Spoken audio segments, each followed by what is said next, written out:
You're watching Force 13's live streaming service.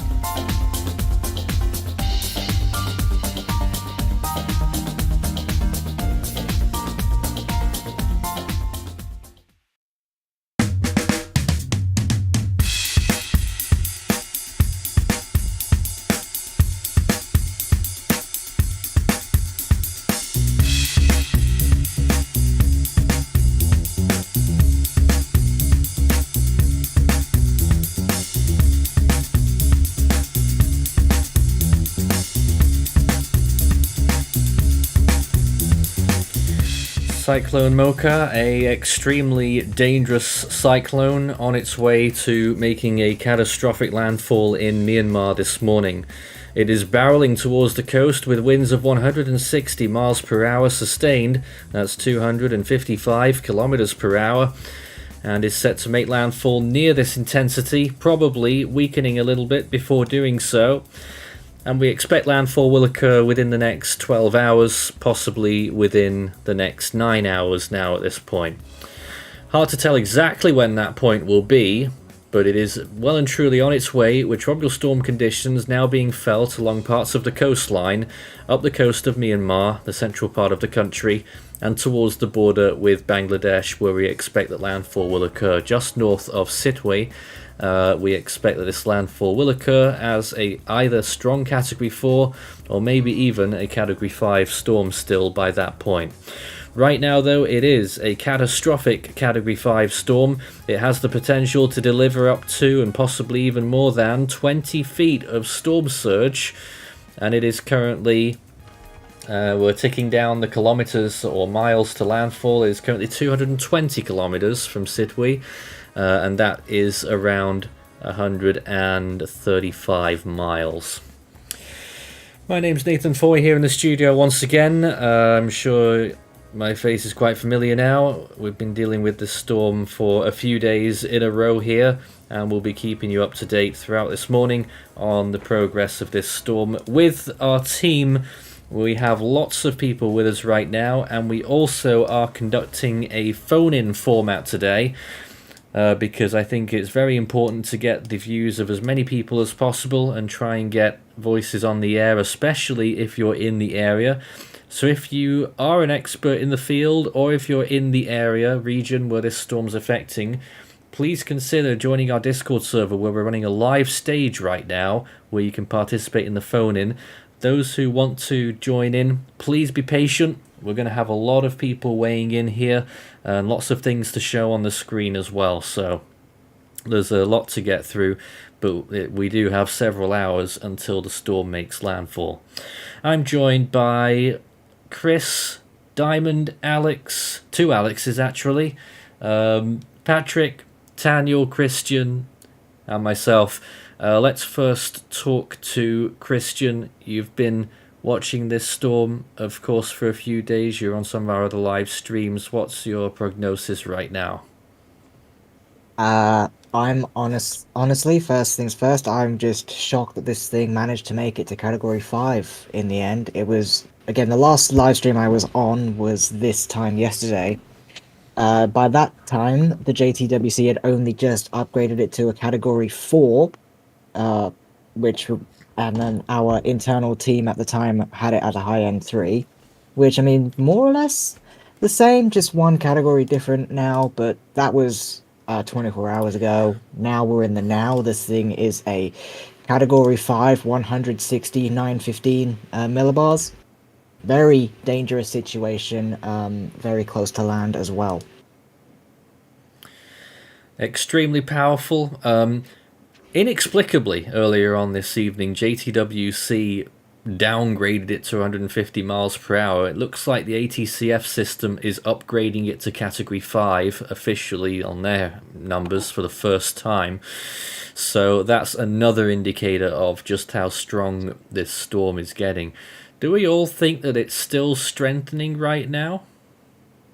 At this current point, Patrick.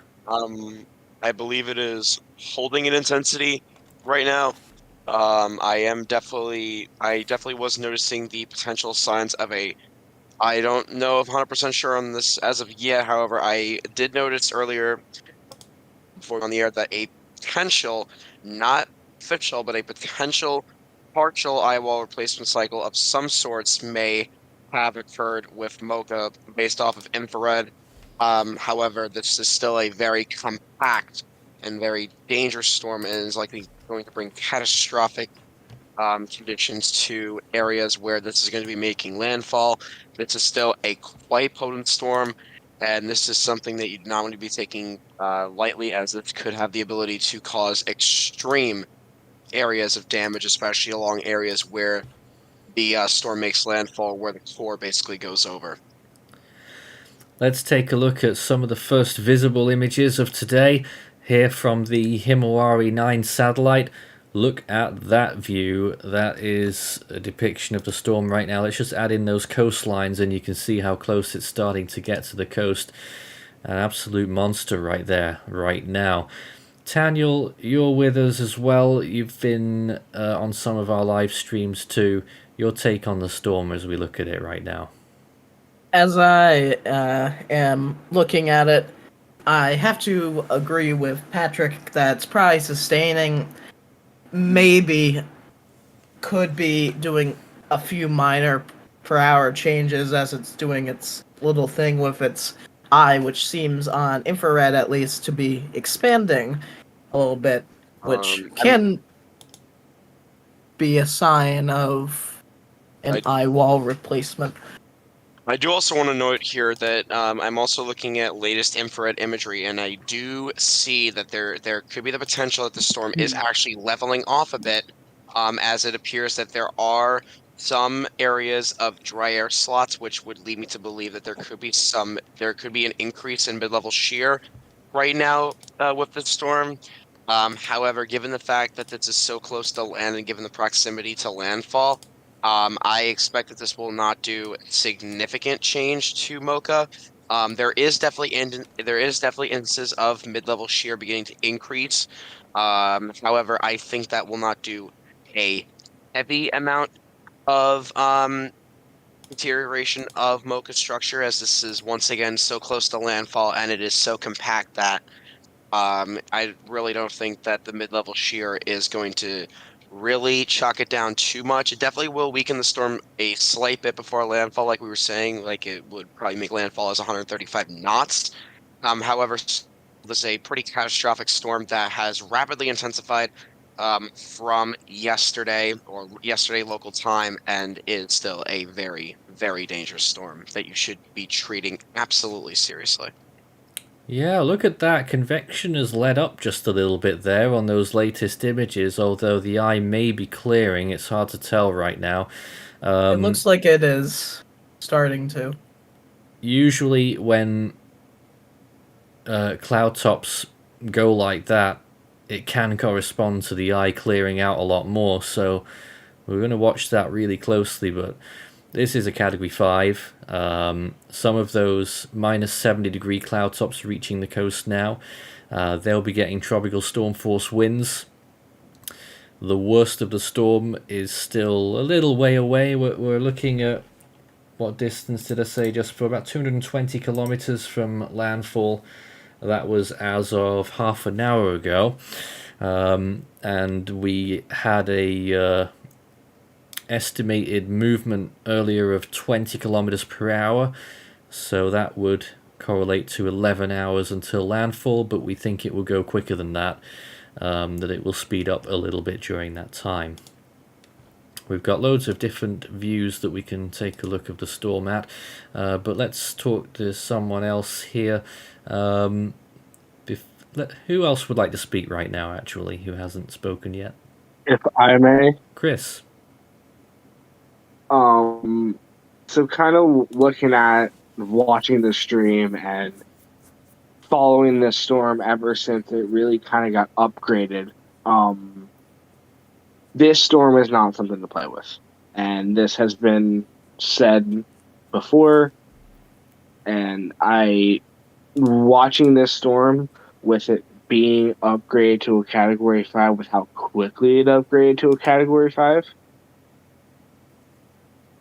I very much hope that people who are in the path evacuated. because this is not a storm you want to try to ride out. A storm like this has the capability to do a lot of damage very quickly. And you do not want to be in that path.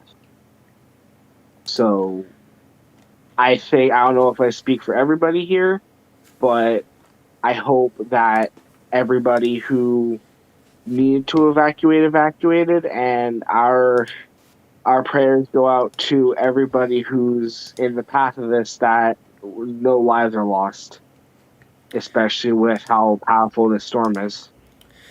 I'm going to open the But, floor a little bit there here because I've got to update one of our web pages. Did you want to say something else there? yeah. Okay.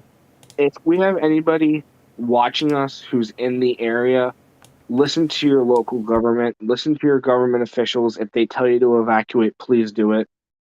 Um, like I said before, this is not a storm to be playing with. So if I they tell you also to evacuate, do it. I also do want to point out here that I'm taking a look at visible high-res imagery, and it does actually appear, Nathan, that the eye is actually filling in with clouds. I am seeing this as it becomes the from night to day, and based off the latest visible high-res imagery, it actually appears that the eye may be trying to fill back in. Infrared may be telling a different story, however, it appears Hmm. that it does appear that the eye actually may be filling in, although I actually did notice here on the eastern side of the storm, corresponding basically to the northeast or east northeast of the eye, it appears that there was a slight convective blow up there. So perhaps this storm is perhaps Yeah. maintaining We had a few maintaining right false now. alarms earlier on that front, overnight and yesterday. A few occasions. It's been bobbing in and out. The eye clouds over for a couple of frames and then it starts to pop out again. So I wouldn't trust that at all unless it goes on for like a whole hour. Then I'll start to believe it. I mean, it is a trend, and it is a trend to definitely monitor. But how despite that, this is still, like I said once again, this is probably maintaining right now, and it is expected to weaken slightly before landfall. However, given the fact that this storm is so close to land, I really am going to say that there is areas likely in the outer rain bands of the storm that are likely seeing some significant amounts of rainfall that are currently falling. And actually, Nathan, I want to actually hear this self or anybody else who's in the call. Do we have any forecasted rainfall accumulations for these particular areas, especially across areas along the coastline, which are going to be receiving the more devastating totals? Yep, pointed out this on the charts in the tropical weather bulletin earlier on. We are expecting up to 300 millimeters of rainfall in the landfall zone. To be honest, that's a little bit on the low side when we talk about tropical cyclones. Sometimes it can be quite a lot more. So that's one potentially less bad thing. Although on the mountains inland, it could get in excess of 500 millimeters. But in the landfall zone, we are expecting 300, which is still quite a lot of rainfall. But the storm surge will have an even bigger impact. But I'm just working on some new images here right now. So I think we've got Farhan with us.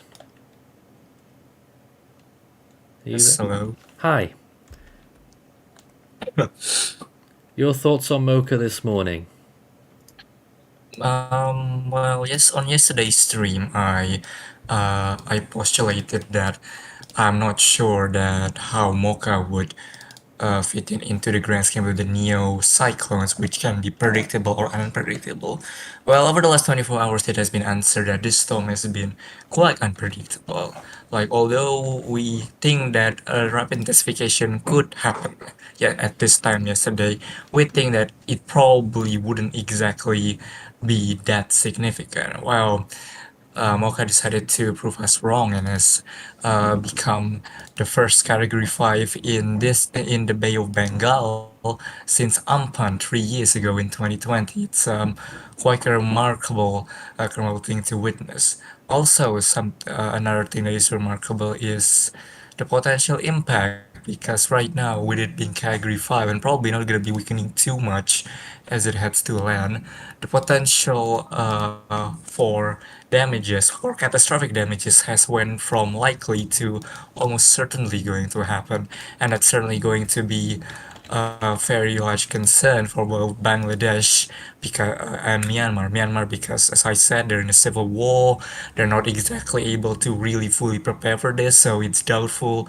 to what extent they are able to prepare. And for Bangladesh in the Cox's Bazar area, they have millions of refugees from Myanmar, and although the local meteorological agency and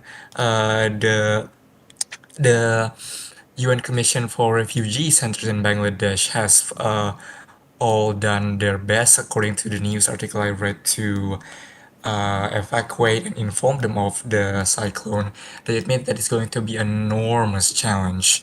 This is because this is a huge amount of refugee population we're talking about here, and uh, although they're trying their best, it's going to be a huge challenge to be able to properly safeguard all of them. And they also acknowledge that after cyclone has passed, they have to do rapid action to make sure that no post-cyclone devastation like disease and water and food shortages happen. But yeah, it's not looking good really. It's really looking like a huge humanitarian issue on our hands here. Yeah, major issues ahead of this storm, absolutely. There's some visible imagery now on Himawari, and you can start to see this storm as it gets closer and closer. We're going to get a close-up on that in a minute as well.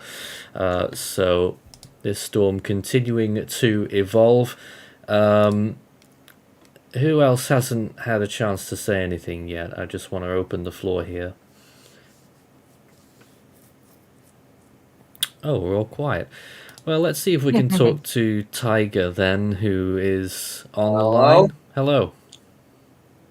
Hi, I actually did want to say something about Mocha. Sure. What I do have to say is I pretty much never expected Mocha to be a Cat 5. I expected it to be more like a high-end Cat 4, but I was wrong. Easily done. This was, whilst it was forecasted by some models, it was seen as a very unlikely scenario, and of course climatological patterns would tell you something similar as well. As a matter of fact, it's probably the strongest storm recorded to be approaching this stretch of coastline. Yeah, probably. Of course, we had Geary in 2010, which was a little bit weaker, and we had Forest in 1992, and we had the cyclone of 1994. Those are the three storms that impacted this stretch of coastline as major hurricane equivalent storms. So that shows how just those three events, although records in this area don't go back a huge amount of time. Nathan, you want to know what's just crazy to me, though? Is that the same day that this thing is approaching landfall, there was a storm almost in the exact same place that was in the TWB that you On the mentioned. Was bulletin. it that 2007? Yeah, a cache which made landfall just on the northern side of the border, very close to Cox's Bazar as a Category 1. Oddly familiar, but just lower strength. Much lower. It still had a decent looking eye though for a little bit. Yeah, remarkable. That's rare for Cat 1s. I suppose it is, yeah. It wasn't a great Depends. eye. But I'm just uploading some pages right now to help with our automated stream that's going on in the background as well. There's two streams to choose from right now, and we're just borrowing a lot of the stuff from the automated stream on our main one here. But we've got you well and truly covered as this storm gets closer to land. Fairly soon we'll take some more questions. We haven't taken any viewer questions yet, but we will, and we'll get some more people on the air too. But in the meantime, I just need my team to help me out a little bit for a few moments here whilst I update these files. Something I am actually noticing here as of taking a look at the latest infrared imagery, I'm just glancing over this here real quick, and I am actually seeing that convection is actually weakening slightly in the core of the storm. Uh, I'm not 100% sure if this is signs that the structure absolutely is not deteriorating significantly. However, it does appear that despite the eye could be trying to clear out, it actually appears that the convection revolving around the core is actually weakening, which could mean a few things. However, this storm is extremely compact, and is something that you absolutely not want to be messing around with, especially if you're in areas where this is going to be making landfall along the coast of Myanmar. And if I'm actually taking a look here at some water vapor imagery, I mean that it's just very ominous. It's a very ominous looking signature here. As this is barreling upon the coast for landfall, and this also, there definitely is signs that shear could be increasing slightly, which could mean that this eventually, as it does approach the coast, it will definitely start a weakening trend. However, to the extent of how much the storm will weaken is somewhat uncertain at this point. However, it really isn't going to make much of a difference if it's a high-end Cat 4 or a low-end Cat 5, as it still will bring catastrophic impacts to the coast, regardless of the intensity. As with these particular very strong tropical cyclones, it really doesn't matter about it does seriously matter about the wind threat. However, you're going to have a very substantial heavy rain and flooding threat, especially across areas of the coast, and especially across areas which are residing along water bodies of water or areas of water, which is just going to really be a very dangerous situation. And it's something that you need to be keeping in mind, is that if you are in these areas that the storm is going to be making landfall, you just have to be prepared. You have to make sure that you have a way to receive bulletins as well as updates from a storm. And this is a storm that you really do not want to be messing around with, like I said so many times. And this storm is going to likely bring very significant or perhaps catastrophic impacts to areas where the storm will be making landfall the closest to. I also do want to point out here that JTWC, or actually here real quick, JTWC is due to release their 03Z cone update here, and I believe the next 45 minutes or so. I believe they're going to release it at 03Z. So once that does come out, we will let you know the latest information from the JTWC. We'll have to see if they are going to indeed hold with 140 knots, 919 millibars. However, still, regardless of the differences, this is a very dangerous, extremely dangerous storm, and you need to be taking this situation absolutely seriously. Yeah, just a reminder on what the JTWC is up to. I mean, still baffled as to why earlier on they went with 150 miles per hour, which was actually weaker than their previous advisory. ATCF coming out with 160 miles per hour just in the last hour, and that's what the JTWC usually use. So we expect that they will follow suit and go with 160 miles per hour for the first time, actually, during this storm, on their next update, which, as mentioned, is due fairly soon. 3 UTC is an hour and a half from now, but they're usually early, so we'll see when that comes out. It could be at any time. This is Force 13 Live. This is our coverage on Cyclone Mocha. Just finished updating some of our charts here. We've got a phone in going on right now where you can call in straight away on our Discord server. We'll try and fit you in as best as we can. There's obviously a lot of people wanting to weigh in with this at the moment. A very serious situation. Did someone want to break in? Structure-wise, at least in terms of what I've been seeing, it definitely appears that this Cyclone Mocha may have some slight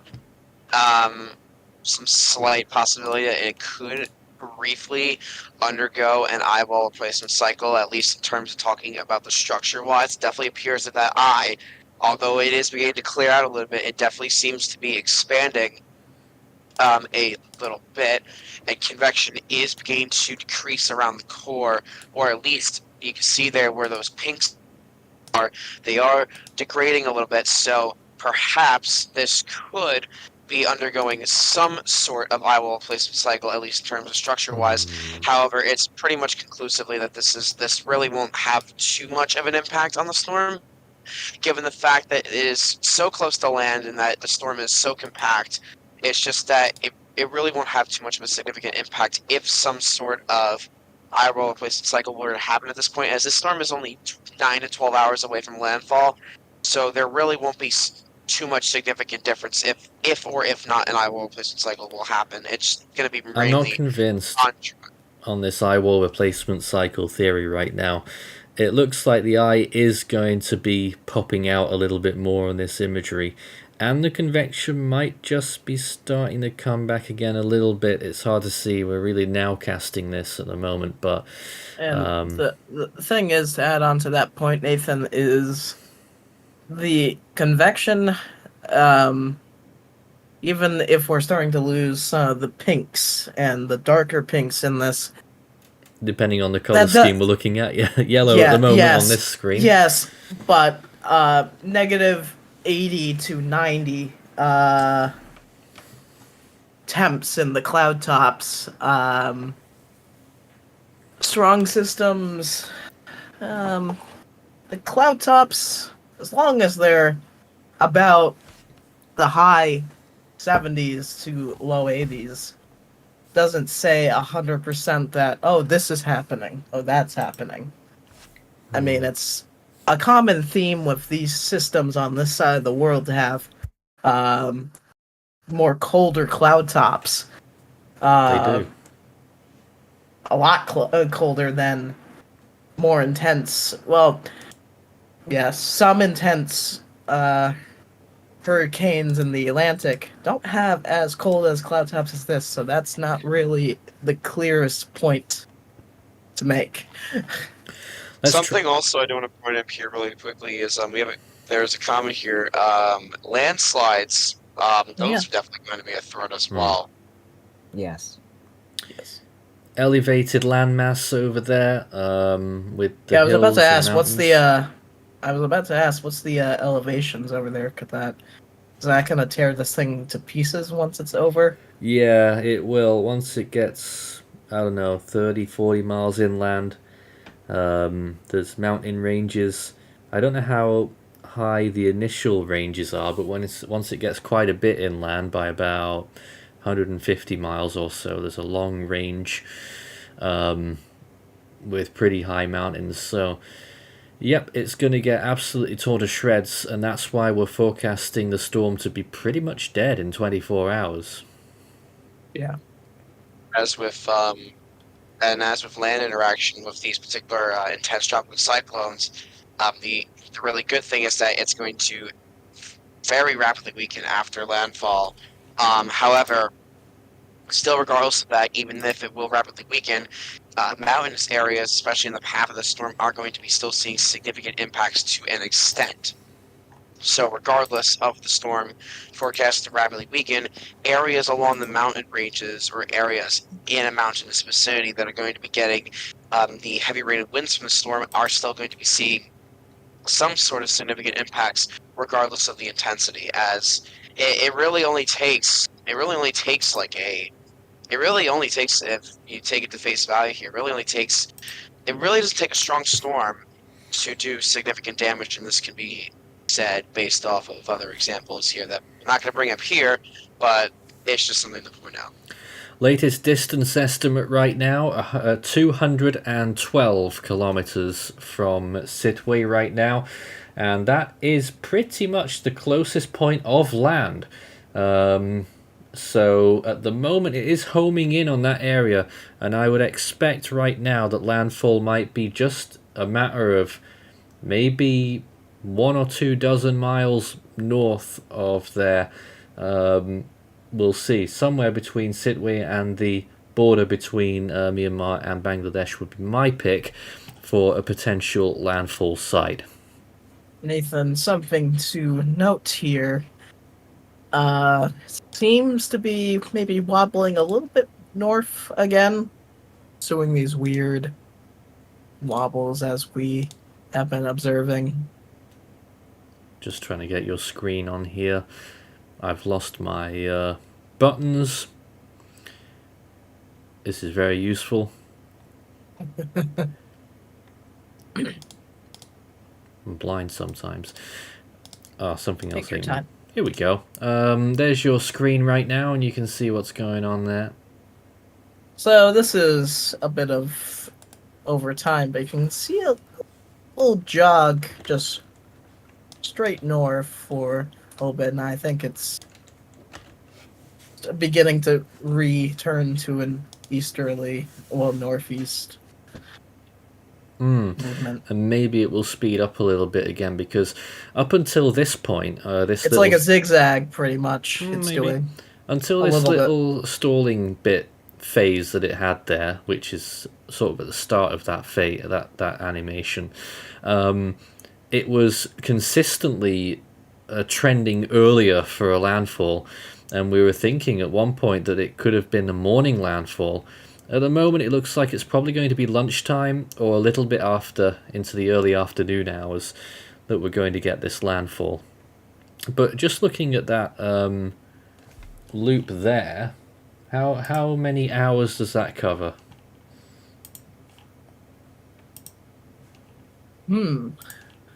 Good question. Oh dear, I've stumped him there. Nathan, I also want to get your thoughts here on something here real quick. Are you noticing that convection appears to be increasing on the southern side of the storm? I'm not sure. I don't know if I've got the latest imagery, but it doesn't look like it yet to me. Also, I should point out, earlier on, the interpolated info from the ATCF system had this storm going at 13 miles per hour. I'm just trying to figure out what that is in kilometers per hour. It must be about 20 kilometers per hour movement northeastward. So that's pretty much on line with what we've been saying so far. And if that's true, then it's still just less than 11 hours from land, but we think it will speed up a bit, which means that we're probably looking at about 9 hours.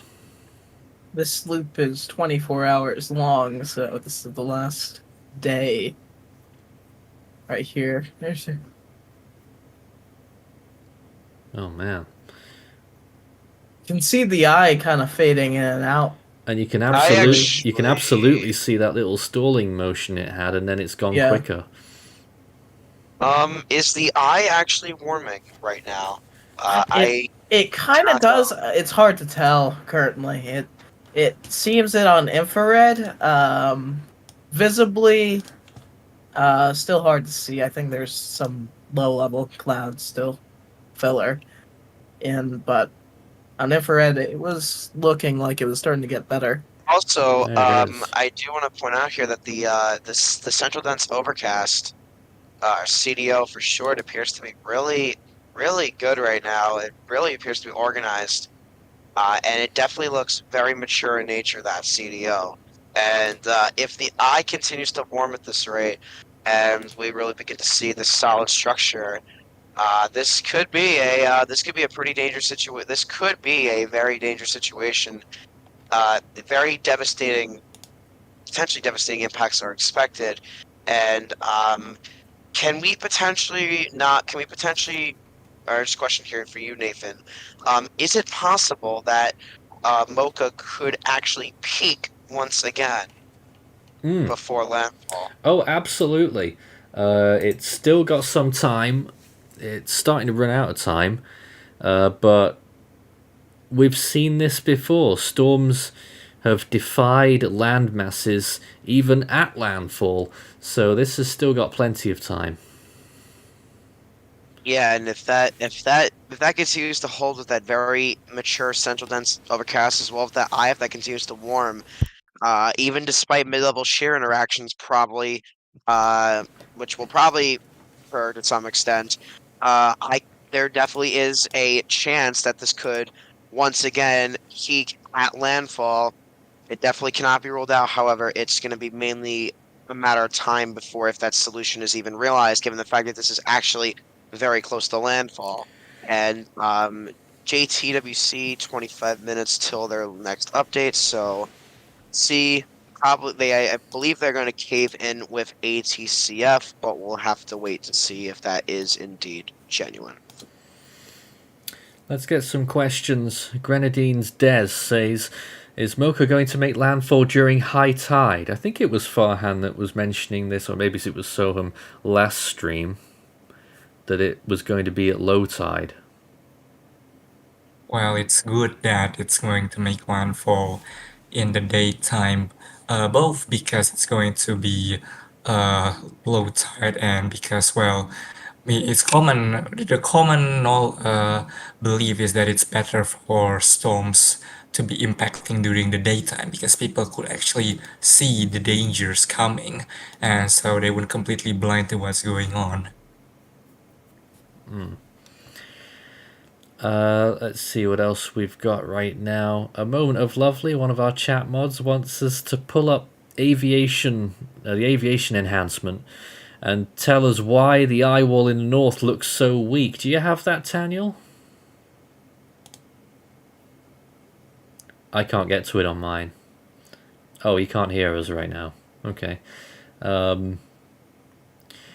I know what you mean, though, looking at the other imagery enhancements. The northern Eyewall is looking a little bit weaker, but it's that my hunch right now is that the convection is decreasing because the eye is starting to emerge properly. So I would just not be so sure that this storm is weakening at all.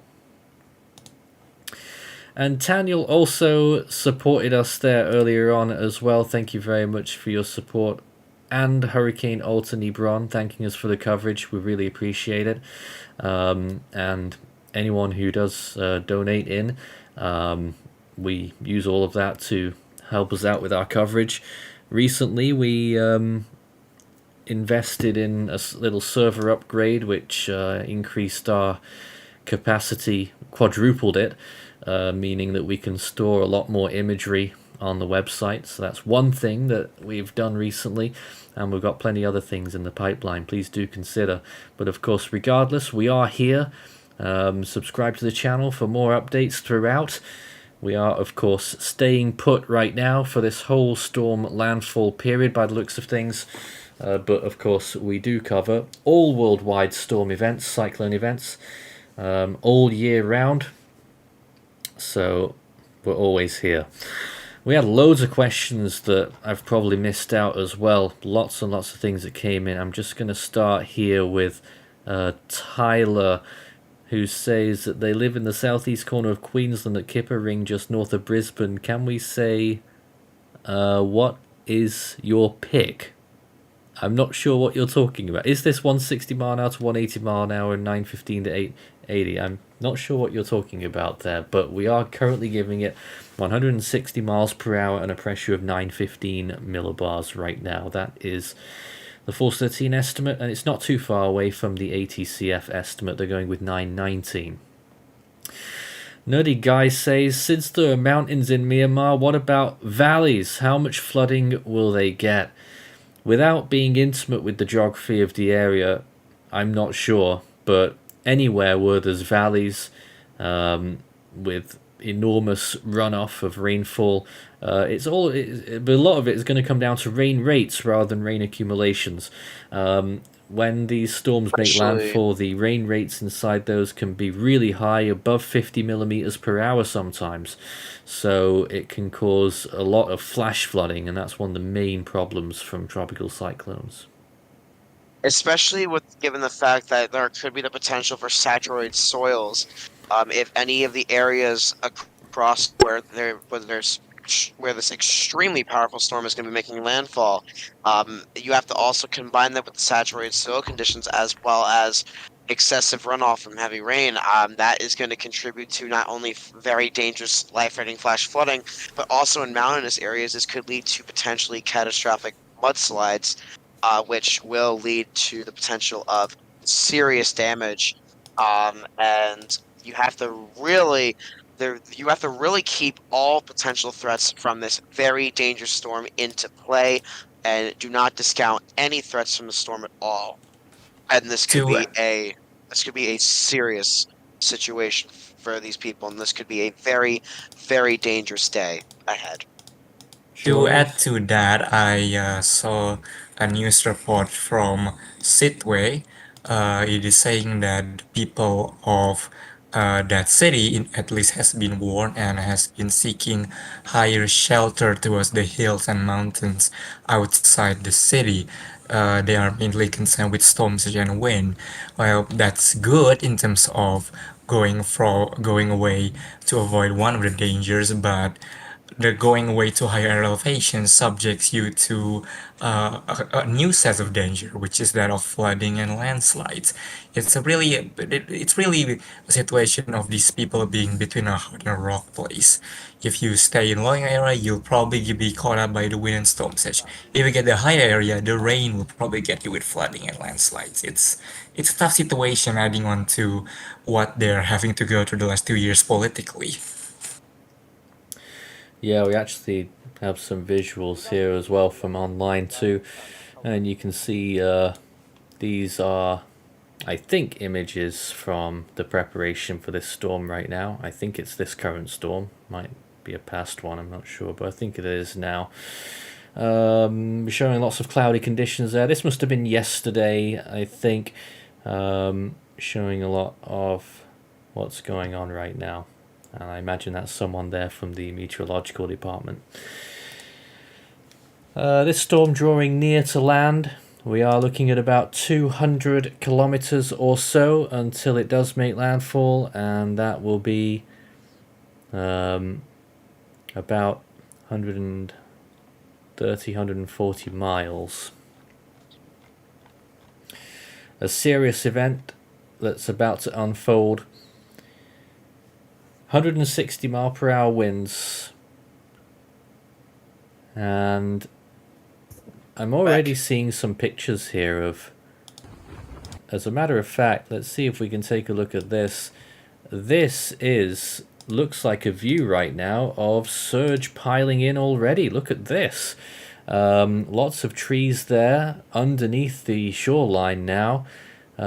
So already I think we're starting to see the effects of the storm surge really pushing in, and that's before the worst of the winds arrive. That's deeply concerning. That is right now near Sitwe, I believe, in Myanmar. Those people should not be out there Oh, for much wow. longer, though. Yeah, if you are along that coastline there in that particular image there, you need to be far away from that area. As with these particularly intense storms, they have the ability to not only cause, like I said, flooding. However, they can actually, given how very strong the winds are that are translated down to the surface, you're going to have the ability for that water to be pushed up and basically splattered in very high excessive amounts into streets here, especially along streets that are close to the coast. So you really do not want to be out on the roads or anywhere outside if you are in the path of the storm. I believe evacuations should have already been rushed to completion. That could And be done. if you need to evacuate out of the area, you need to evacuate this instant. And if you run out of time to evacuate, the best possible solution I can provide personally is that you get to an interior structure on the absolute lowest floor of a very sturdy building. It can be anything anywhere near you that is very sturdy and very structurally intact that will have the ability to potentially withstand Category 5 winds, potentially Category 5 winds. But the main key goal if you're not able to evacuate is just get to a very sturdy structure and make sure to stay far away from windows as much as you can, and as well as remain on the lowest floor if possible. Here's the thing about that though. I was about to say, It's the wind. If going to the lowest floor is probably not exactly the best thing to do because of the storm surge. The storm surge is going to be very significant here. I So was it's gonna really say is that. it really is a situation of between a rock and a hard place. Yeah. Like if you stay above ground, you'll probably get lashed by the wind. You stay below ground, then you run the possibility of storm surge sloshing and making you drown underground. It's a complicated situation regardless, but if you run out of time to evacuate, the main key message here, regardless of the threats, that you have to just find the best possible solution that you can. It can be anything really that you find. However, it has to be the best decision, Yeah. and you have to account for both threats, regardless of what's going to happen. Is like Farhan said, you're going to have. It's best to stay above ground with a significant storm surge. However, it's best to stay below ground with the very significant winds. However, the flooding threat is going to absolutely remain the more prolonged threat and the more serious threat. So it is absolutely best that you do stay above higher ground. However, in the short term, obviously, you definitely want to get to the lowest floor. However, once waters do rise, or after the winds have passed, you immediately want to go ahead and get to the highest possible point that you can inside a very secured structure, as like I said, storm surge is going to be a very significant issue. And actually, by the way, Nathan, what are the latest storm surge information here coming out of these areas, and what are we expecting for peak expected storm surge? Yeah, earlier we saw information about 20 feet. I'm not sure what it's saying now. IMD is still going with 3 meters, which is really not sufficient. That doesn't cut it. It's going to be way more than that. 3 meters. It's going to be more towards 6 meters, which I think was being forecast by Myanmar, and possibly 7 meters. A serious storm surge, which could exceed 20 feet. Many Category 5s do, so that's sort of what we're looking at right now. And from what we saw in that video earlier, it's already beginning. We've probably already seen 3 feet of storm surge at least from that, if not more. That's 1 meter, and the storm hasn't even arrived yet.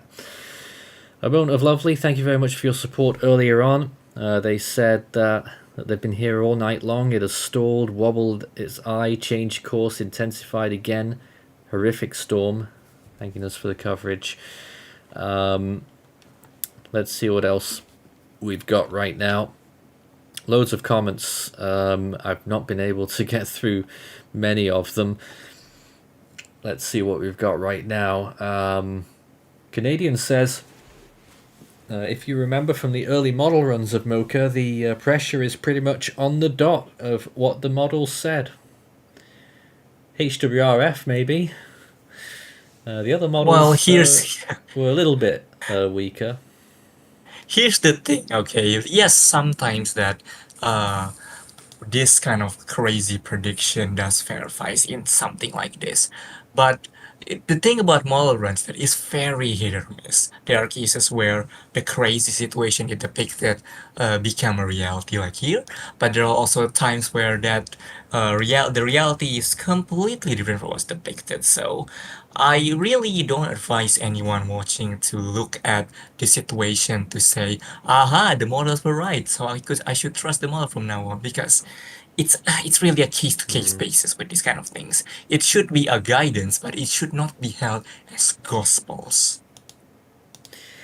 Yeah, and I don't know, maybe it's just human nature, but you tend to see that almost everyone has their favourite and least favourite model.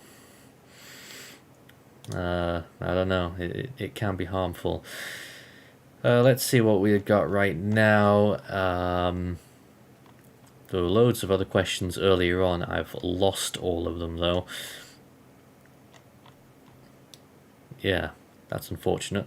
But if you do have any questions for us whilst we're on the air, please send them in. You can also join our phone in on our Discord server. Now's a good time to call in. You can hop on there. The link is in the description, and you can join our tropical stage and have your say. We particularly want to hear from anyone who's in the region or anyone who's an expert who is outside of our team. Feel free to get on the line, and we'd love to hear from you if it's safe to do so. Of course, that goes without saying. If you can let us know your observations wherever you are in the area, even by text, feel free to do so as well, as long as it is safe.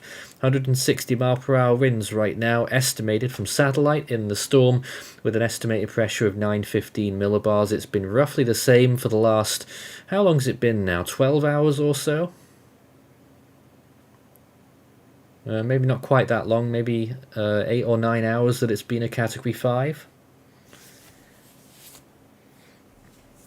So it's certainly bumping up the cyclone energy score as it approaches land.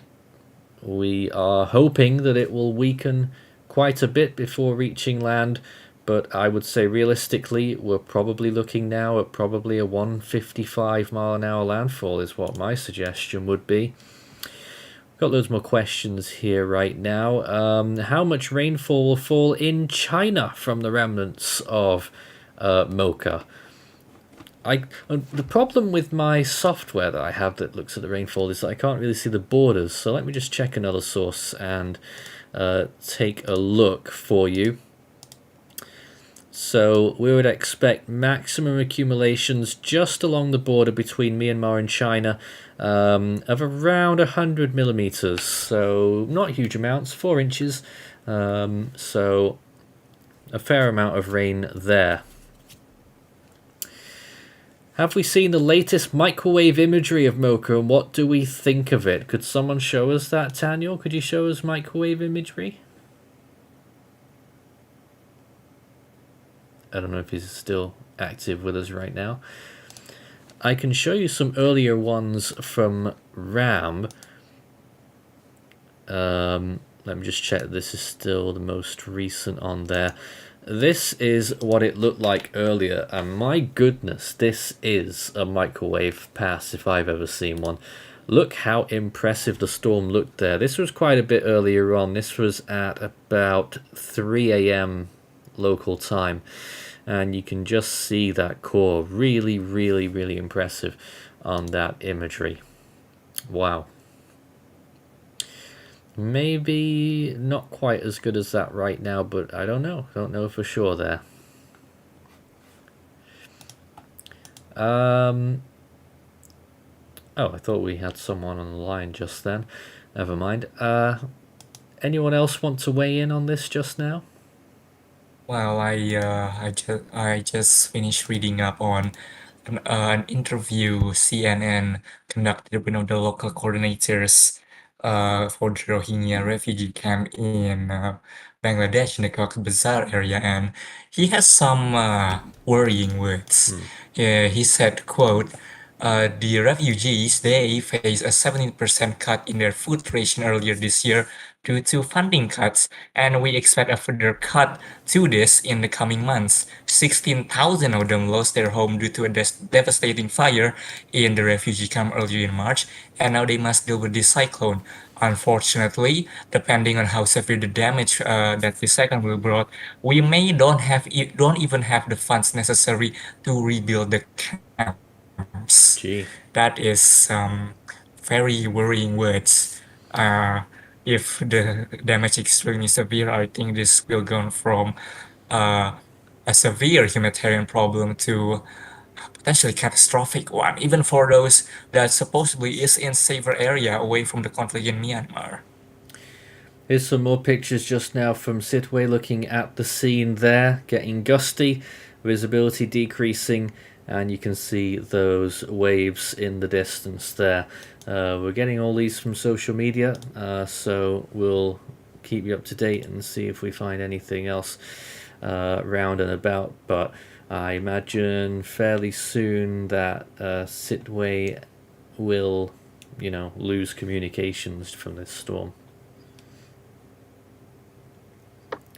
I actually waited my thoughts in the call chat, so if you want to take a look at that, you can, Nathan.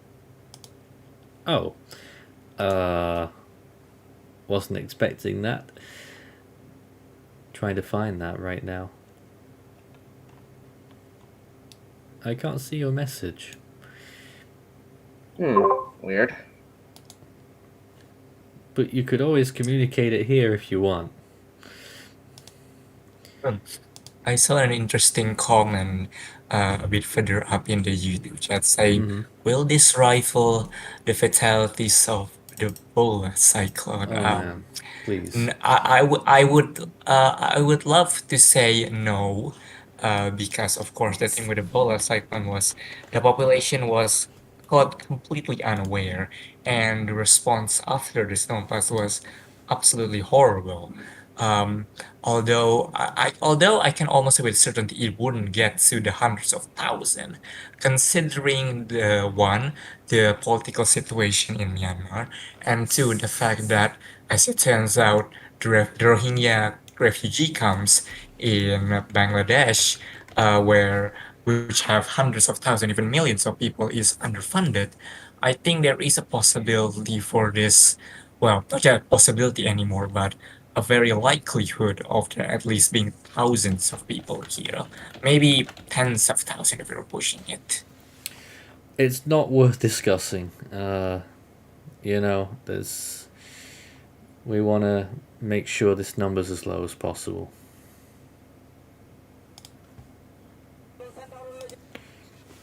So, I don't know. I don't know what to say about that. I'd rather not speculate at all. Here's another video right now, a loud one. Warnings there being expressed.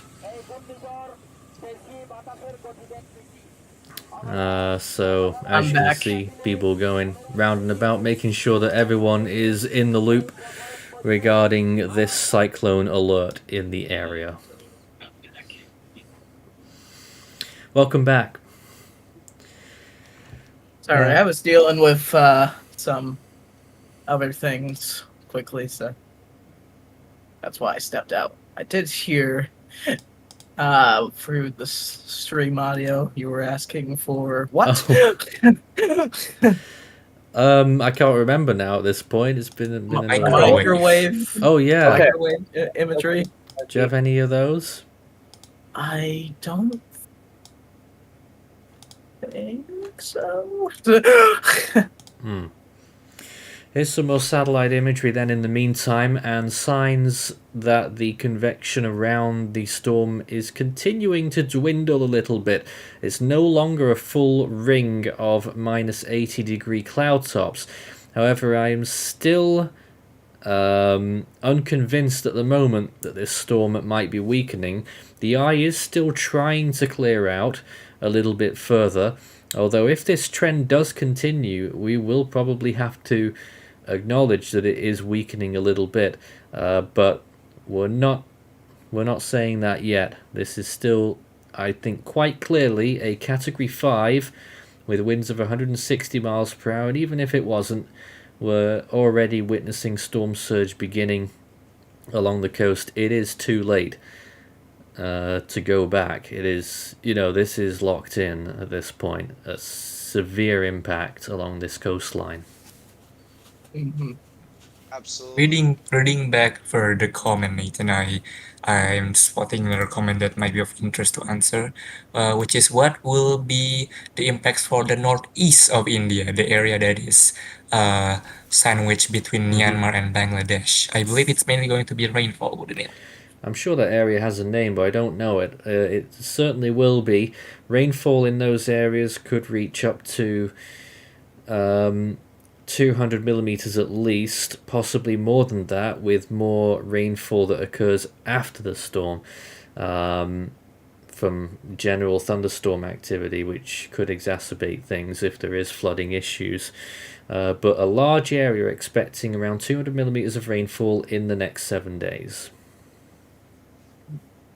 Just got a latest position estimate. We now have it 195 kilometers from Sidway, which is still the closest point of land, I think. Oh no, not quite. There's an area a little bit closer now. It is 189 kilometers from the closest point of land, and that would be Myengu Island, which is just to the south of Sidway. I do want to list here, as of the 21Z JTWC advisory, the wind fields of this storm right now are currently situated at this is going to be radius of hurricane force wind gusts, or cyclone force wind gusts, if we're talking, if I'm correct with the Cyclone. determination. Cyclone. So cyclone wind gusts here. We're taking a look at 15 nautical miles in the northeast quadrant, 30 nautical miles extending to the southeast, 25 nautical miles extending from the southwest, and 15 nautical miles from the northwest. The radius of 50 knot winds is configured at 45 nautical miles northeast, 55 southeast, 50 southwest, 40 northwest, and then radius of tropical storm force wind gusts or tropical cyclone force wind gusts. 140 nautical miles northeast, 150 southeast, 115 southwest, and 110 northwest. So the wind fields of this storm are considerably large, to say the very least, and it has currently crossed the top of the hour here, 03Z. So we are currently waiting to see what the JTW 2Z is. actually right now. Oh, I thought it was 3Z. My bad. My bad. 2 So o'clock we have about UTC, another. but they might be early. They usually are quite early. So Okay, yeah, I have my time configurations there. Sorry, I've been used to the old time configuration before we shifted the clock. So oh about an hour. Yeah, that's my bad on that. But however, an hour to go until the JTWC will be releasing their 03 advisory, and we'll have to see if they are going to cave in with ATCF to see if they are going to indeed upgrade to Category 5, which could definitely be a possibility. As, ATCF or JTWC, in some instances, usually likes to cave with ATCF. So we'll have to see when that does come out at 03Z. But also something I wanted to point out here, based off what I've been observing, Nathan, is that I'm taking a look at water vapor imagery, and I could definitely see that that eye is really holding on from being filled in. It definitely is trying to pop out, pop back, pop it out. I can't speak. Pop out, pop back in. And it really is just like it's like a now to now trend consistency that the storm is definitely doing some things. However, we'll have to see what the long range, or in this case, long range, if you want to call about like a few hours or so, see if this trend continues. However, this storm is likely going to still bring very dangerous to potentially even catastrophic or likely catastrophic impacts to the most extreme, where basically where the forecasts for the most extreme conditions as well as impacts will be. And despite the storm potentially potentially weakening slightly before landfall, we can definitely not rule out any other possibilities. And this is still once again a very dangerous situation, especially given what's going on right now in the region, uh, where this is going to make landfall, and this could potentially, quite honestly, be a humanitarian uh, disaster. this is a radar view from just a few minutes ago. We only get single frames on these, but it is a nice little look at the radar. If we pan around the map, this is from Cox's Bazaar, I think. Oh no, it's from Chatagram actually. You can see what's going on to the south. Mainly light rainfall in the area, at least what we can see on the radar. But there is a gnarly little area there just south of Cox's Bazaar right now. so it looks like there's going to be quite a lot of heavy rain in the area at the moment. But what we're looking at to the south there, that is the Eyewall right there, depicted on the radar right near the edge of its scope. It's been visible on the edge of the Eyewall has been visible on that radar for about 2 hours, or maybe a little bit more than that. But this is the very latest view of the storm getting just that little bit closer. So something in this is that we'll be able to detect landfall based on radar and be without any doubt whenever that happens. Also have radar on my screen. Nathan. I do want to also point out here that Nathan, that the Bangladesh, it's like satellite enhanced. Sorry to cut you off. Yeah, it's fine. I believe the BAF, which would be the Bangladesh Air Force, actually in their latest update here on Mocha, they are stating that the maximum sustained wind speed right now is about 190 kilometers per hour, which would, if I am correct, if this is genuine, which would put this That's only about 125 miles an hour. Which would put it at a high-end Category 2. 3. But... Oh, 3, excuse me. That's just completely...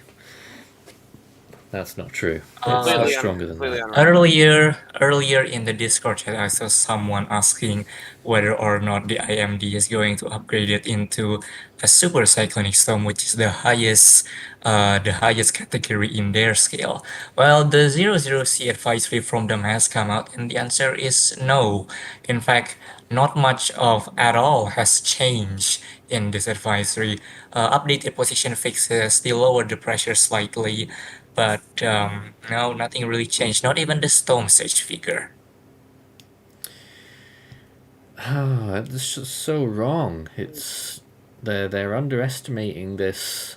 I mean, almost everything about the storm has been, in some way, underestimated initially. That's definitely a case there.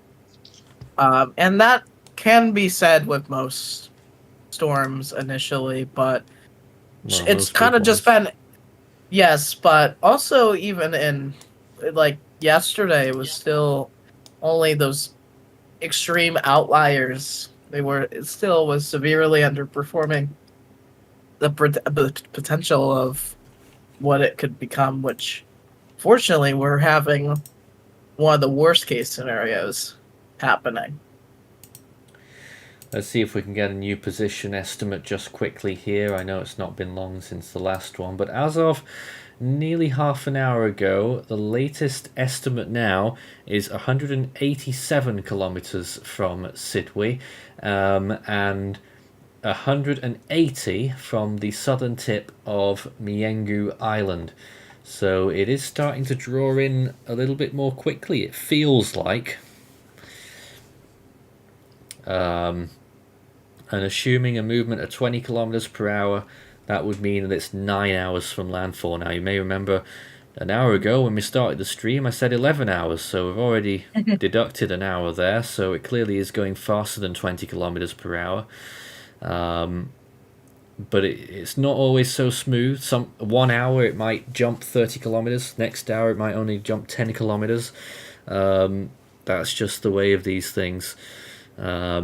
And an exact landfall time, very, very difficult to establish until you're literally like half an hour away from it. This is Force 13's live coverage of Cyclone Mocha, which is on its way to making landfall in Myanmar as a catastrophic Category 5 storm with sustained winds of 160 miles per hour, which is 255 kilometers per hour, and an estimated central pressure of 915 millibars. If you're watching wherever you are around the world, it's nice to have you with us. Hopefully, obviously not in too good circumstances. If you do want to help out, you can support our channel in many different ways, or you can join our stream live. This is a phone-in format that we've got right now. You can join our Discord server, and the link is in our description, and we can get you on the air. So if you are somewhere around the storm, we really want to hear from you, as long as it's safe to do so.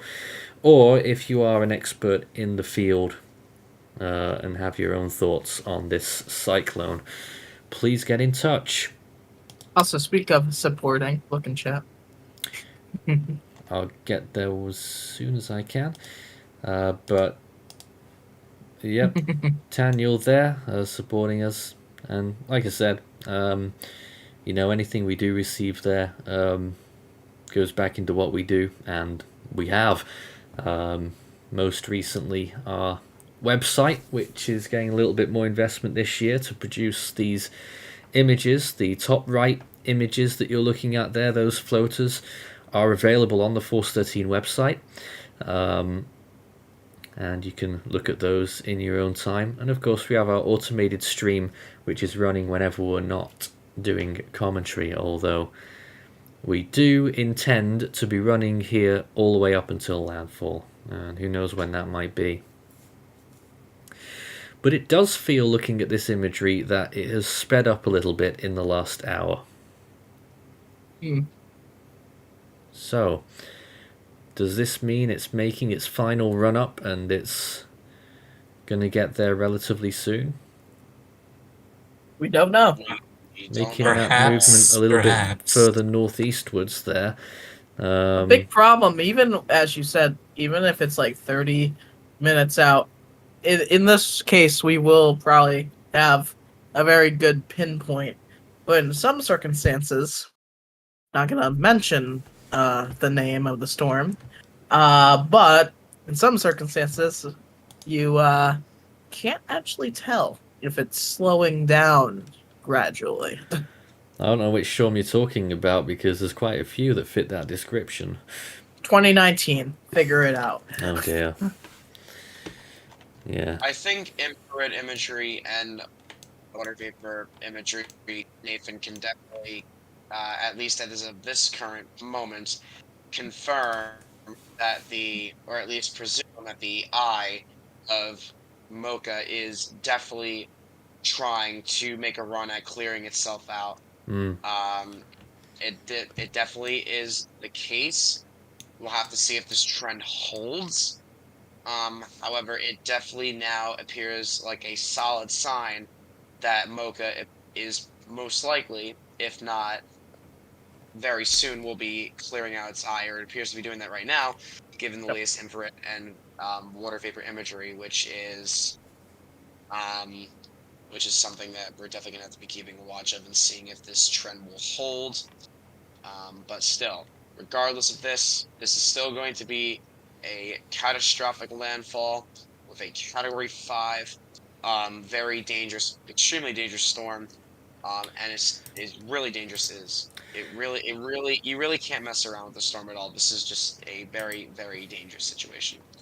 Now this is interesting. I was just moving that image around a little bit. This is the latest radar frame of the storm, and as you can see, this is now along that vertical line, which means that it is completely due south of Chadogram right now, and it's just over 350 kilometers, about 365, 370 maybe, and from that we will be able to triangulate a live position of this storm right now with much more confidence. So I'm just trying to figure this out, and that would place the storm approximately, and this is a much better estimate that we had just before, 169 kilometers from Sidway right now, so it is closing in. 169 kilometers southwest, and that is also 160 kilometers from the southern tip of Myengu Island. So assuming a speed of 20 kilometers per hour, although it's probably more than that, that's now 8 hours until the landfall. And however, it's likely to speed up. However, Nathan, if this trend actually were to continue, given the fact that we're seeing this eye beginning to clear out more, and the fact that the eye could be warming, that could be a sign that this storm could actually strengthen a little bit before landfall, which is something that we absolutely do not want to hope for. However, if this trend were to hold, then we could see some slight intensification before landfall. But still, this is going to make a catastrophic landfall in areas of Myanmar as well as areas of the Bay of Bengal in the Well, next 6 to 12 at well, least. at the end of the day, I don't think anything that's going on from this point on to the storm strengthening or weakening really matters. As Nathan already said, No, it does the not. point of no return has already been reached. It really doesn't matter regardless if this weakens or strengthens, absolutely. Sadly. Well, if you've got any comments or questions for us live on the air, send them in. Start your message with Force 13 all in text. We are here until the landfall occurs, which by the looks of things it's starting to expedite a little bit. You're watching Force 13's live streaming service. We've got a comment there. What is the eye temperature, says Storm Dennis. Any news on that? Well, Don't I if know can that look. I know that during when it was first starting to really amp up, it was about the same or even exceeding the eye temperature of Ampan during its peak. But I don't know if that's still true right now. Probably not, but I'm not sure. We're all racing to find out here. I'm just checking myself. Latest eye temperature estimate. Give me just a moment. So we've got it here at, I think that'll be in the minus teens. Let me just double check here. It is minus 12 according to INSAT right now, who are literally right above the storm. So minus 12 degree eye. Cloud tops still decent, but not as good as they used to be. So it'd be interesting what our team make of this at 3Z. I imagine they'll be doing some kind of update. I don't know, but we'll see. And it's my time to hit up the flight sim. Oh boy. Well, we're going to see if, at some point soon we will get the JTWC updating as well. As soon as we get that information, we will let you know. But in the meantime, no updates from them just yet. Let me see if I've got more recent imagery from satellite. Ooh, the eye really is starting to poke out a lot more. A lot more of it is starting to appear on satellite imagery. It's not that deep, but it is more of it appearing. Nathan, Any do we? thoughts- Oh, it's sorry, Sorry. Patrick. Nah, you're good. Nah, you're good. I was just gonna ask Nathan, any recent imagery from the kind of where you can see the curvature of the Earth, that Oh. type of satellite imagery? That is beautiful satellite imagery. Certainly is one of my favorites.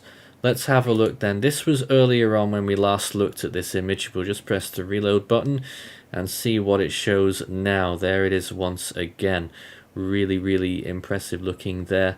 The eye looking a bit deeper on that view. Yep. We are seeing more of that.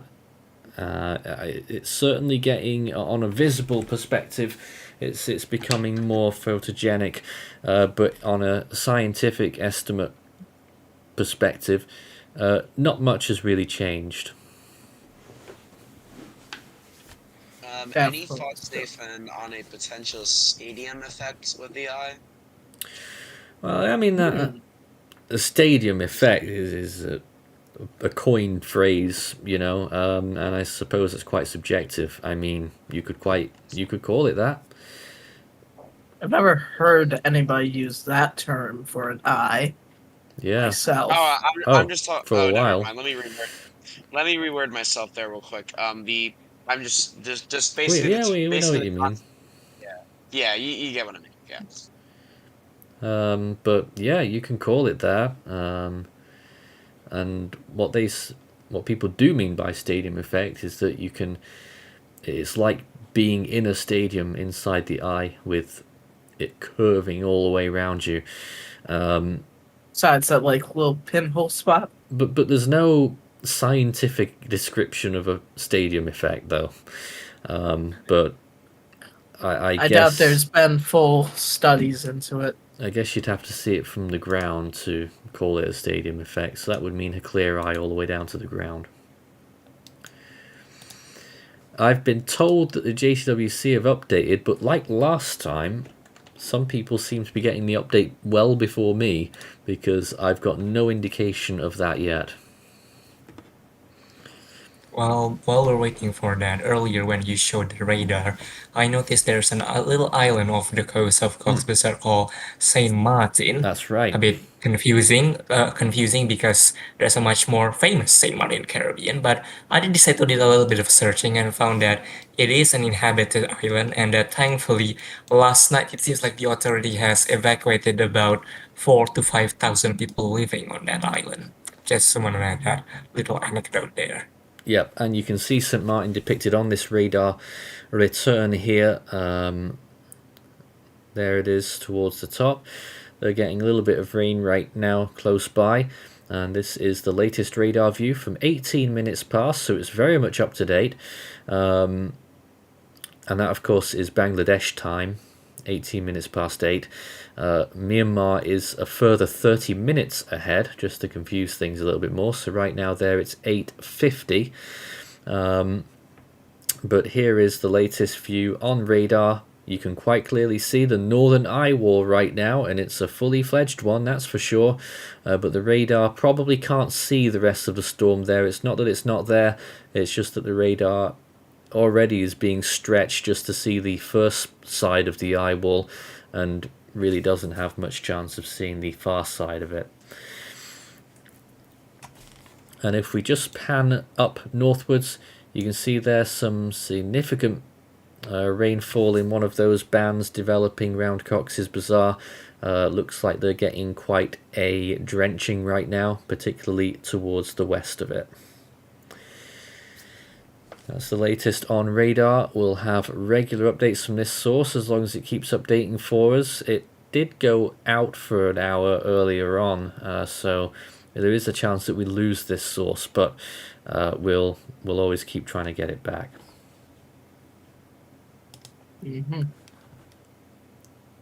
Now let's see if we've got any other comments right now. Start your message with Force 13 all in text. Nerdy Guy says, this is not related, but the stream information thingy says that there's a new TS in the southwest Indian Ocean. Yes, there is. For those who weren't aware, we have designated a new tropical storm in the southwest Indian Ocean, and we do expect the authorities to follow suit pretty soon. I have been watching. They did put out an update when we started the stream, Meteo France. They've upgraded it to a tropical depression from a disturbance, but I think they're a bit behind. We are pretty sure it looks it's got more like a tropical winds. Storm. Yeah. So they haven't named it. The next name on the list down there is Fabienne.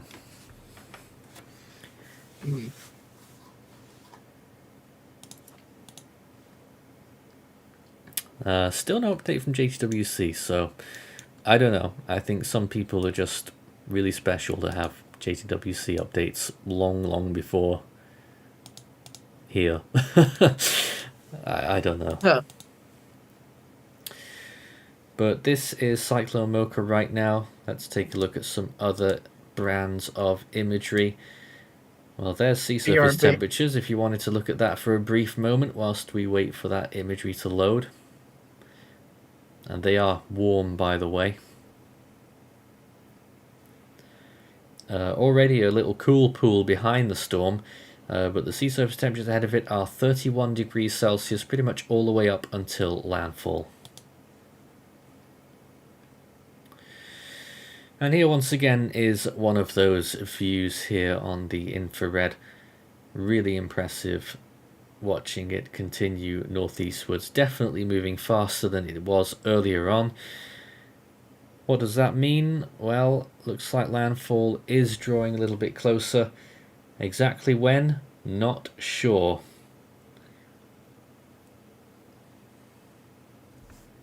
but I would say it's going to be less than 8 hours.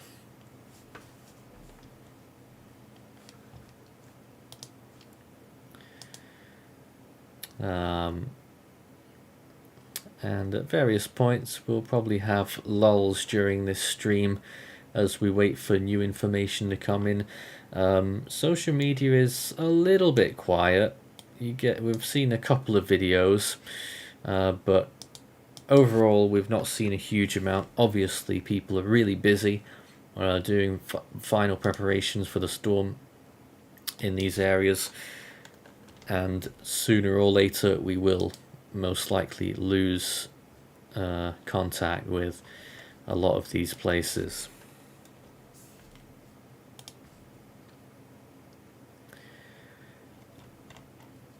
Let's see if there's I know there's a few people listening in on the phone in. I don't know if anyone wants to join right now, but now is a good time if you want to join our discussion. Let's go back to Daniel's screen then. You're showing what I didn't quite figure out what exactly this is. It's satellite derived radar. Is that right? Oh, I think he's gone away again for a minute. Farhan? Well, I'm just trying to see on Twitter if there's any kind of update, but yeah, the thing about this is the Indian social media is extremely active. Like if storms are there, storm heading towards India, you'll see like rapid updates and videos. Yeah. Bangladesh and Myanmar not so much, so it's really quite scant. What I am able to see is that in West Bengal, which is on the other side, basically from where the storm is right now, the meteorological or the local IMD office there said that there will be some light rains and cloudiness over the West Bengal area over the next few days from Mocha, and will be a temporary relief on the current situation, which, if you don't know much of South and Southeast Asia, have been going through a bit of a heat wave in the past 2 months or so. And so this cyclone is a bit of a relief, although I suppose for the people of Bangladesh and Myanmar, they didn't want to alleviate one massive issue with another one, but that is the situation currently. If you've just joined us, Cyclone Mocha, the first officially recognised storm of the North Indian Ocean this year. A Category 5 with winds of at least 160 miles per hour sustained. That's around 255 kilometers per hour. An estimated central pressure of 915 millibars. Probably, by our estimates, not budging from its current projection. Looking back, Oh, go ahead, Nathan. I was just going to go on to this satellite imagery again, which we'll have a quick look at. Where's it gone? Here it is again, just showing you the eye continuing to emerge there on that imagery at the expense of some of those cloud tops, Farhan. Yeah, so I just want to say that someone in the YouTube chat just said that this cyclone should really be more prominent in the news, international media, and well, compared to other in North Indian Ocean cyclone, this is actually quite prominent. As I said earlier, the words I said about the Rohingya camps in Bangladesh being underfunded, that was conducted by CNN, and also I saw an interview with the head of the UN Special Commission for Refugees in Bangladesh. That was conducted by Al Jazeera. They conducted an interview in which much more the same thing would say that this is a potentially catastrophic storm. There are millions of people at the risk. They're going to try to manage the situation as best as possible, but it's going to be a challenge. So it's because of the refugee situation, it is perhaps a bit more prominent than most North Indian Ocean cyclone in the Western media, but not as much as I suppose some of you would like. Hurricane Altony Braun, thank you for your support this morning. We really appreciate it. Goes towards all of our work, what we do here. Will Mocha be retiring after landfall?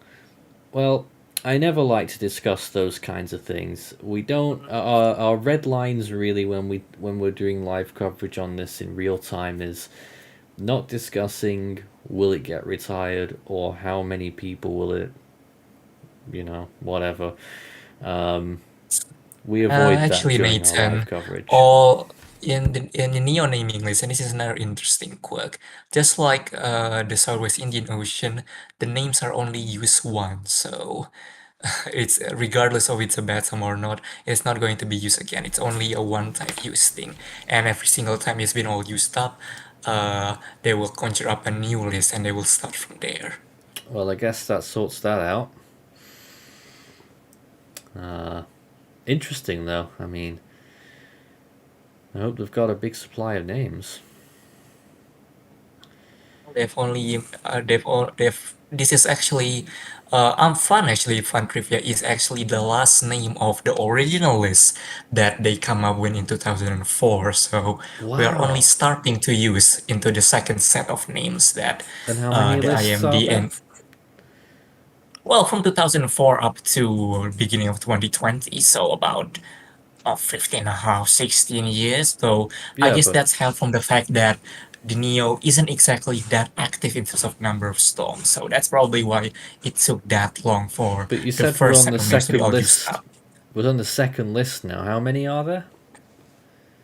Oh, I need to pull that up real Oh, quick. Andrew I may says need to run up 12 it. more lists, apparently.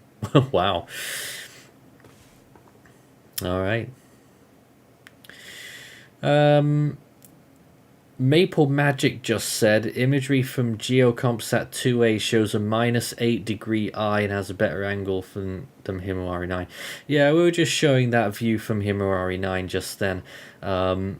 We know that already, and I am keeping tabs on INSAT, which has the best view over the area on what it's going out with eye temperature wise. Last recording that I got was -12.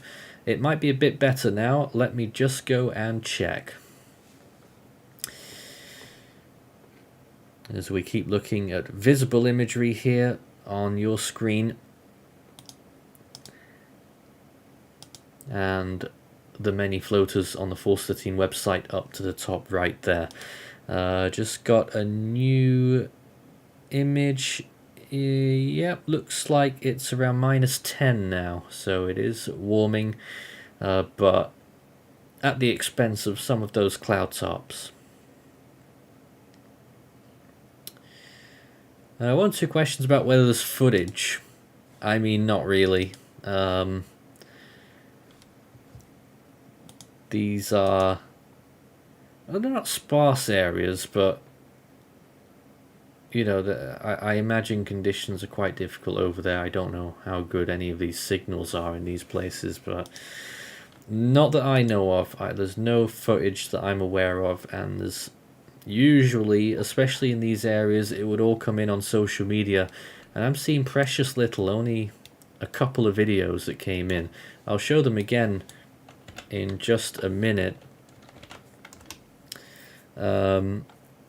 Just trying to find where they got to. So yeah, this was earlier on, if you missed it, a view of storm surge already beginning in some of these areas. This was Sidway last hour, about half an hour ago I think it was. The view there, looking at that storm surge already encroaching, moving inland, obscuring the roots on a lot of those trees. At least a couple of feet there would produce that, probably a little bit more. So that was a view not long ago under cloudy skies, and you just saw when the camera turns towards the right here, you can see how windy it is on some of those trees, and that fellow on the right hand side. Just got a brief glimpse off there with the clouds rippling in the wind. And very quiet road, by the way. No one's out there apart from them, so...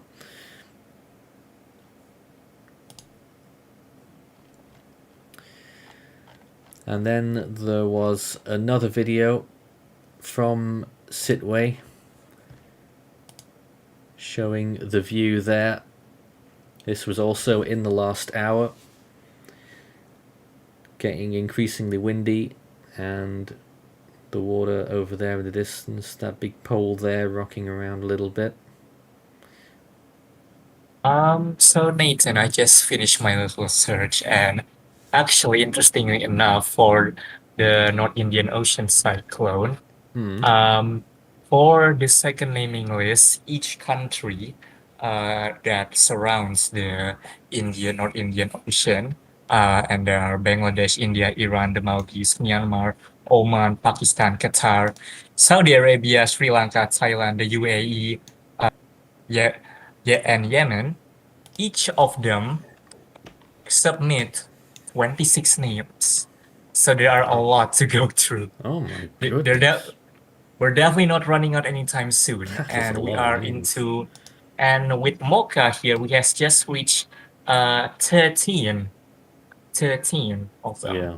13 out of something like over 100. So yeah, we're definitely not running out anytime soon in terms of North Indian Ocean cyclone names. New radar image right now from 33 minutes past. We're starting to see a little bit more of that eye start to appear on this radar imagery, and already we're starting to get a little glimpse of this storm's movement in real time, clearly moving northeastwards. You remember only 15 minutes ago it was right on that vertical line, and now it's a little bit east of it. So trying to infer from that info there a position estimate, but it looks to me, Farhan, right now it's chugging. It is on its way quite quickly. Just trying to substantiate a position now. This would make an estimate now of about 146 kilometers from Sidway and 137 from the southern tip of Myengu Island. And just extrapolating that movement, if it kept going that way, the way it's been going, it could actually make landfall in Sidway or on Myengu Island. Well, I guess what I can say is perhaps this sounds extremely. This will probably sound extremely bad to some people, but really I don't mean it. If it does come ashore a bit faster, perhaps it means that sort of all of the stress and the problems the storm will bring will end sooner. But considering the circumstances with all the humanitarian problem, perhaps it doesn't really matter. It's going to have a huge catastrophic impact no matter what. What a mess. Mm-hmm.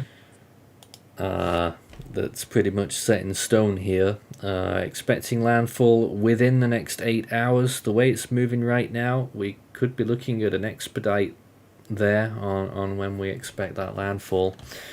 Have we finally heard from the JCWC yet? We have. So, latest info from them right now. They are... What? Oh, that's not updated.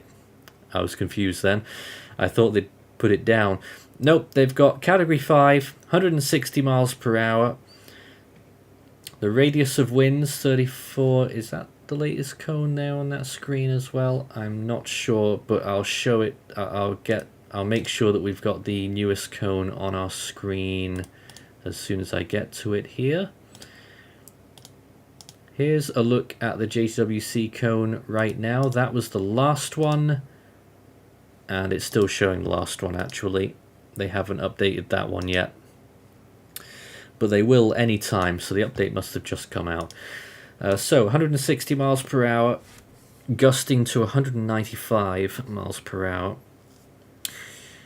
and it is moving northeast at 11 knots, which is 13 miles per hour nearly, and that is around about 18 or 19 kilometers per hour. Well, there it is. Perhaps for those more analytically with your mindset, they're probably happy to see that DGWC finally has recognized as Category 5, but in the grand scheme of the actual situation on the ground, it really doesn't really matter. The point of no return has already been well gone past by at this point. It's just hoping to see what's what really. This latest It's really image on the left really shows massive degradation of those cloud tops, though. Now that I would charge is more than just the eye popping out. I think this is now starting to weaken, which is might be good news if it's true. slightly good news, I suppose. I think that's that. Yeah, the change in those cloud tops, that's got to be more than just the eye popping out. But we're sort of expecting that. It will probably go down slightly. 155 miles an hour would be my guess for a landfall here. In any case, in 12 hours' time, the JTWC have the storm still a Category 3 inland. And in fact, they've really bumped up their numbers after the storm moves inland. They don't think it will weaken that quickly now. Even after 24 hours, they still have it as a Category 1 inland. That will be an interesting sight. And after 36 hours, a tropical depression of 35 miles per hour. Still waiting on that cone. It won't look... Oh, I think it's just come out, actually. Yeah, it doesn't look hugely different. This, once again, was the earlier cone. We should have the new one now. There it is. With a new position estimate there.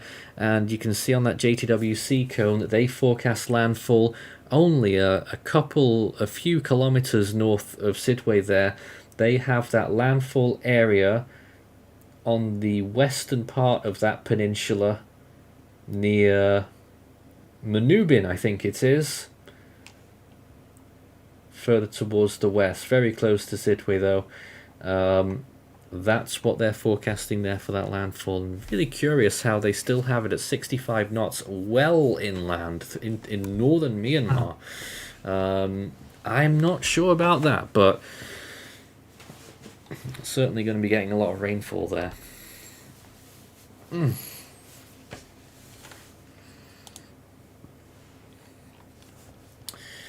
This is Force 13 Live. We are tracking Cyclone Mocha on its final approach to what looks like it will be a very dangerous landfall with catastrophic consequences likely. We are here throughout the morning into the afternoon if necessary to take your questions live on the air. Start your message with Force 13 all in text. And just look back at this other imagery again from RAM. Doesn't look as bad on that imagery. Still Category 5. Will it weaken a little bit though down to Category 4? I think it will. But the difference won't be that visible. We're still looking at 20 feet of storm surge, which we're already starting to witness the beginnings of. Extreme winds on land with gusts, as you saw there in the JTWC update, up to 195 kilometers per hour, which is a little over 300 kilometers per hour. That's the gusts. Sustained winds 160 miles per hour, which is 255. And then, of course, the rainfall factor as well, which could cause flash flooding and more prolonged flooding in vulnerable, susceptible areas. We're going to keep you up to date as best we can with all the means that we have available to us here as we keep tracking this storm. And SRB said... I have a question about Mocha. Why did we put 1% for getting Category 5 chances just to see Mocha turn into a monster storm?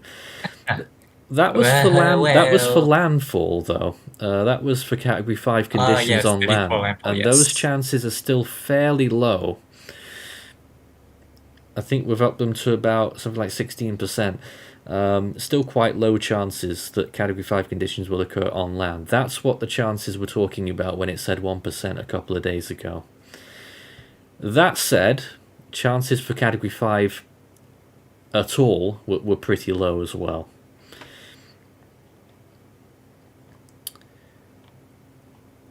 And I'm just taking a look for some more comments right now.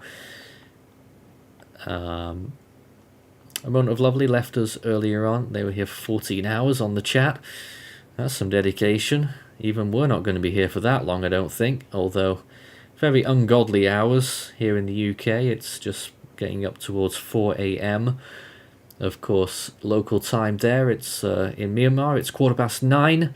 Getting up towards 9 o'clock in Bangladesh. Is that right, or is it 10 o'clock? Well, it's here. Well, the Indian subcontinent, We India, get Bangladesh, confused because India of is daylight about savings here. yeah, they're about an hour to an hour and a half behind Indonesia, and right now here in my place, Indonesia, it's 9:45 a.m. So it's about an Yeah. hour and a half. So it's about 8:30 a.m. over there. I was right the first time, yeah. I just got confused there because we have daylight savings here, which really gets confusing. Anyways, more comments there. What do we think? Oh, an off-topic question, first of all, apparently. What does GFS say about other storms besides Cyclone Mocha?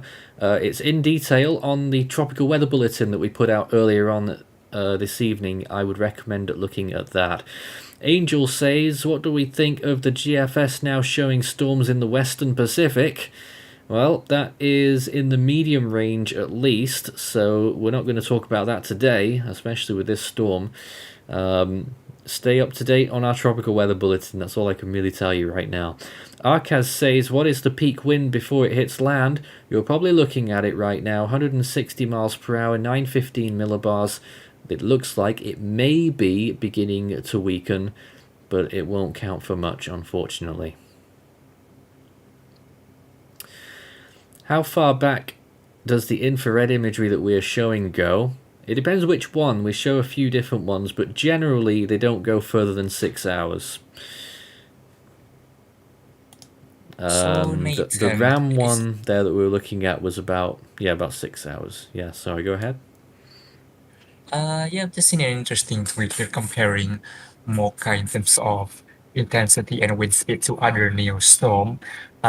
This chart that I'm looking at right now is of course is the official according to IMD data, in which according to that the highest wind speed is Ani with 175 miles an hour, and the most intense is the Odisha cycle of 1999 with 912 millibars. I know you have a different opinion. I'm just kind of interested in what is your opinion regarding the fastest wind and the most intense storm in the North Indian Ocean?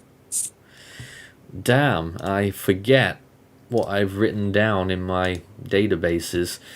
Now, I do a lot of cyclone history, so we know that in the 1830s or 1830s, there was an extremely powerful Bay of Bengal cyclone that a ship recorded a pressure peak of 891 millibars. That is what I would accept as being the record. In the modern era, if you want to call it that, the record for pressure is probably...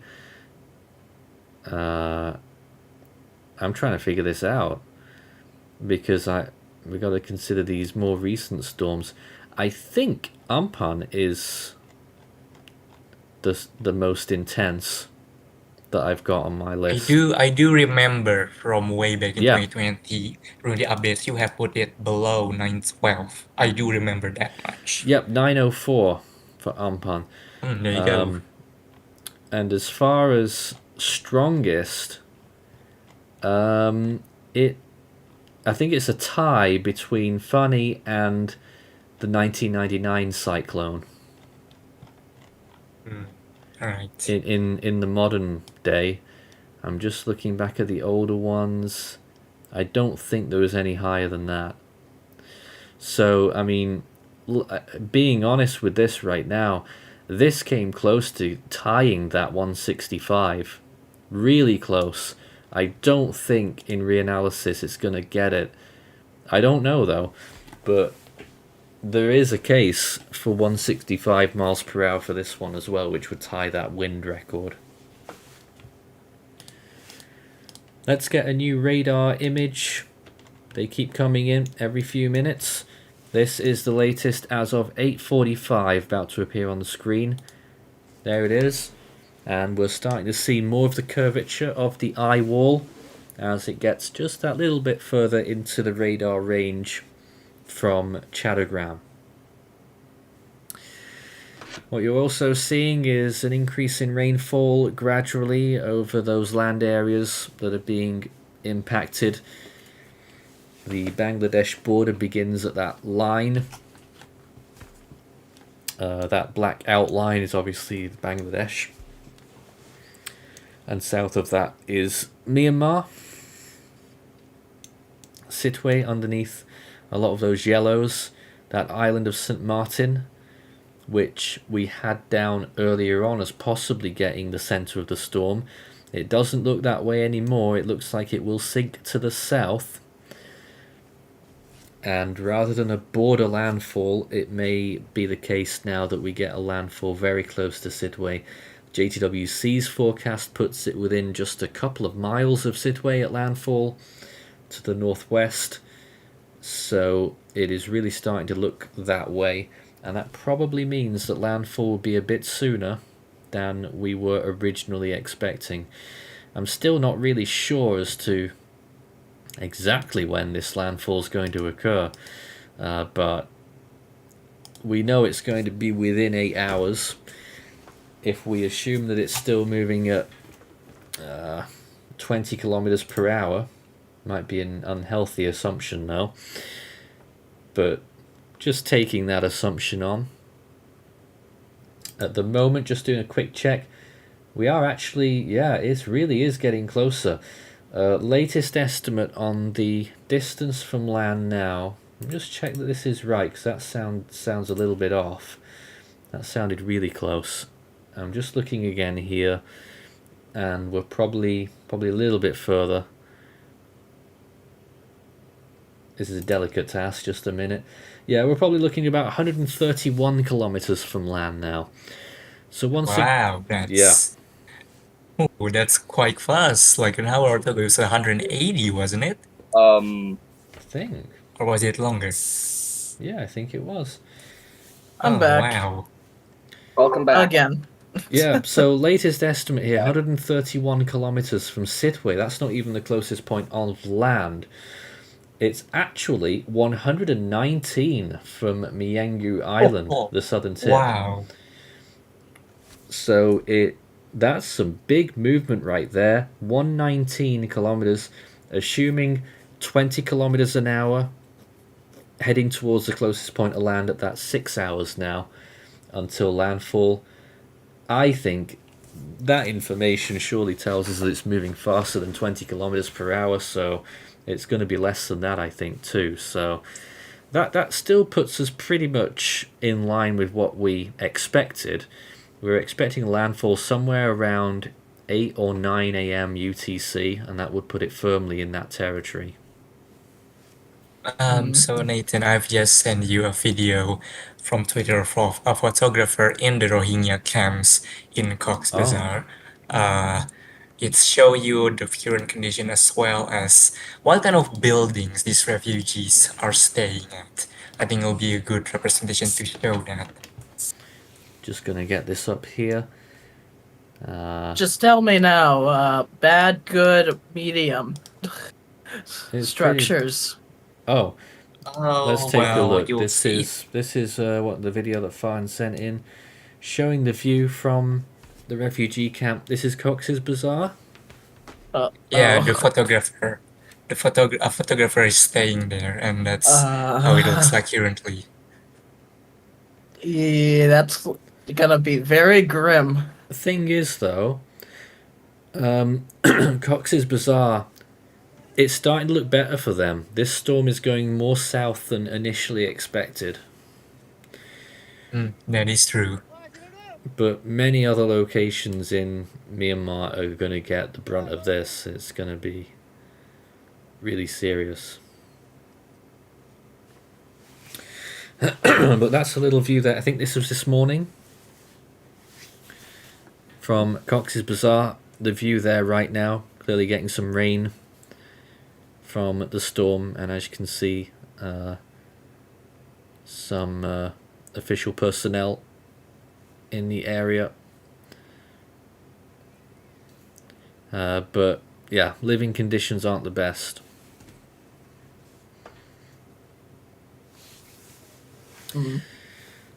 So this is a scene from Cox's Bazaar this morning. Lots of rain, but winds aren't particularly serious over there. But they will probably get, in all likelihood, tropical storm force winds of 40 miles per hour or more.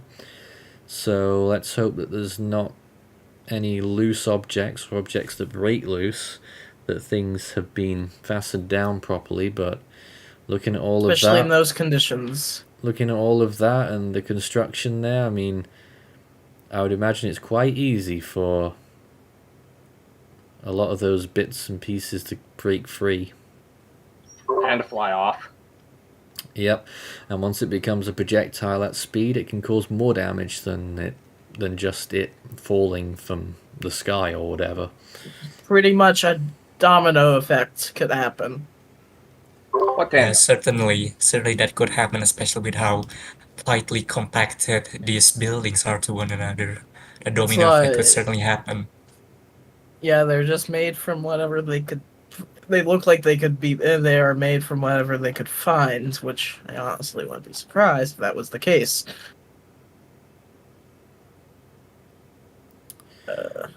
Let's look back at the JTWC cone, the new one that was recently released, and just dissect this a little bit more.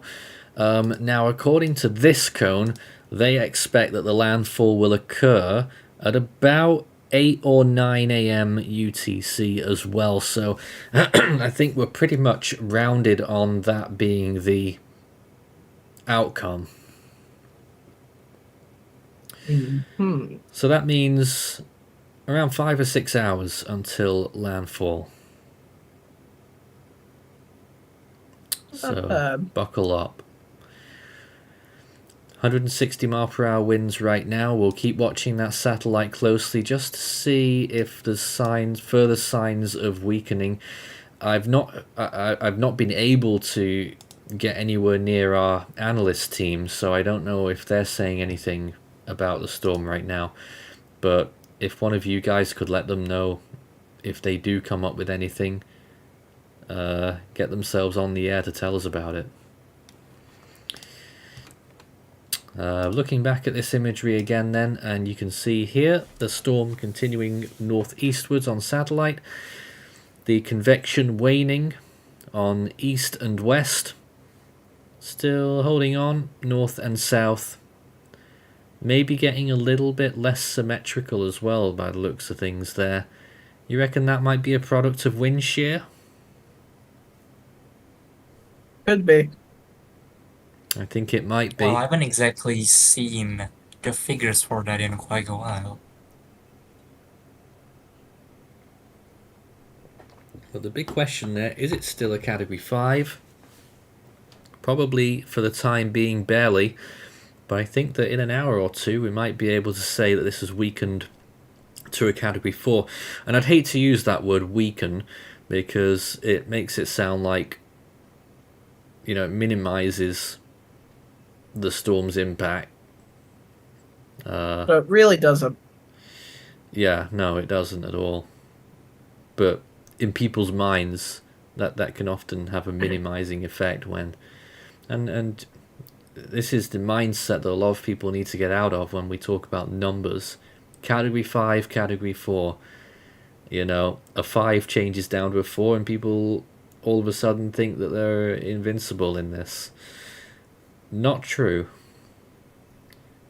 And by all intents and purposes, this is probably going to deliver a Category 5 storm surge, even if it collapsed catastrophically, from the storm's point of view, on itself right now, it would still produce a Category 5 storm surge. That die has been cast. Yeah, it's sometimes when it comes to storm surge, if the storm has already held a certain intensity for a long time, the storm shadow will stay at the size of that intensity even as the storm itself decreases. That's probably going to happen here, but to bring up a more well-known example, especially for those watching from North America, will be Katrina, because remember, Katrina was not a Category Yeah. 5 when it eventually made landfall, but Was Cat 3. it's a Category 5 long enough in the Gulf of Mexico that the storm surge remains as it would be when it's a Category 5, as it batters the Gulf Coast. And we all know how what happened afterwards. That's New Orleans. Now that is a textbook example. Monsoon Jr. in the comments also saying Ike being another example. Massive storm surge from Ike. That was a Category 2 at landfall.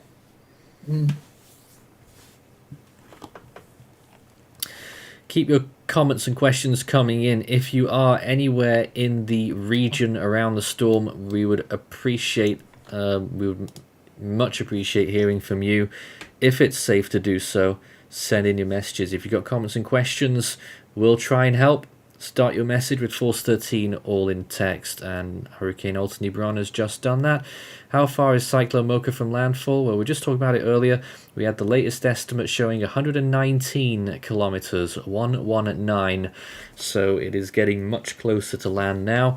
And who knows, it might still throw up a surprise and move even faster than the forecast again, and we might get slightly earlier. But someone just saying 12 to 18 hours from landfall. No, it will be much earlier than that now. We expect that landfall will be within 6 hours. Also, Nathan, in flight. My Sorry? voice completely dropped. Oh, Sorry. Sorry. try again. In Flight Sim in Flight Sim right now, I'm in the center. If you want to show. We'll Fine, show if you that in a don't. minute. Right now in Bangladesh, Sorry, my throat just gave out. Yeah, it's just past 9 a.m. in Bangladesh, 9:30 in Myanmar. It's 4 a.m. here in the UK, and we are covering Cyclone Mocha. If you've just joined us, this is Force 13 Live. We have coverage all the way up until landfall, which is probably going to be within the next 6 hours. We expect that landfall will occur near Sitwe, along the coast of Myanmar, and we do expect that it will be a catastrophic landfall, at least near Category 5 intensity, if not still at that intensity. Although it's looking increasingly like the storm may have embarked on a slight weakening trend, and it may well then be down to Category 4 by the time it makes landfall. Comments and questions, send them in live on the air. We're covering this storm until landfall. We hope you are staying well out there, especially if you're anywhere near the storm. Well, let's humour Taniel for a little while then, who's showing a view of what the storm might look like from inside if you were doing a recon mission into the storm.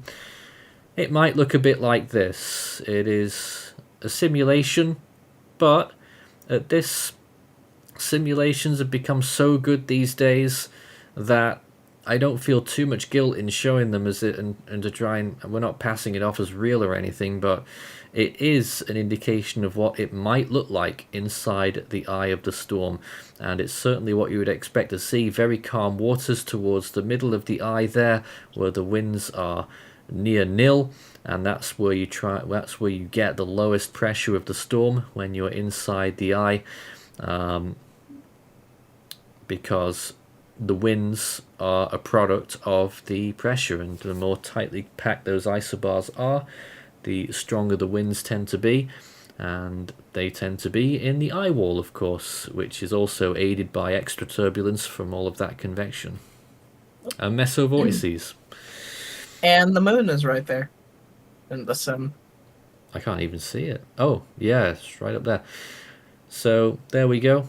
That's one view of what the storm may look like right now inside. The eye's still very clear. Let's take a look at another view from the Himawari 9 satellite to show you what it's looking like from a distance. There it is. Really, really photogenic image. And we always end Beautiful. up sitting here wondering how something that looks so beautiful from an objective standpoint can also be so menacing. It's getting close.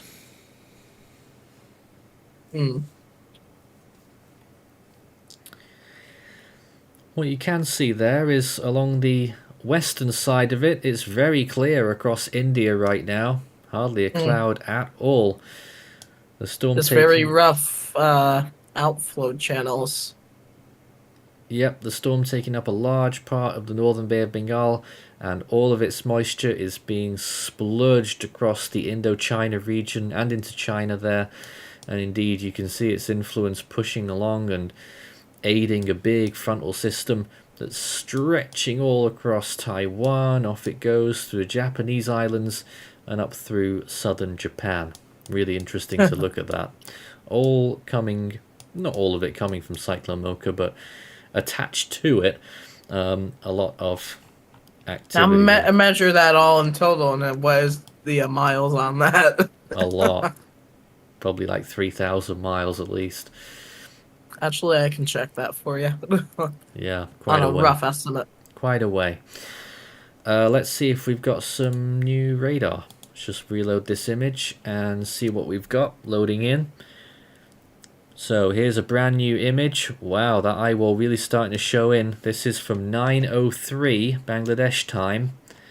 So literally 3 minutes ago. There's It's about... Sorry, there's the view. Yeah. So you were about almost on point. 3,530 miles roughly. Not bad. That's a pretty good guess. There's the view right now. More of the eyewall appearing on that radar view.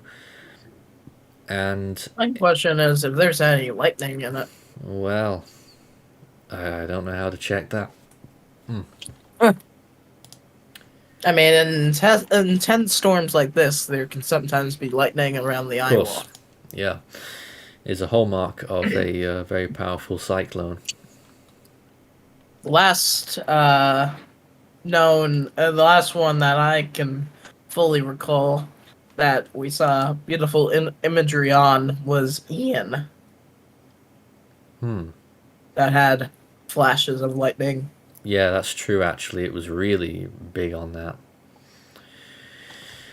Looking at the radar elsewhere, not looking straight at the eye, you can see the rest of that rainfall profile across those outer bands affecting those areas. Sitwe between there and St. Martin there, getting a few spots of heavy rainfall.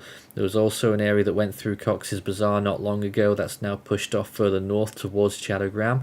The city of Chattogram itself, getting a little bit of drizzle right now, but not anything huge.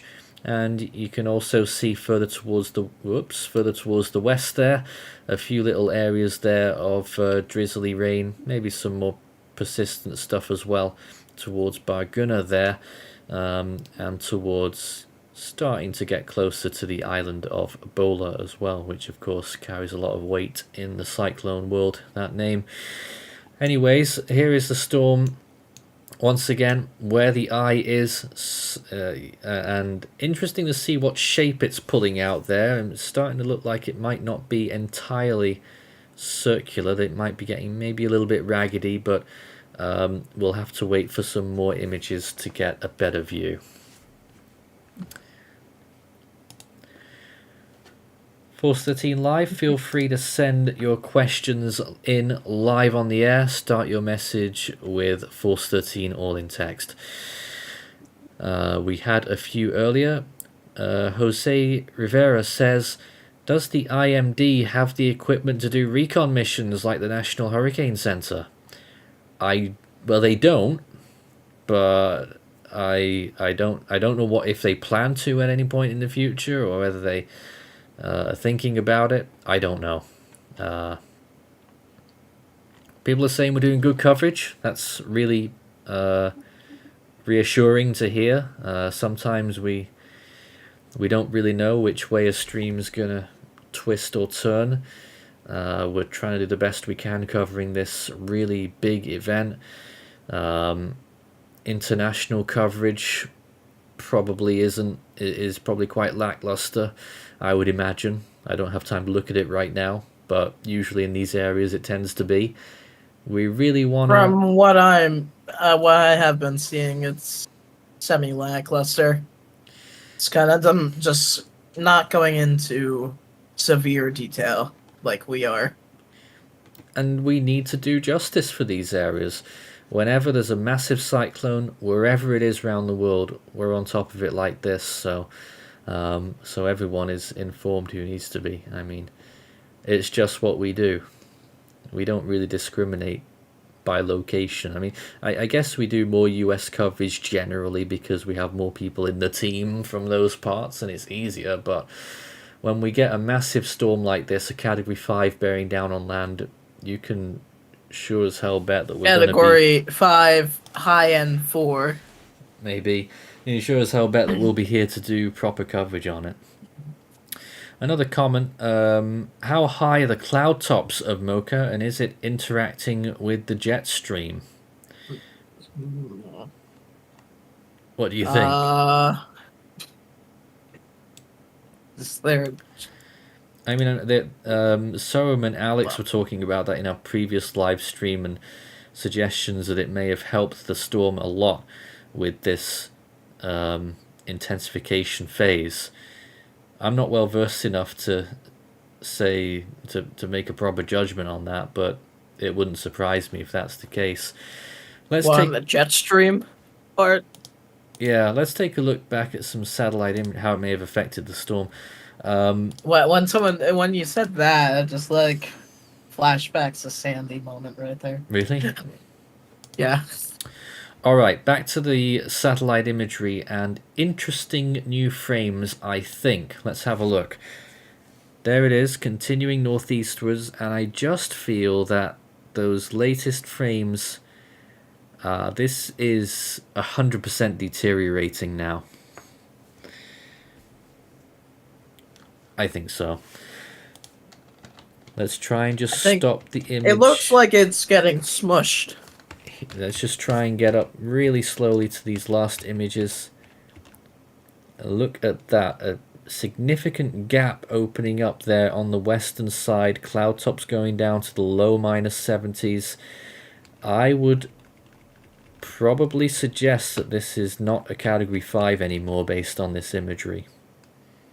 Oh yeah, there's a gap opening up in the eye that keeps going, Nathan. That could cause a dry air slot. Massive into the eye. In just an hour or two there. So, which it's a good thing that this is happening, but it won't really affect what's going to happen on the ground too much, though. No. Sadly. So I might suggest here that this is probably going to be a Category 4 at the next hour. Yeah. What is your prediction at wind speed right now? Current wind speed or landfall wind speed? Current wind speed. I would hold at 160, and if it's still looking like this at the start of the next hour, then I reckon we should put it down to Category 4. Like what, 150? Well, yeah, 155, of course. It would still be up there.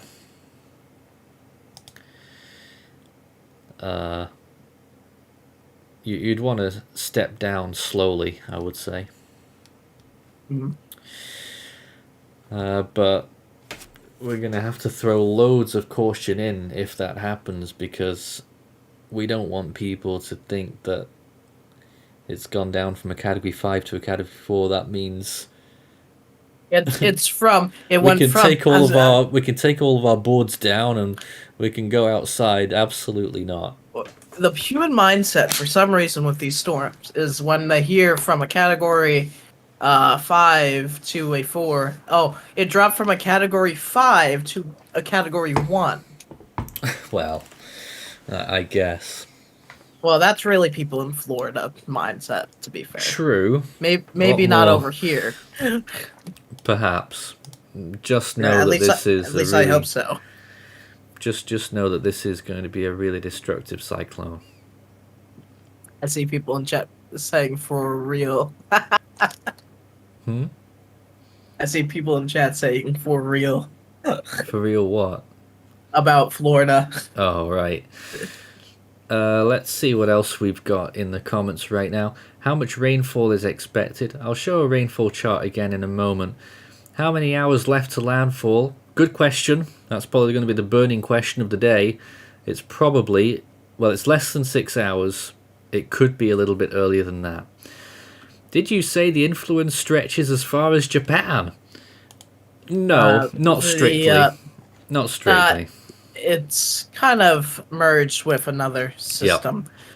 Take a look. Which, to be fair, is not uncommon with cyclones, hurricanes, or anything when they're closer to land. It usually happens. Take a look. You can see Mocha there, and it is sort of fused in with this big frontal system now. I would say Mocha's influence ends sort of in western China, and... At max. Sorry? I said at max. At max. It ends, yeah. And that front begins over Vietnam and Yeah, probably it Laos. looks that. I could look at the loop to And confirm then that for you. off it goes, that massive front moving across towards southern Japan and even further, actually. There's another front just off the edge of that. You should take a screenshot of that whole wide view and just shove it into the contributor hub because, Well, make it. I don't know. Let's see where that.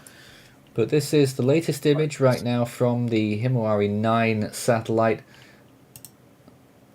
A very recent view of the storm as it continues to edge even closer towards landfall. It's been a little while since we had an update on the storm's position, so I'm going to try and get one of those now. Let's see if there's a new radar frame. Looks like there is. Loading this in. And once again, we're seeing a little bit more. 9:13, 4 minutes ago, showing the view there, once again, of that storm's eyewall. And let me just try and do a little estimate based on that now. And it's continuing to get closer to land. Just look at the rainfall in some of those bands as well, affecting those areas further north. And I'm just trying to triangulate now.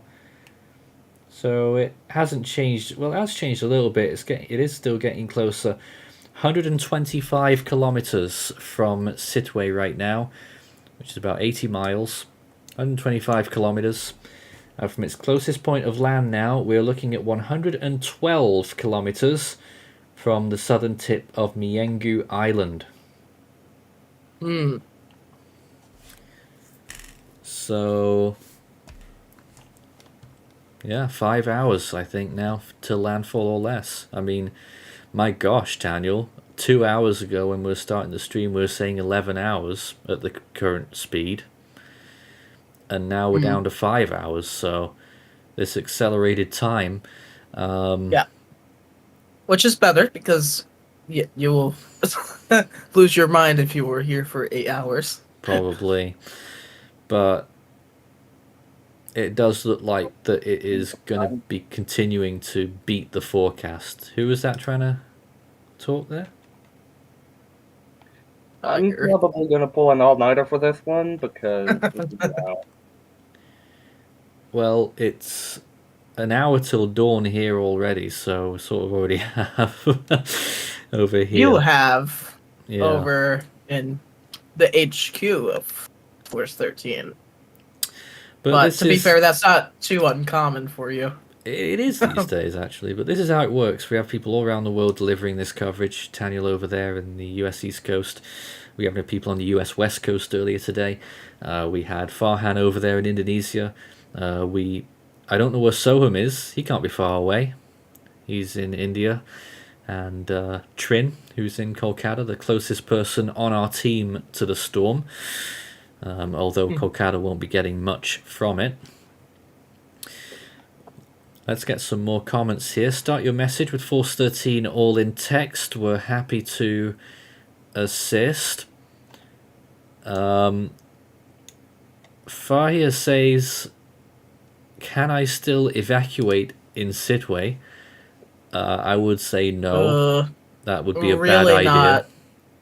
Also, you're gonna have your at this point, surges are already coming up. That would be a bad idea, and lots of fatalities during storms, hurricanes are from travel. Yes. So Car is a death trap. So I would say no. Just try to get, if you're near the coast, try to get to the highest ground that you can in a sturdy building. Jose says, can we go over the safety guidelines for Myanmar when riding out the storm if any people are there? What's the first thing you would say, Daniel? Well, the first thing I would say is, well, make sure you're fully prepared for all this. Make sure you have, if the power hasn't already gone out, make sure everything's charged. At this point, you're starting to run lower on time for that, depending exactly where you are. Make sure everything's charged. Make sure you have food, water. I hope you have that. If you don't, well, yeah. Well, That is a slight issue. I've got from the IMD here the do's and don'ts from their perspective. So this might be a nice little read for you guys. So the do's: check houses, secure loose tiles by cementing wherever necessary. That's obviously a little bit more in advance. Repair doors and windows. Check the area around the house. Remove dead or dying trees. Anchor removable objects like lumber piles, loose bricks, garbage cans, signboards, loose sink sheets, etc. At this point, all that is beyond pretty much impossible. Keep some wooden boards ready so that glass windows can be boarded. If you do not have wooden boards handy, paste paper strips on glasses to prevent splinters flying into the house. Never thought of that. Just get a mattress and cover up the window. Keep a hurricane lantern filled with kerosene, flashlight, and enough dry cells, and keep them handy. Promptly demolish condemned buildings. Good luck with that. Those who have radio sets they will demolish themselves. Should ensure that the radio is fully serviceable. In the case of transistors, an extra set of batteries should be kept handy. Keep your radio on and listen to latest weather warnings and advisories from the nearest air station. Pass the information to others. Of course, radio will be a big thing when communications get impacted in these areas. Pass only the official information you've got from the radio to others. So don't listen to us, basically. I mean, we try, but we aren't official. So get away from low-lying beaches or other locations which may be swept in high tides. I mean, that is common sense, but there we go. Storm waves. Leave sufficiently early before your way to high ground gets flooded. Do not delay and run the risk of being marooned. I mean, people should have already done that. We really hope. If your house is out of danger from high tides and flooding from the river and it's well built, it's probably the best place. However, please act promptly if asked to evacuate. Be alert. Nathan, I've seen some videos, some surfacing that people are not fully going away from the seawalls. Yeah. Be alert for high water in areas where streams or rivers may flood due to high rains. Get extra food, especially things which can be eaten without cooking or with very little preparation. Store extra drinking water in suitably covered vessel. If you're in one of the evacuation areas, move your valuable articles to upper floors to minimize flood damage. Check on everything that might blow away or be torn loose. Be sure that a window or door can be opened on the lee side of the house, the opposite from the wind. Make provisions for children and adults requiring special diets. If the center of the eye of the storm passes directly over your place, there will be a lull in the wind and rain, lasting for half an hour or more. During this period, stay in the safe place. We say it all the time. We've been saying it since there was this story from the Miami hurricane in 1926. There's about 400 people got killed because they thought the storm was over when they were in the eye. It's not over. If ever since then, this is the message. Over. Ever since then, the message has been, don't do that.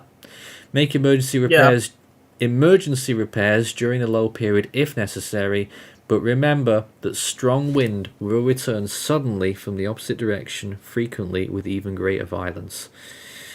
Be calm. Yeah, it feels worse for the second round sometimes because things are already damaged. There's already debris around. It can be a disaster. Be calm. Your ability to meet emergency will inspire and help others. I suppose so. You should remain in shelters until informed by those in charge that you may return home. Any loose and dangling wire from lampposts should be strictly avoided. That's a good one as well. Avoid exposed wires. People should keep away. Don't approach power lines. Yeah. Don't. Stay at least 40 plus feet away. Probably. People should keep away from disaster areas unless you are required to assist. Antisocial elements should be prevented from doing mischief and reported to the police. Interesting one. Like looting, or... I suppose that's what they mean, yeah. Cars, buses, lorries and carts should be driven carefully. The houses and dwellings should be cleared of debris. Losses should be reported to the appropriate authorities. Relatives should be promptly informed about the safety of persons in the disaster area. That's all the do's. They only list 4 don'ts. And the 4 don'ts are avoid being misled by rumours. That's a good one. Yep. There's so much fake news out there. It's pretty appalling. It's a Category 6 hurricane. Please. Don't leave shelters until informed by the rescue personnel. Don't leave the safer place during lull. However, minor repairs can be carried out. Don't touch loose and dangling wires. It may have electric current. Yep. I think that pretty much satisfies all of the safety information there. I mean, even if also don't enter water if you see electrical wires hanging in the water. Oh man, no. Just asking for another disaster. You never know if the water could be somewhat electric in nature. Yeah, of course. Oh wow, new image is showing that the storm is really deteriorating. Let's take a look. It's like very squished. It looks. Look at these latest frames, and we are losing -70s in a spot there in the western part of the Eyewall. This is great news, showing weakening there. It is probably still going to be a strong Category 4, but the news is here that, as forecasted, we are starting to see some weakening prior to landfall. Oh, we can't celebrate yet, sadly. Or at all, I'm afraid. I would love to see that whole eye completely collapse, though. It might. It will definitely collapse very quickly once it hits land, though. So there it is. Yeah, literally everywhere it's like barely holding on to the pinks. Let's get another 80. comment here. International Cyclone Tracking says, don't forget that a lot of the danger of storms can come after the storm, such as down power lines, as we mentioned there, and damaged structures. Yep. Also, you have the In this case, you would have the aftermath of the flooding coming down from the mountains. Potentially. You could have some it slowly flowing, slowly fastly flowing your direction after the storm, after it's accumulated up in the mountains. And I know that for a fact that it accumulates fast. Let's get a new radar image. Some rain approaching Yep. Chattogram right now. But here's the view at 9:28 appearing on the screen. Which is literally right now, a minute ago. Very up-to-date radar. Not much movement I've seen there on the storm. Still a powerful looking Eyewall. Some pink even in there now on that reflectivity. And near St. Martin, an area there that's producing a lot of rainfall. Rainfall as well on the outer, sort of middle bands now of the storm. Yeah. Now then. You know, Nathan, when I said I know with the mountains, because I was in upstate New York when Isaias hit upstate New York, still as a tropical storm. Yeah. And I was measuring the lake that I was staying at, and it rose about 5 inches, which was not. That was just all the water collecting down from all around.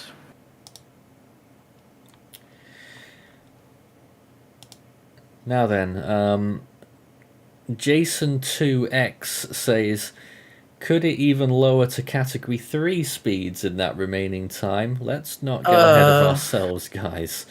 I highly doubt it. Yeah, highly doubt it. Unless something remarkable happened, which is... It would have to be the strongest shear or the mass amount of dry air you would need for that. The combination of the two. But it is quite clear that Shear is getting to work on this now. Shearing away. Yeah, you can see it on the side that's starting to get pinched in a little bit. There's another look, one of those infrared views. Cloud tops have dwindled. Only a few areas left of -80s. The eye temperature hasn't really increased. And a big... Actually, I think it's getting worse now. Oh. Because it's on even, no visible satellite. It's filling again. Let me just have a look and see what the Indian satellite has for that. As a matter of... Well, yeah, slightly. It still looks okay. Okay. It still looks okay, but... it looked a little better earlier. It has weakened a little bit, the eye. We're actually now looking at an eye temperature of -23, I think it is. So, yeah, it's getting to the point where it's cooling now instead of warming. Pretty convinced at this point that this is not a Category 5 anymore. Very high-end 4. Yeah, and if we make that call at the start of the next hour, then I'll have to spend a few minutes away and update all of the stuff on the web pages. That means Tanya will have to talk to himself for a few minutes. Excuse me? There's no one else here at the moment. It is a little late. I don't know where our Indian gang are right now, but it seems a bit quiet out there. Yeah. But make no mistake, this storm is heading closer, and landfall is on its way fairly soon. Probably 5 hours maximum now. And well, look at models, even though it's very close for models. Yeah, Just want to know what they were saying. We can look at rainfall. I really don't see any point in looking at wind. Yeah, wind, honestly, it's about what's on par right now. I have to say something that these models fully blow out of the water, though. Okay, The eye. you The think? eye size. Nathan, What? I'm just gonna show you this. Is this storm the size? It has the size of that eye. Oh my goodness. Alright, just a minute. Let's go back to that Daniel's screen. I'm trying to get Please. to you.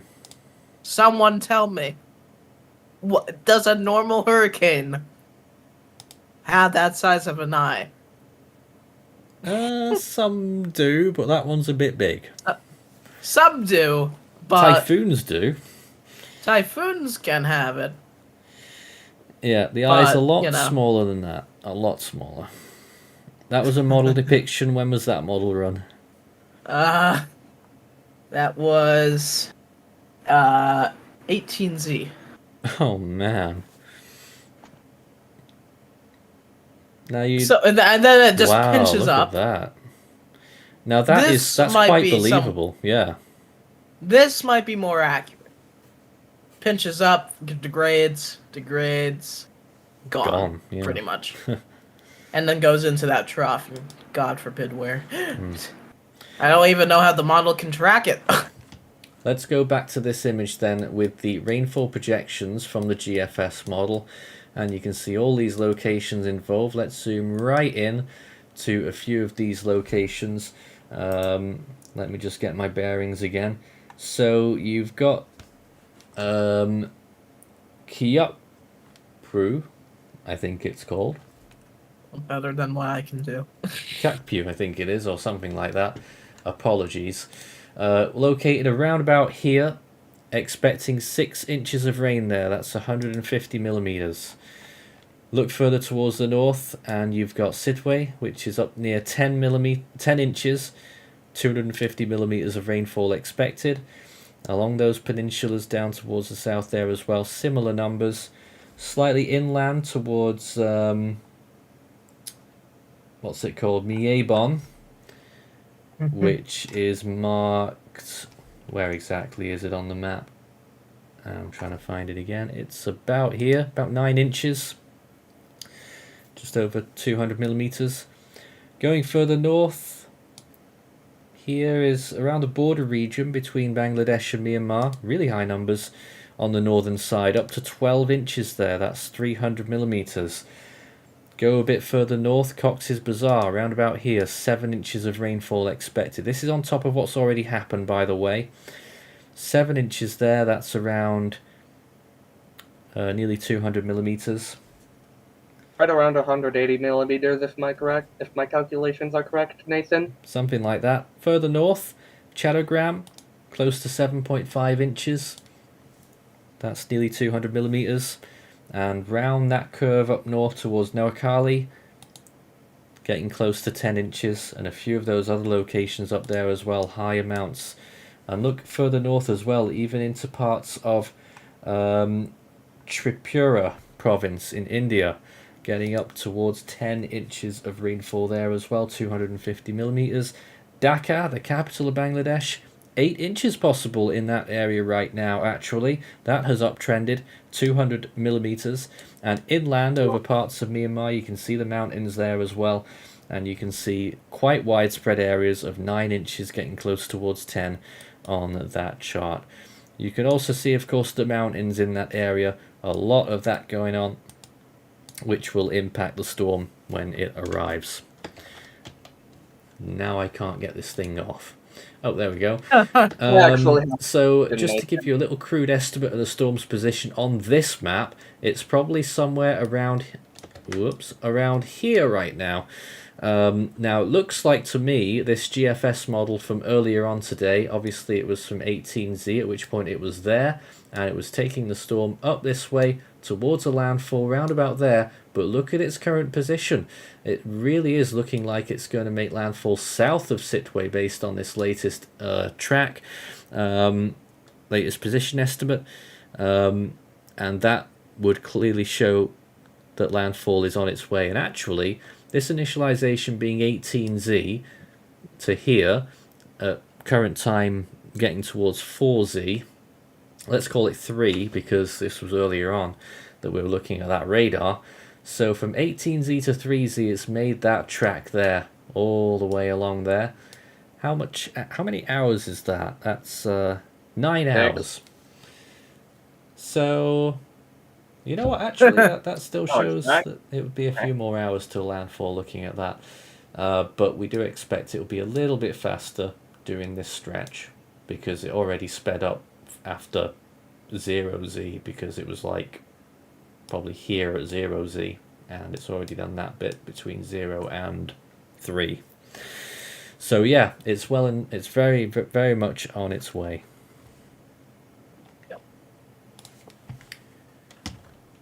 I've just got to do something really quick here, so I'll let Daniel say something. Well, you caught me off guard. Fantastic. Well, looking at the storm structure, it's definitely continuing to degrade here, which is good news, but still, it's still going to be a very powerful landfall situation here. And actually, as I'm talking here, that Eyewall is seeming like it's getting down to -65 temps. What? Oh, Eyewall. I thought you said I then. Eyewall. Okay. In parts, there's little slivers I'm seeing starting to form, at least on tropical tidbits. I don't know if your satellites have caught up to at least the recent frames, but let me have a look. It's definitely a lot warmer around that, which probably would mean that side is heavily degrading. We'll look at that in a minute. First of all, though, F-13 Egg, you're on the line. Interesting name. What? Yes. AC here, folks. It's been a long while since I've done something along the lines of coverage. Are you so the one? A little rusty. You were the one who was on our Douglas coverage, weren't you? I believe I was, yes. In 2020. That's the last time you were live with us, I think. I might have been around since then, but I don't know. Once or twice. But welcome along. Thank you. Yeah, can we just call you Egg? Call me AC. There we go. So, Cyclone, how do I pronounce this? Probably Mocha. I think some people say Mocha. Mocha. Probably like the coffee. Yeah. Or Mocha. Mocha. Wow. And look at you. Now, it's starting to look like, and correct me if I'm wrong, but taking a look at the recent Himawari 9 loop, seems to be faltering ever so slightly. That eyewall seems to be closing a little bit. Or that It's shrinking. It just updated, Nathan. If you want to share my screen let's share, go to you. Because mine seems to be maybe a tad bit faster. Just getting to it right now. It does seem like it's shrinking. I don't know if that's... Oh, it looks like it might be collapsing now. Yeah, it's much smaller than it was. It's getting an oval shape instead of more of a circle shape. Not even that, it's like half circle. I don't know. It started looking like, and I'm a bit rusty, so I might be wrong, but the words I was thinking of was eyewall replacement cycle. Yes. But I don't know if that's the case here. Looks like it is. Yes, but it won't be able to fix itself at this point. Yeah, if it collapses. I really at don't this think... point it's more of an eye collapse 4 hours. at this point. Yeah, I really don't think it's an eyewall replacement cycle. This will probably make landfall somewhere within the realm of... Yeah. We've got radar of the northern side of the eye. There's no evidence of an eyewall replacement cycle. It's probably just like the area's collapsing. So it's 9:14 a.m. over there right now. So it's 9:14 in India right now. Well, I might. Yeah, 10:14 now in Myanmar. So yeah. Yep. Yep. It is 10:14 a.m. in Myanmar. So Myanmar. Give it about 4 hours tops, and it'll probably show up. Probably make landfall the afternoon, early mid-afternoon, probably somewhere within the realm of 800 hours UTC, which would be which would be somewhere around 4 a.m. Eastern, where I am. I'm just trying to get a new position estimate right now. Oh, I was looking at the wrong thing. Oh no, I'm just looking at latest radar.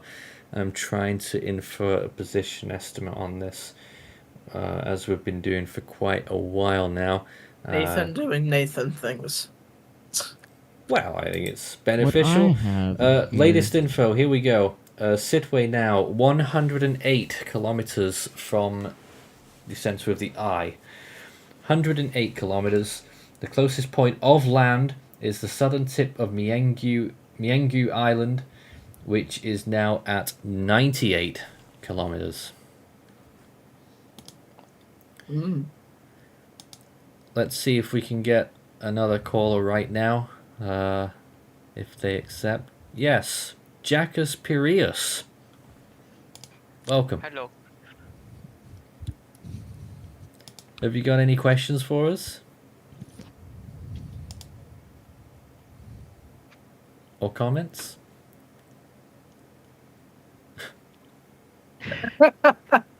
Might have a bit of a bust here. Uh-oh. Uh-oh. I think, Category 5. Yep. We still have category 5 for the time being, yep. Yeah. By all accounts, 160 miles per hour, a pressure of 919 millibars, as of... That's on JTWC, yeah. Yeah, it's out of the JTWC. And that's what I'm going to be endorsing at the moment. Alright.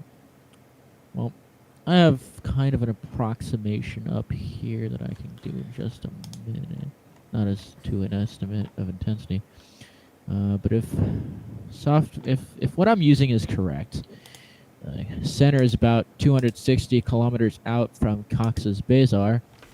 Paletwa about 265 kilometers. Sitwe again. Less than that now, I think. Latest I've got. That is that frames from 1120. So of course, you'll probably get something. You'll probably get something a little. I don't know where you're getting that from, but you're probably getting it. I'm looking at live radar. Mm-hmm. Live radar. Pretty much. They have radar there? They do. Well, from Chattogram, which is close enough to see part of the storm. But Western Eyewall continuing to fail. Yep, that's a replacement cycle if I've ever seen one. At this point, it's not really even a replacement. It's a more just failure of the Eyewall at that point. Just outright collapsation, not even trying to replace it. It won't have time to eat. If it was back, if this was happening like a day ago, yes, maybe then it would have been called a collapsing of the whole eye by an eyewall replacement cycle. At this point, it's a full eye collapse, which honestly, I wouldn't be shocked scenario. Wouldn't be shocked if we have an intensity estimate downgraded to Category 4 by the time we get our next estimate in about 2 hours 12. Well, we're probably about to do it the next hour. Looks like I would probably do so as well. That's what I would be thinking. Jackus Piraeus, who is in our call, have you got your composure yet? I think this cyclone device is changing because I'm not sure what you said. I'm sorry. is all well over there? I don't know. I Sorry, we're not getting the grasp of what you were calling for at the moment. But we'll come back to that, I guess. Comments about any camera views of coastal areas? There really isn't. It's these parts of the world that they don't really have much available. But we do get bits and bobs from social media. Oh, that's interesting, Nathan. What's interesting? That a portion of the eye has reopened up briefly. Well, that And would those negative 65s on the edge have kind of gone, and it's back up to negative 70. Right. It's trying to fix itself. I say no. There's still a gap in between, if you look on my screen, in between Well, at the moment, this we're just looking at section some of footage convection. here from, I think, is Sidway still. And this is a view very recent, probably in the last hour. Conditions there are degrading. I would certainly have to guess so. It's Nathan, any guesses on the winds over there? They'll be getting storm force winds now, and just considering that it's what how far was it again from Sidway? 108 kilometers. CIMSS, which should be able to help me figure this out. 108 kilometers, so they're probably getting towards 50 to 60 mile per hour winds soon. So EDT wind field estimates. Yeah, they are. Parts of Myanmar are going to portions of Myanmar. Yeah. Hurricane force winds on the first areas of the coast are imminent or occurring. We do this out of the CIMSS website that I have up here. Here, if I can, here we go. So if you look at my stream here. Oh, hold on. Take me a look. We can't do that, unfortunately, on this thing here. We can. Can we? Yeah, multiple. Oh, we can. Where'd that come I was just from? about to say, it confirmed the theory that Nathan's I theory was incorrect. Well, I'm using my camera for this one because I love OBS, but anyways, See? Anyway, this was, I don't know when this was. This was, so this would have been 11 p.m. Eastern. So that was not too long ago, but this is about an hour, so things probably have shifted a little bit, of course, but as of 3 o'clock UTC this morning, you have tropical storm force winds occurring across a pretty good portion of Myanmar. Hold on. That winds starting to come in. That graphic there indicating that hurricane force winds are reaching the coast already. Just about. In a cyclone like this, no surprise here. A cyclone about this size, you're probably going to see winds right around that, right around those numbers, right around then. And so, of course, I'll pull that back up. So, it does seem like the center might be a little bit off, but yeah, conditions in southwest, west central Myanmar are going to be deteriorating pretty quickly, so preparations, of course, should be rushed to completion. I have no idea about the warnings they put up in those regions, but I'm sure there would be warnings out. We've actually got some news here. There's been an override on the ATCF, and they're giving this storm 165 miles per hour. They're a little late on that. What? They are. They are very late on that. But they have done that, so ATCF So, system overriding to 165 miles per hour after the JTWC advisory came out. So they've upped the intensity to 165 miles an hour. They have, and here's Stronger us. than us. And Stronger than us. and here's us about to downgrade. Yeah. Well, that is news. And I've got to upload a lot of, I've got to update a lot of my graphics now. So I'm gonna dedicate the next 5 or 10 minutes to you guys. Alrighty, so. But feel free to ask me any questions. Congratulations, JWC. You done it. You've done it. I don't know where he's pulling ATCF from. If someone has that resource available, I would appreciate it. Well, it's the usual. It's usual. So officially by official sources, well, a source upgraded that's to a cat 165 miles an hour at peak. That is news to me. Now I reckon damage. more likely than not that would have just been for that data point. It's definitely weakened since then. It may have peaked at 165, and that might be what they're going for. But currently, it seems to be on the verge of us bringing it, or Force 13 bringing it back down to 155 miles an hour. And that's what you guys have said you were going to do. Yep. Of course. That will be confirmed in a few moments. But still, we really have to hammer home the point that it doesn't matter.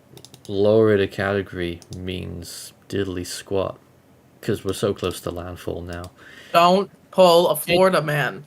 Oh man! Don't do that. Don't do that. The downgrade to Category 4, if we do go ahead with it, it again means nothing. Nothing changes. Treat this storm as if it were making Category 5 landfall. It's this just a number. Literally only exists as a point of statistics. Mm-hmm. That's a good way of saying it. There's very little difference, of course, between 155 and 160. There will still be. You won't feel it. You're not going to feel a difference. It is still going to be a very, very catastrophic landfall. And don't even attempt to go try to feel it because you will fly down the street. I can't be laughing at that, but you're right. I mean, you can't stand in 100 mile per hour. I guess I have the benefit of being several tens of thousands of miles away from the storm, so. Well, maybe not several tens of thousands, but halfway across the world is good enough. Yeah, I'm halfway across the world from this. Extremely dangerous situation, which is still continuing. A 100 and, for a few more minutes, 160 mile an hour Category 5. Oh. With a pressure of 915 millibars, expected to make landfall within the next 4 or 5 hours now, with a 20-foot storm surge. Let's not forget that. Go ahead, a question? So someone did mention in the chat, this wasn't really a question, but this is more someone saying it might have peaked 165, but they really didn't think it was Cat 5 now. And I mean, that's fair enough. That's kind of been the assessment here. But someone said 150 miles an hour. What? What, right now? Someone said they thought it was like 150. I don't think that might be a bit low. Just a little. Honestly, I'd put things at give it a couple of hours. Give it a couple of hours and we'll see. A couple of hours, it will probably be at that once it starts having severe land interaction with not just the land, but the mountains too. I love how I phrase that. Dear, you can tell I'm getting tired. It's late. It's late for a lot of us here. When I get tired, I go into a mode called Daniel mode, which, for reasons right now, I won't go into specification. But you've witnessed it, Nathan. I'm running on Coca-Cola. I'll be here a while. Let's get another question there that came in. Are we surprised that Mocha became a Category 5 cyclone? How do we really feel about this storm reaching I'm Category not 5 status? really too surprised, to be fair. I don't think it at all, to be honest. It's something that happens, and we were always thinking that this was probably going to be a big storm. The conditions were there. Everything was right. And it capitalized. Yep. But it is one of the strongest storms to ever approach Myanmar. In fact, there hasn't been a Category 5 storm that has approached Myanmar. So this is probably Wow. the first one. That really hammers in recent the records. situation that we're going through here. Is that just this is statistically unprecedented? Well, I mean, And of unprecedented course, is a if big there was word. any We've only time to got compare, now's the time. the satellite era to work off, really, for knowing that kind of information. But yeah, still quite a few decades in which we haven't seen anything like this. This is quite possibly the first one in recent times to hit Myanmar. Yeah, they don't get a lot of. They don't seem to get much of these big cyclones, but they'll usually be on the outer edges. Usually, those kinds of things hit Bangladesh, eastern India, but this time you have for right now, Category 5 cyclone barreling towards west central Myanmar. Yep. And this is just something you never want to see as we cross midnight on the U.S. East Coast, 400 hours UTC. Yep, and that means it's just past 10 o'clock in Bangladesh and 10:30 now in Myanmar ahead of this storm, which is edging ever closer. The latest estimate that we had earlier, about 10 minutes ago now, is that it is now 106 kilometers from Sittwe and 98 kilometers from the southern tip of Myengu Island, which is currently the closest point of land from the center of the eye. We'll be showing And a we're lot looking more at it- stuff shortly, like more radar images and plenty more satellite, but I'm just updating some more stuff here. Yeah, I gotcha. Yeah, me Again- over here slowly dying because of my sore throat. Well, Yeah, I would not be talking too much, but I'm very thankful that you're here to help. And of course, Yes. as thank far God. as Boca is concerned, we're looking at a landfall time around 2:30 p.m. local time. I think it will be 800 hours quite a bit earlier, UTC, man. 4 a.m. Eastern time. Back over in America. I think it'll be earlier. Once You think? again, I'm probably going to pull an all-nighter. Mhm. I mean, if it keeps pace, it might be able to make landfall at 2 p.m. even. So about 3.5, 4 hours now as it marches ever further towards the coast of Myanmar. Of course, preparations should be completed or rushed to that stage. Oh, Well, clearly. if there was any time to be prepared for a cyclone, now would be the chance. Or now would be that time. In a little while, I'll also read off the JTWC prognostic reasoning as well, which will have some more info. But in the meantime, The shear you can really see on a visible close-up, taking its toll on the storm. As you can see, a more low level spin. And I would Is say now that we're visible. quite fortunate to see this, because there was no guarantee that wind shear was going to cause an impact at this latitude. It was only beyond Cox's Bazar that wind shear definitely soars. So this is some welcome news, but it is too little too late for a lot of those areas along the coast which are going to be slammed by an enormous storm surge that could reach 20 feet. And it doesn't matter how much this storm weakens before landfall, it will still be near that number.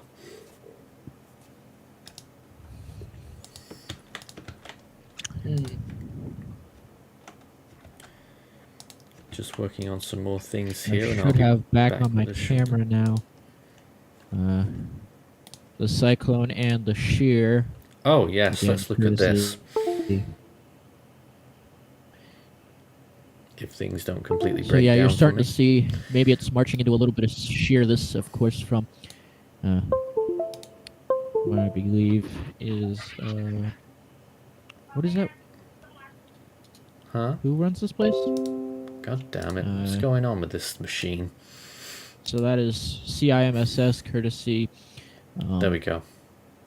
the University of Wisconsin-Madison. A big thank you to them. That graphic showing that it's about So it's coming from the it's coming from the north.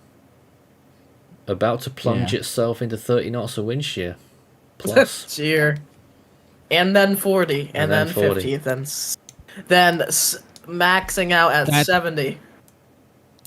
Yeah, and of course, that's welcome news for folks in there.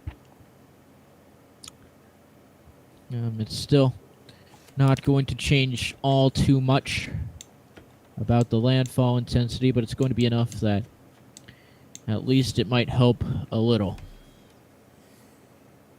So, at the very least, we can be glad about that. It will destroy the structure more quicker. That lingering around longer than it should.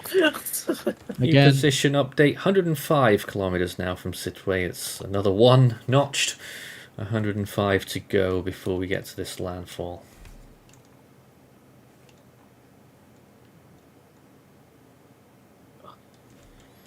And 225 from Cox's Bazar and 330 from Chadogram at this point. I'm just about to update our bottom bar showing that info and that we have downgraded it.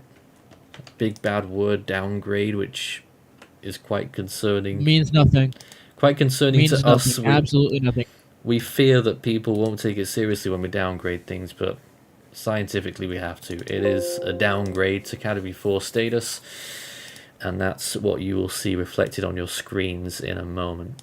And I just realized we had a black screen there for a good few minutes. Sorry about that. Yeah, throw this back over. Even with the downgrade, it's still going to be catastrophic. Yep.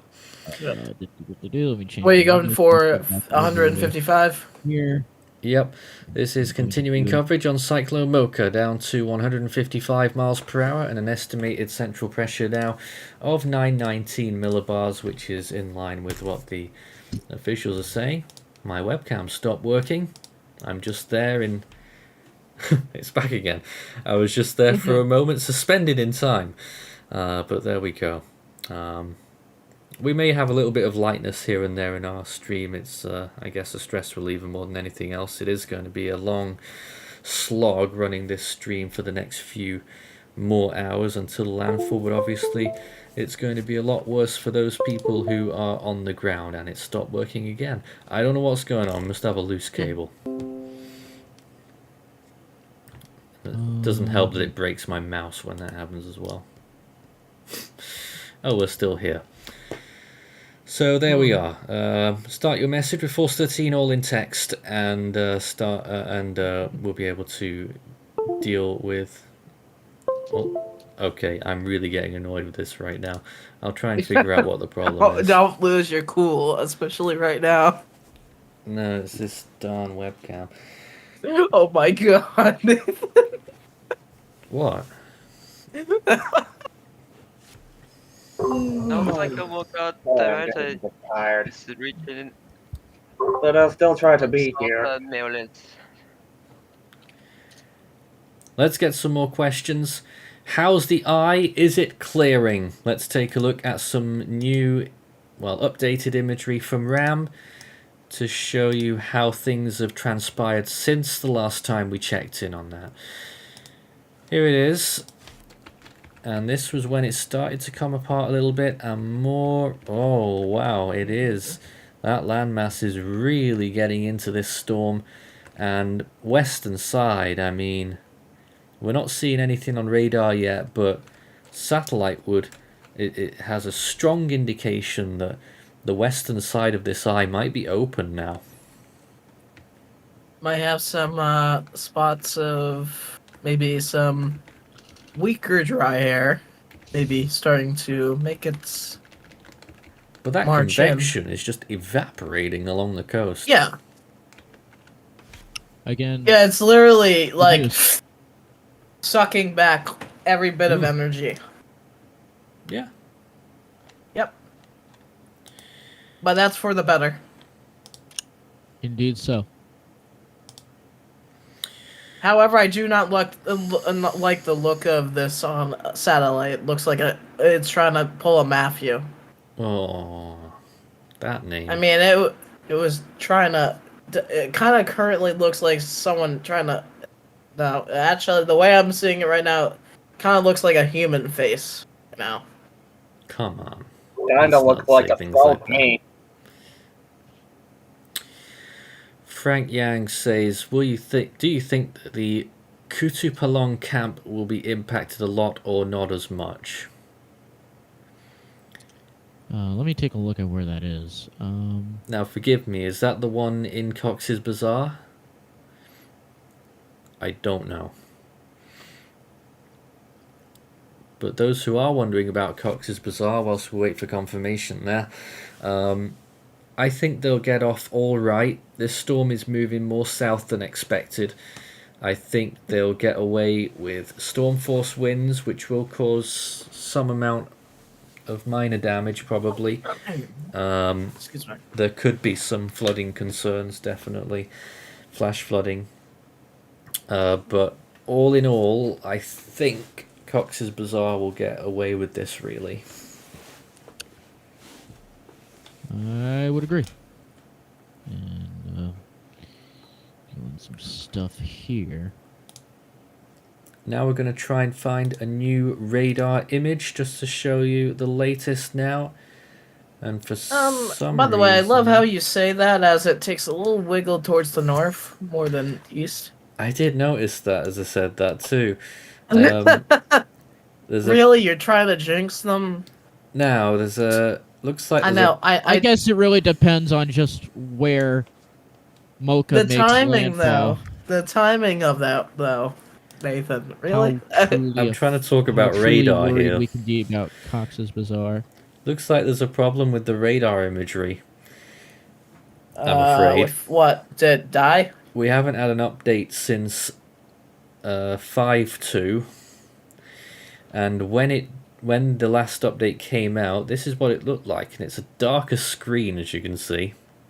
Oh, the that's a storm bit was there. concerning. And the reason why it's dark screen when you zoom out is because there's a window in front of it, System 32 command prompt on their radar interface. So I don't know what's going on with their computer. They Sounds might like have had a bit of crashy crash. Sounds like it's worse than what we've got. So yeah, looks like we'll see if it comes you think back. you think your PCs have problems? So I've run things through as far as the CKZ pressure calculation. And so take this with a grain of salt. It seems a little high. Okay. 920.4 millibars. I don't think that's out of the realms of possibility. Well, I guess that would be a. Well, JTWC had it at 919, so 990. And now you can see on our bottom bar now we have downgraded the storm to 155 miles per hour and a pressure of 919 millibars, category that 4. tracks. Okay, then the CKZ calculation tracks. We're still expecting a catastrophic landfall later today. Let's see if we can talk to another caller right now. Yoshi, you're up as soon as you press the accept button. Hello, My welcome. favorite character. Hello. Hi. So, Your thought? I've only. So, Foy already answered the question for me, but I want to hear the rest of the team All right. about it. Do you guys think it's still a Category 5? No. No, it's not.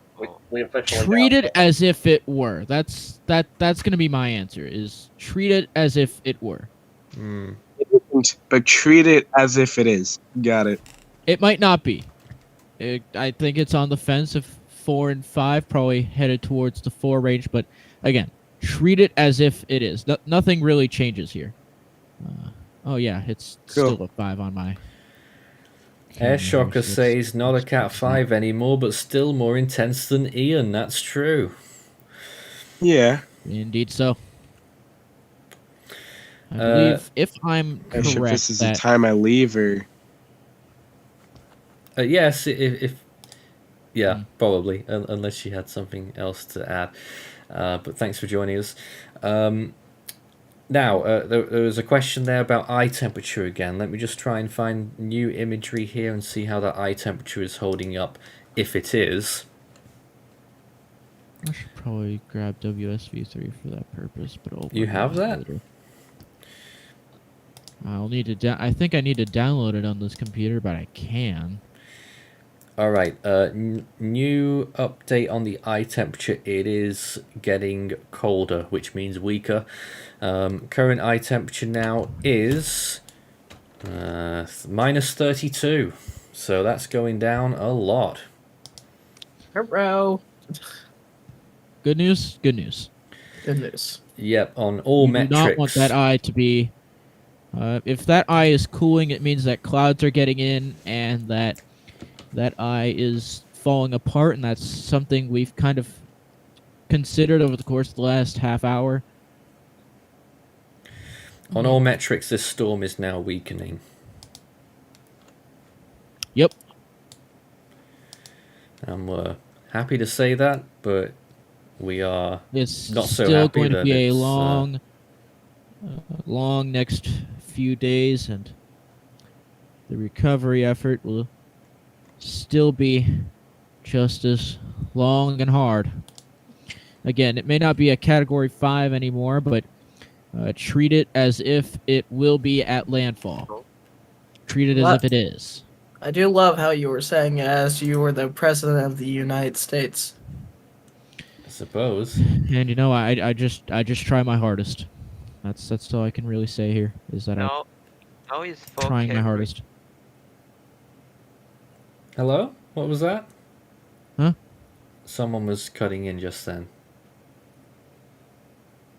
Did I you believe have that something was to say? Jackus Parias.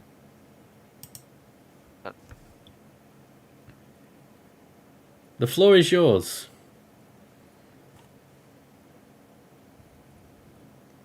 Okay. Or So now is Category 4. Yes, Yes. we put it down to Category 4 now. That was just on this hour.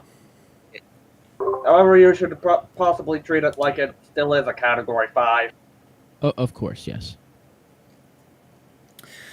It will be bringing a huge storm surge still. We are expecting 20 feet, which is around 6 meters, as it piles into that coastal region. Cyclone Mocha, an extremely dangerous storm.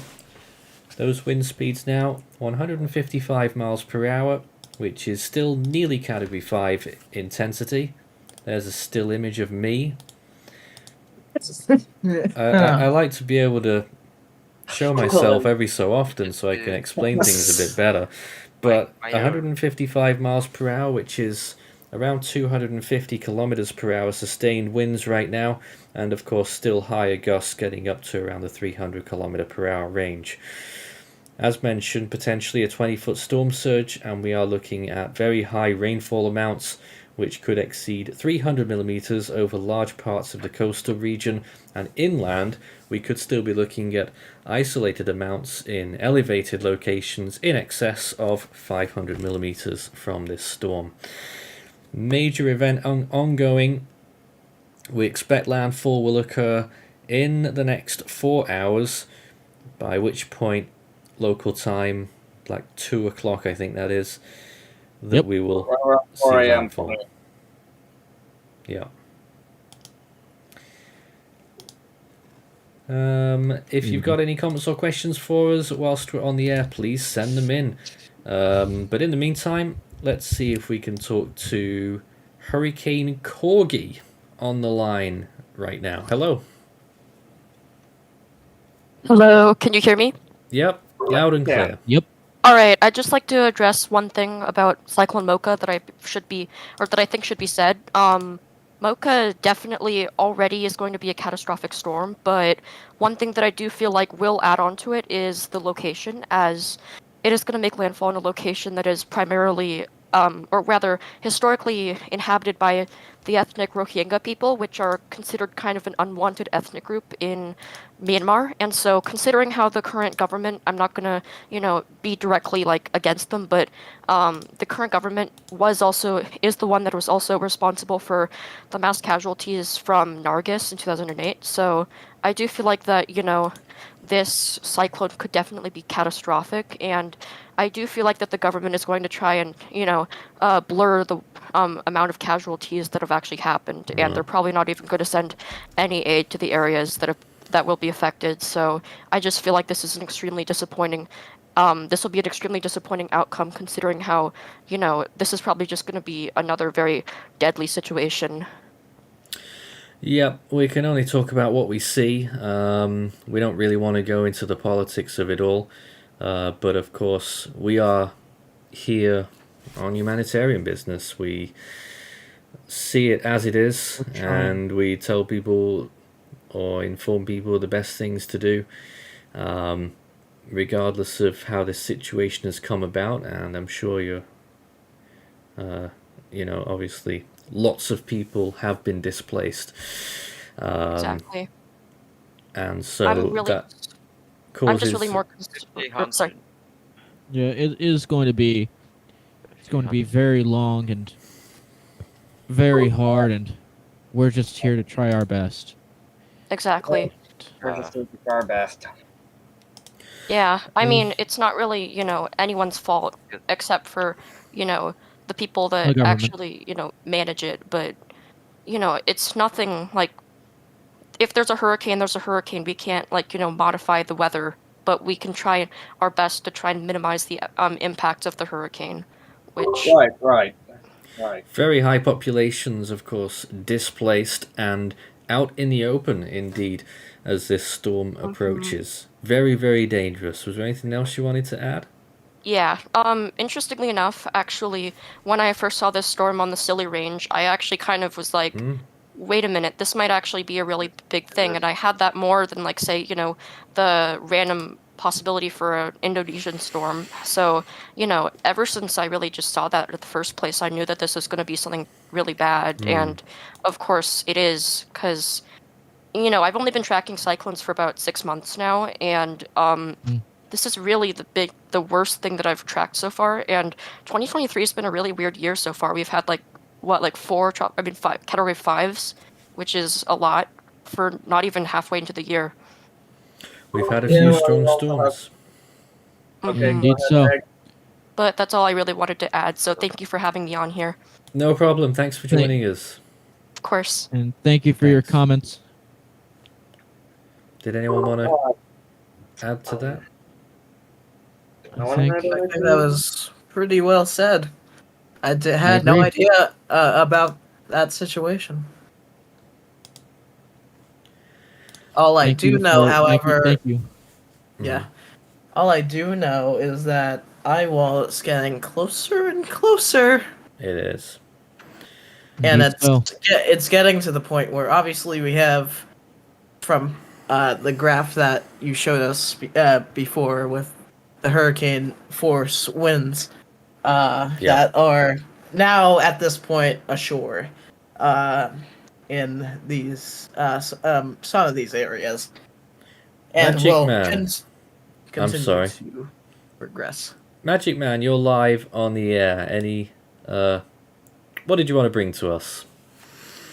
Oh, nothing. I just don't know if anyone noticed that the 0Z JTWC fix got overridden to 145 knots. Yep. That's right, and I was going to go We and did check notice. the prognostic reasoning earlier. I didn't get around to that. I'll be interested to see Here, what they I said can do that. back then. I can do that. I have the website right now. Here we go. It didn't change the pressure though. It's Let just me. wind. Oh boy. Well, I'm going to take a look at this right now. This Is that from, all? Is that all you wanted to mention? Yeah, that's about it. All right. Thanks very much for bringing that Have back a good to one. our attention. Thanks. JTWC then, in their prognostic reasoning just now, well, at their update, says that satellite analysis, initial position and intensity discussion, Tropical Cyclone 1B Mocha remains a large symmetrical storm seen on both the enhanced infrared satellite and first few images That quote is a little I know. symmetrical. That's why I paused. The previous forecast had indications of a peak. However, Mocha had other plans and intensified by some estimates to a peak intensity of 145 knots over the Bay of Bengal, according to the Deep Micronet estimator and an earlier AMSR2 image from 19Z yesterday now. At 2330Z, the symmetrical 20 nautical mile eye feature had a center temperature with a +3 Celsius pixel as the deep convective bands wrapped tightly around the inner core. The trochoidal motion ceased as the system increased its northeast projection towards the Myanmar coast. The outflow channel has decreased slightly as the jet max over southern China moved further to the northeast away from the storm. So that's what they're saying along that. Not much else symmetrical. there. Well, that was as of 0Z though, which is really a long time ago. I was about to say that was probably as of writing that they were, and things do change, and they do change quickly sometimes, as we see with rapid intensification such as this. Most major cyclones come out that way. But they're getting the forecast right because they said the intensity they think will be at near 120 to 125 knots just before landfall. Environmental conditions will hinder the intensity just before landfall with increasing vertical wind shear, check, along with coastal upwelling due to the shallowing of the coastal waters, check. TC Mocha will continue moving northeast under the influence of the steering ridge, and shortly after making initial landfall, it will weaken as it encounters higher shear and rougher terrain. And then it will probably be disintegrated by a combination of high shear and rough terrain. Quite quickly. We can only hope.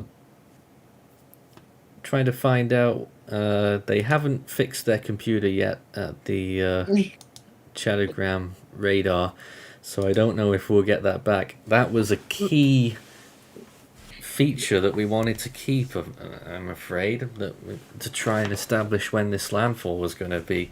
That's a big blow if we don't get that radar back. Gonna cry? Yeah, let's get some questions then if there've been any more. Start your message with Force 13 all in text. Will a landfall on Bangladesh-Myanmar border be likely? It certainly looks like it's going to be near Sitwe now at this point. Yep. Also, I have to say something. It seems like the storm in a little bit of the way near the Eyewall has fixed itself a little bit. Huh. It's not That not would fully not be wide open.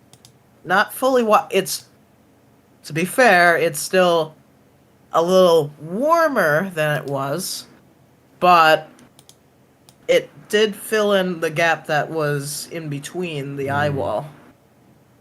I see it. It's about -70 around that region.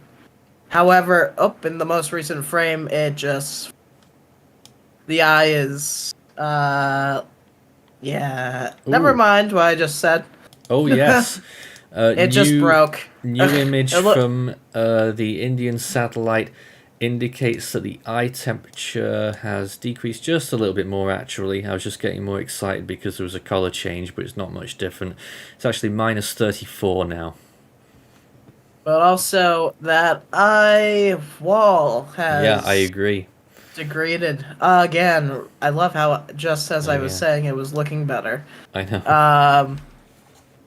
I mean, to be fair, it filled in briefly, and it probably will continue to do that cycle. And now it really looks like a stone from Stonehenge. Oh, So boy. now we have to put up with satellite estimates only to estimate the storm's position, but we're still working hard, and we can determine now that the storm's position from Sidway is now exactly 100 kilometers. Oh boy. And the closest point to land is 90 kilometers from the southern tip of Myengu Island. With its current speed, I'm still trying to figure this out actually. How long will that take now then? I would say 4 hours. 3.5 hours.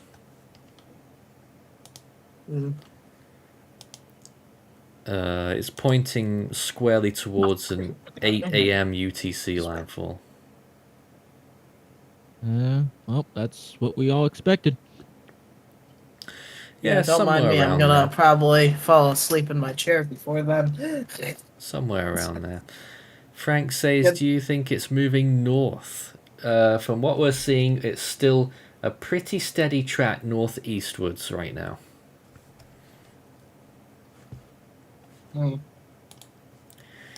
Let's take a look at some new imagery from the Humanitarian 9 satellite as well whilst we're here. And this is the latest view. The eye becoming less clear, even on It's visible. the latest on the wide world of tropics. Yep. The eye getting even less visible there on the visible. But it is still quite visible. Oh my goodness, it's late. Really? Yep. There it is. There's Nathan, early morning hours for you. You're doing worse by the sounds of things.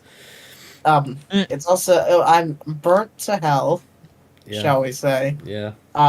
Because sunburn. Oh, right. And also have a very bad sore throat. Honestly, at this point, I'm starting to question if it's turning into strep. Oh. Well, Probably. I mean, it's been going on for Right. now a week. So I mean, we don't want you to get poorly over our stream. You don't have to stay here, you know. Oh no, I like torturing myself. Listen, if I did a 73-hour stream on Twitch once, I can handle this. Really? I did that once. All right. I was going for 110. Crikey. Out of that 73-hour stream, I only got 15 hours of sleep. You slept on the stream. So out of the 110 hours you expected to stream, you only got 73 of those 110. Is that correct? Now I'm just confused. You just confused my brain at this hour. We're slowly draining energy. Speak for yourself. Sammy says, why does the North Indian Ocean not produce as many tropical cyclones as other basins? Well, the basin's smaller. There's a desert India on right down the middle one of it. side of the basin. There's India in the middle of it. So, and there's mountains on the other side. So, it can be quite unforgiving. Yep. I think we just that was pretty much the main reasons. We're kind of at this point, and this happens all the time in landfall coverage with us. At this point, it's kind of just like the waiting game. Yep. Especially for Or this, a because team we have already gone over the information. We do everything. I mean, yes, Oh, it's hey. still. The Oh, radar is back, good. actually, I think. It's still got that message over it, or whatever, the command prompt, but this is an actual up-to-date radar image, at least, so you can see it there now, and we can get a better estimate based on that image as to where exactly that cyclone is, and hopefully give you a new position estimate here.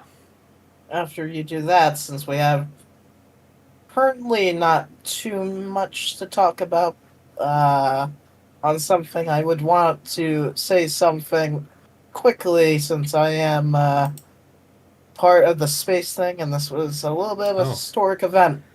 I sent right. it to you in DMs, Here we go. but after you do your little thing. Quite a big thing, actually. Let me just double check that number, actually. It's going to be a little bit more than that. Let me try and figure this out.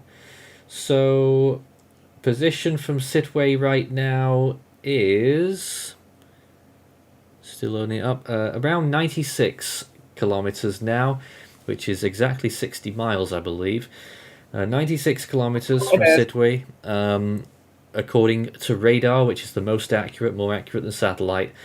And it is 91 kilometers from the southern tip of I can't read what that says. Miengu Island.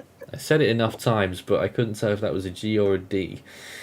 It's getting late for you. No, it's because there's Early- a line. There's a line over the G. I can't read it. I'm So sensing excuses. nope, 96 kilometers from land from Sitway, and it will continue heading towards there. It is getting fairly close. That's 60 miles now. So we're into the business end of this at this point. Look further north and you can see the rainfall, quite a lot of rainfall over Cox's Bazar right now, and quite a heavy line just about to reach some of those islands in the Ganges River Delta west of Chattahoochee. That was the one that hit Cox's Bazar a couple of hours ago.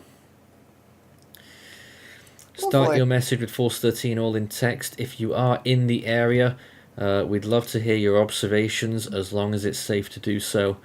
And we had someone just then who's JD says the wind is too strong right now in Yangon.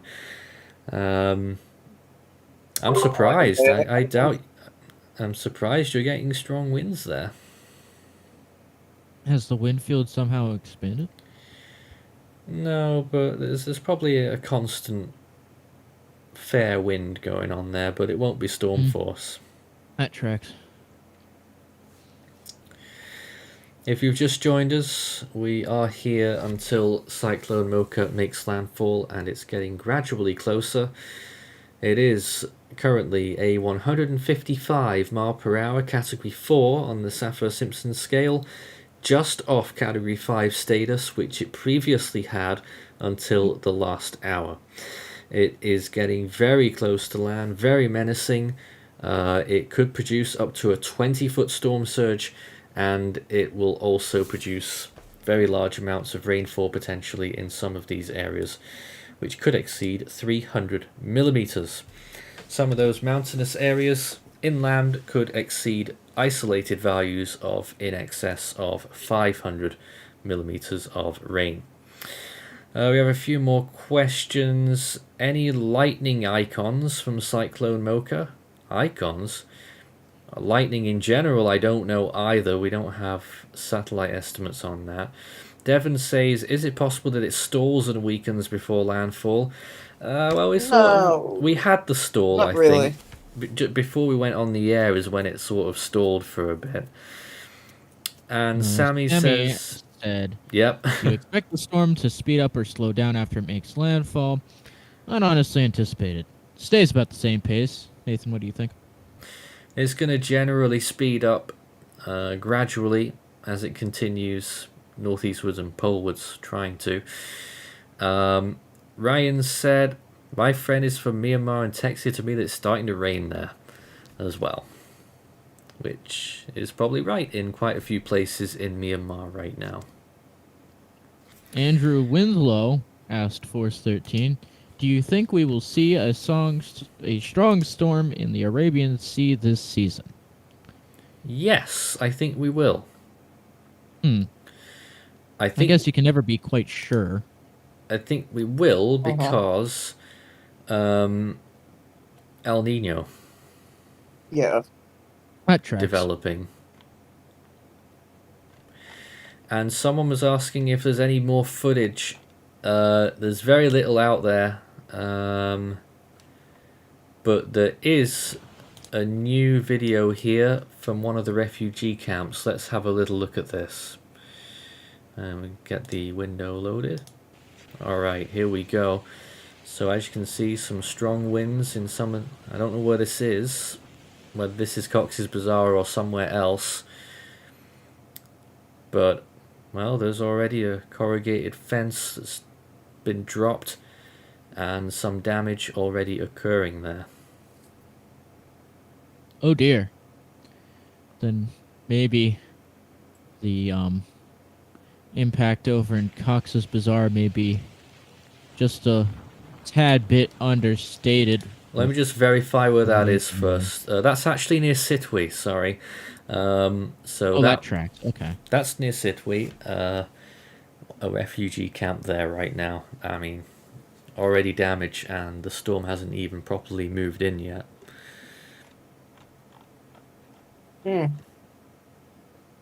Now, I have no idea. You know, I'm not even gonna say it. I'm not gonna say it. Okay. There is some more video actually, I think. Just a short video here. Another view. Trees swaying all around there in heavy winds and rain. That's at Sitwe, and that was approximately nearly an hour ago. A view there.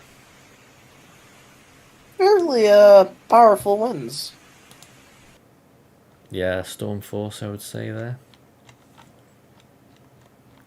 Well, again, if you're in the storm, you do not want to be attempting to film this. Yeah, dangerous. Unless you are specifically trained to do so. So something I've found on Twitter. Alright. Ani City, Sagaing region. Civilians are attacked by military junta even in the middle of terrible Cyclone Mocha. 120 households were destroyed and cabs and residents were burned down by... Oh my. Wow. Let me... Here. You're telling me in the Nathan, middle of a cyclone. Let me shoot that over to you. If you want to take a look at what I'm seeing here. Before we get to that, more imagery of this storm really shrinking on these latest images, and that western side of the Eyewall again showing its weakness. I think the dark side of the shear is getting to it, to the light side of the force. What? What? I was doing a Star Wars reference. They said it about 10 days late for that. I know. Hurricane Corgi, you're back on the line. I'd just like to add one more thing before, I step off stage again. I would also just like to add that, even if, say, like, Myanmar did have internet access, which actually, it doesn't because the junta has, or junta, I don't even know how to say it. Whenever I say it, my dad always corrects me, like, it's junta, but anyways, Depends where it is, I suppose. Yeah, it depends where it is. I'd just like to say that, sadly, a lot of Myanmar doesn't even have any internet access because the junta has restricted access, and it's only like very bare bone internet, which is why, some people are able to communicate, but not much mass media is able to get through, which will probably make the situation a lot worse, although I'm not really sure, but I don't really see that many evacuations going on in Myanmar yet, which is really terrifying considering how this storm probably, this storm has the capacity to really deal tremendous damage to the region. My people need Starlink. For real over there. Exactly. I mean, and also the infrastructure over there is not designed to deal with winds of this magnitude. Like, I am predicting that, I feel like the storm will make landfall as a Category 4, which will probably topple a lot of houses and just like throw trees everywhere, which would probably, deal like enormous damages and consequences to the region. Honestly, and that's why I keep saying Category 4, Category 5. No difference It doesn't make there. no difference. As I've seen a lot of people just like arguing over whether this is a Category 4 and Category 5. I mean, I wasn't even convinced until the JTWC fully recognized it was a Category 5, but people arguing over like small differences in wind or pressure, that's just really trivial, honestly. And you see this with a lot of big storms, and it is extremely disappointing, but... You know what I constantly go back to with this flippin', scenario is that I was in the Category 5. I was in the public server for 8.5 hours in the public call, listening to, was Laura a Category 4 or a 5? Exactly. All the way stupid. to landfall. Let me just tell you. Even though I wasn't here for, I don't know, like Ida, Sam, Laura, Ada, Iota, etc., all of those storms, people argue whether they're a Category 4 or 5. Even Ian, people argue over, even though the NHC is designated it as a Category 5, which is honestly really stupid to me because no matter if it's a Category 4 or 5, it's still going to deal pretty much the same damage. That's why, the NHC and just like the creators of this Saffir-Simpson Hurricane Wind Scale say that a Category 6 is not necessary, as there will basically be no difference in damage from Category 5 and a Category 6, which... And then you have people arguing over that, good lord. A higher range Category 4 and 5. Anyways, new position update back on this radar image. Sorry, I just got to go through this. 91 kilometers now from Sitwe, and its closest point to land at the moment is halfway along Miengu Island now, at 88 kilometers from land. I can just feel the kilometers trickling away. Yeah, 88. I feel so... in my soul right now, and I really don't like that feeling. Your soul? My soul, or lack It's so thereof. eerie just seeing how this storm creeps closer and closer to land. It's just genuinely terrifying to think about the consequences that this storm will have. And I mean, I'm not one to criticize the media, but I do feel like that there should be more media coverage for these types of storms. But unfortunately, a lot of the media only focuses on the Western Hemisphere, which really, is disappointing to me, as this storm would... If, like, say, this storm of this magnitude happened in, say, I don't know, like Texas or North Carolina or something, then... You would not be not hearing about it. Exactly. It would be, like, everywhere. It would be on, like, literally every single street sign, whereas, for here, it's only, like, just, like, a handful of just news articles about it, and, biggest outlet that's talking anything about this. Exactly. It's, like, it's genuinely saddening to see how many people don't even know about this storm. Like, my parents didn't even know about this storm until I actually told them about it. And, if I hadn't told them, or if I wasn't into meteorology, they probably would have never known about this. Like, they barely know about any storms outside of the North Atlantic, which is, I feel like, there should be more wide consensus about, how there should fairness. be more access to knowing about this stuff. I mean, Wikipedia and other sites are already here, but I feel like it should, at least be included because, I mean, sure, Hurricane Katrina was really bad, and I'm not saying that it wasn't terrible. It was a complete disaster, but, in the grand scheme of things, there have been storms that were worse than that, but nobody knows about them. Another new image right now, 88 kilometers from Sidway and 85 from Myengu Island. So there it is again, and those numbers continue to drop. Even faster. Creeping destruction. What was that? Here. Me? Mocha, Yeah. Mocha is pretty much just creeping destruction right now as it creeps ever closer to whatever the heck it is. Landfall in Myanmar, yeah. Yeah. This is that. just gonna be insane. Trying to I keep mean, my caffeine level steady right this now. literally feels like a hypothetical season. Like, genuinely. man. I mean, I'm gonna be honest. This literally would fit into like there's that like one I think it was like the 2014 hypothetical North Indian Ocean season. This genuinely fits in. Like that one where there were like two simultaneous Category 5 landfalls on opposite sides of India. This would definitely fit into that season, honestly. You're saying all this as if we would know about that one.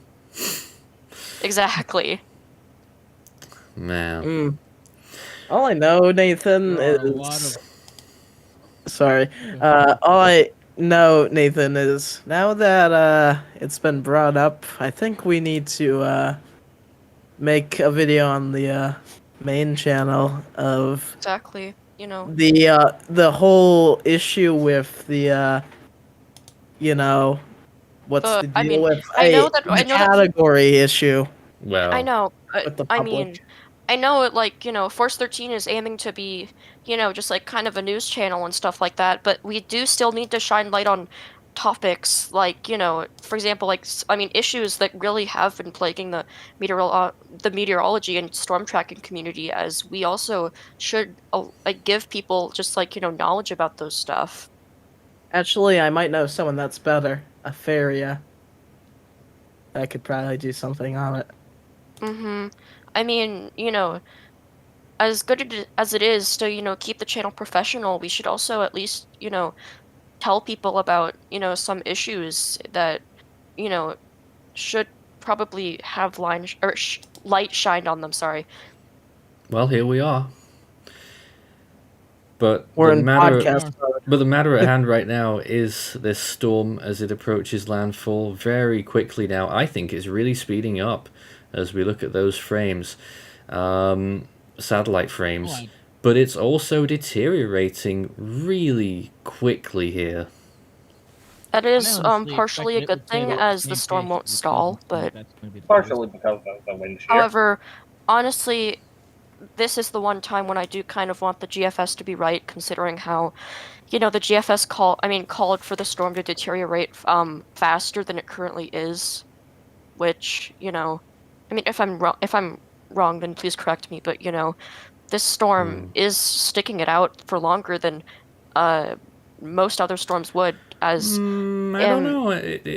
It did well when it was a Category 5, but right now it really is capitulating, but most storms would. Yeah, what I'm saying is that, the storm is really well defined. Like at Category 5 status, it was really, really beautiful, honestly, in a kind of a horrific way, as the thing about tropical cyclones that make them so alluring is that they're really beautiful, but at the same time, they can cause great devastation. All right, We on 2013, but we aren't going to talk about that because we're trying to focus on the here and now.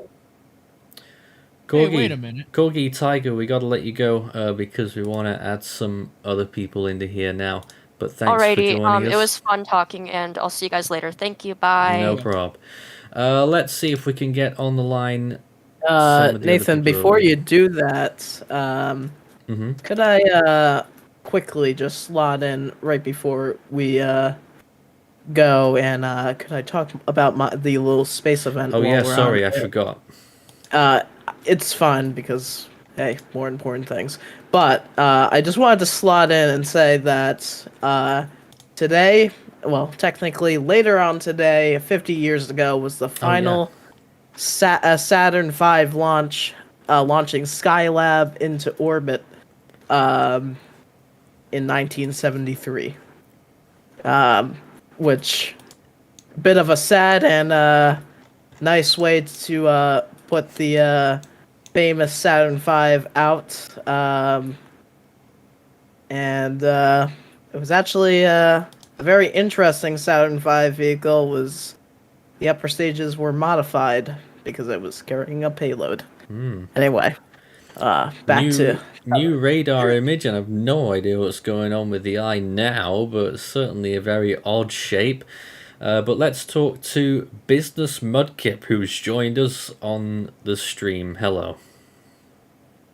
Hi. So, how fast do we expect the at the current update? How fast is the storm moving, and when is it expected to make a landfall? I'm still trying to figure out how fast its motion is. I'd probably put it at around 20 knots right now, and landfall time probably sitting at around 800 hours UTC. That's probably about right. JTWC are only saying that it's going 11 knots. It's clearly going faster than that. I had 18 knots at my last assessment. All right, well there you go. That's obviously going to be closer to the right answer, whatever it is. But yeah, moving faster, and landfall 3 hours away at most, I would say. I mean, the thing I'm worrying about the most is how much people are going to be affected, because areas, India and areas around the Indian subcontinent are very heavily populated. Meaning, Yep. and that's what we're worried about. And a lot of the areas are often, from what I've heard, often not the best construction quality. Meaning, a lot of people could be at a crap ton of people could be at risk here. Like, it could actually end there were very large amount of lives, which I'm actually concerned in that department, because it may end up being one of the deadliest meteorological events of the entire year. And we already had a scenario like that with Cyclone Freddy. Well, 1,000 people dead. Really, really not looking good. This is something that we've been worried about the whole way through, and of course we've had things come to light courtesy Hurricane Corgi's clarifications of the situation over in Myanmar, and knowing all of these things, it's just really, really harrowing to just... It's hard to wrap your mind around what's going on right now, but it's not going to be good. Position update: 83 kilometers now from Sidway right now, and from Miengu Island, 80 kilometers from a potential landfall. Was that all you wanted to call in about? Is there anything else? That's all I wanted to call in about. Thank you very much for joining us. I'll be leaving the stage now. Thank you. Let's see if we can talk to Dominion, who has also been waiting. Hello? Shoot, sorry, I was muted. There you go. I just have a couple things I wanted to quickly point out. How fast would you say it's moving right now? 20 knots. Yeah, a bit close to that. It's speeding up now, right?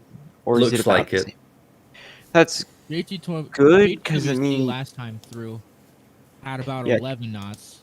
Because I can see in the IR, IR map that it started speeding up right around the time it started weakening. Well, that's a good thing, because that means it has less time to just batter the coast with storm surge. But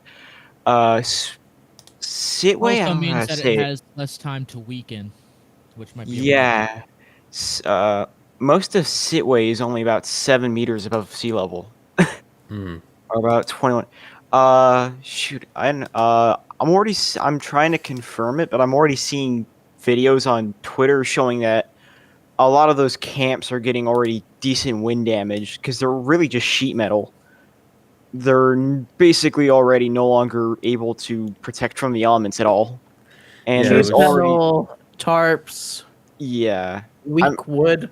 Yeah, there's already, I think, I can't confirm, there's already some pics out of maybe some telephone poles, weaker telephone poles down. I think we're And actually there's- looking at the same thing right now. Here are some pictures. What looks like a We'll have to power wait for the line. stream delay. Power pole that appears to Oh. have gone down there. Give it a second for a stream delay to pop up on my end because I'm Yeah. only. And the Yeah, tree. that's one of. Yeah, I saw a picture of a different angle of that from Oh. like the right side of this image from right. Yeah, that image. That's what Oh. I've seen. There we go. Yeah, A significant sized tree there as well. And I'm also seeing some videos of a good bit of coastal plain flooding. Hey, There's Nathan, I'll send you some stuff I find on Twitter regarding potential yeah damage. a Feel free bit. to screen share. There isn't really much flooding yet, but of course that's only going to start I up can now. probably But just- I there's can already probably some scroll wind a bit. damage, and just my main concern is the camps in that area. They're pretty close to the shore, and then I think that's pretty much it. It's late. I'm a bit discombobulated. I mean, thankfully it does seem to be weakening a bit, but I mean, other than the vertical wind shear, as far as I can tell, conditions are pretty much still really good for this storm until it makes landfall. At that point, it's just gonna get shredded to hell and back. Well, no, wind shear is already taking its toll in this storm right now. We are seeing it. Yeah, I saw vertical, but I didn't see much horizontal wind shear on any of the models. That was all I saw of that was the jet all the way up in southern China. I don't know, but we're seeing it right now on satellite imagery. It is Yeah. weakening substantially. Yeah, but the second it takes landfall, it's just gonna get shredded. But the main concern is that surge. It's still going to be firmly a Category 4 landfall, I think. Yeah, I don't see it weakening too much, especially if it's speeding up. All right, I'm going to use the funny words here that I think can really accurately describe what's going on here. This is a particularly dangerous situation. Sure is. I feel like this year so far has been wacky weather-wise. It's just been strange, both here in the States with the lack of any major weather outbreaks other than, say, past couple days since, mid-April?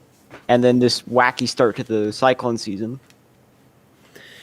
I mean, yeah, I suppose this kind of storm track and intensity, when you look at those analogs, usually it would be more of a late season track than an early season one, with a couple of exceptions, one being Nargis. But the other storms that took tracks like this are the three that I keep comparing to are the 1994 storm, which I think that was in the later part of the season. Forest in 1992, that was I think November, and Giri in 2010, which I think was in October. So usually the earlier season storms tend to be a bit weaker usually and closer to the coast of India when they recurve. Yeah, I think the only comparable storm with this track at this time of the year is Nargis. But that was further down south the coast. Well, I mean, on this day we had Cyclone Akash, which we covered on the Tropical Weather Bulletin, made landfall in Cox's Bazar as a Category 1 in 2007. Yeah, but that had here's the tweet I was talking about earlier. Sorry? Say again? On my camera is that tweet I was talking about earlier. Oh, right. Hold on a minute. Let's. About the juntas. I'm just trying to get to you. Here we are. Some flooding images there. Kani City, Sagaing region. I don't know where that is, unfortunately. But I imagine. Where'd you say it was? I can check Google Maps real quick. Well, it says right there, Kani City. And that is there, well inland. That Interesting. is that is really far inland. That's a good 200 miles inland up by Moanua and Mandalay. Now, something else May just interesting be that I want river to show. flooding, as it is right by, It is by a river you though. know, this river here. New radar image Human right now River. shows a big bulk on the northern side, but look at that. Even on radar now, Daniel, it looks like we're seeing more of this western gap and a very elongated eye, most likely. Elongated. Looks like. Really, Nathan? Nathan.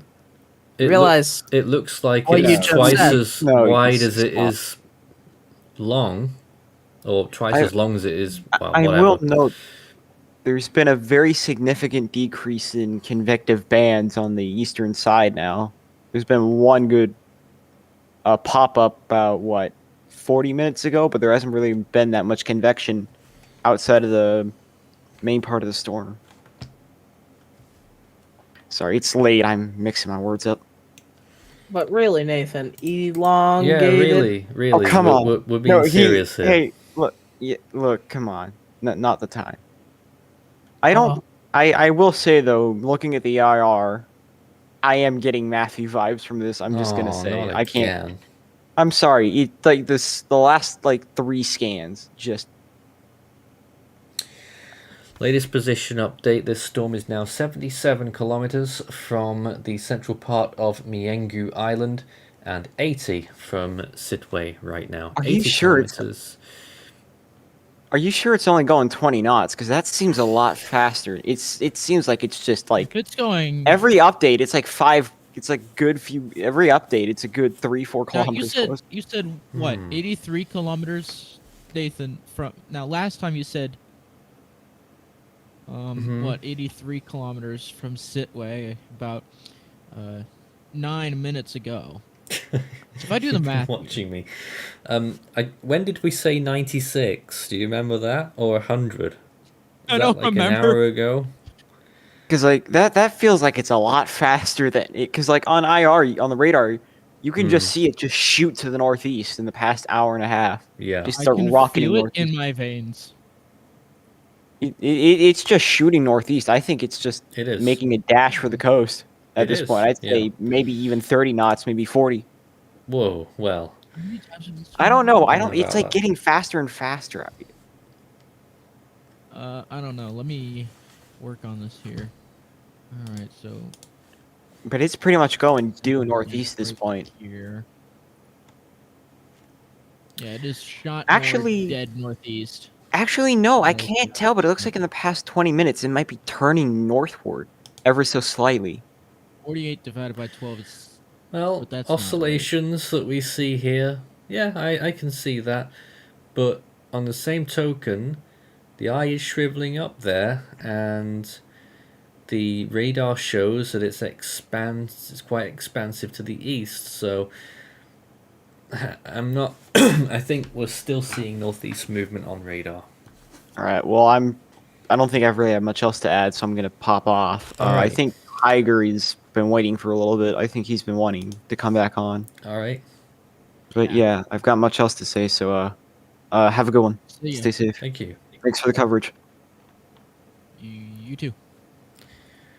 We appreciate you joining us. So we'll keep you up to date on those radar images. Every new frame throws up something more interesting than the last as this storm embarks on its weakening trend prior to its landfall. It has just passed 11 a.m. local time in Bangladesh, which means that it's getting up towards 20 to 12 now in Myanmar. That time went by pretty quick, didn't it? Just after 5 a.m. UTC, and we are continuing to track Cyclone Mocha, which is a high-end Category 4, nearly a Category 5 with winds of 155 miles per hour. It did peak as a Category 5 earlier on. JTWC are maintaining that intensity for the time being till we get some news from the ATCF system, which we'll probably get in an hour or so, maybe a bit less if we're lucky. Please send in your comments and questions. Start your message with Force 13 all in text. It's a long slog right now as we wait for this storm to make landfall. There's not too much to say at this point when we're really getting into the late stages of tracking this storm. There's less and less that we can actually do to help on the ground, and advice-wise and forecasting-wise and all of that. But start your message with Force 13 all in text. We'll take your comments and questions live. Nerdy Guy said, I call an estimate that might seem low, but I call 145 due to the storm seemingly deteriorating and collapsing. Sadly, the damage and storm surge will not change much. I'm pretty sure more weakening is at hand, and if I had time to look into it a little bit more, I might agree. Hurricane Altony Bronze says, my guess is 125 mile an hour landfall peak. Gee, I mean, that is way lower. I'm not sure that's going to happen. I think it's going to still be a Category 4 when it makes landfall. If for no other reason, it would be because satellite constraints would not allow you to weaken a storm that quickly prior to landfall. Unless the peak intensity was actually lower than what we thought it was, but we won't know that, so impossible. It'll be interesting to see what the observations are on the ground when it properly arrives. Another comment there. If there is a jet, the storm structure is mostly on the right side and landfall creates shear. Wouldn't this be the perfect situation for tornadoes from a cyclone? Yes. I actually have something to say about that. Okay. Tropical tornadoes are actually pretty rare, if I remember correctly. It depends from storm to storm. One of my friends was actually speaking to me in the back channels about that. He has a rough estimate on where they could be, obviously in the right-hand quadrant, but that's if it's still structurally sound. A neutral hero says, are there any effects in West Bengal? Please answer. Doesn't look like it from what I'm seeing. Look outside if you're in West Bengal. If you see blue skies, I think you will. Or at least not much cloud. I think this is a new radar image. It actually might not be. No, I don't think it is. This is from 9 minutes ago, so we'll wait and see this. Alright, let's see if we have any other business to go through right now. Doesn't look like it, so we're left here still tracking this storm as we look at this visible imagery. Let's go back and look at another new frame from the Himawari 9 satellite from our very picturesque viewpoint, and you can see it there. The eye is still visible, but it is continuing to cloud over, and the storm is struggling. Let's see if we can get another eye temperature check.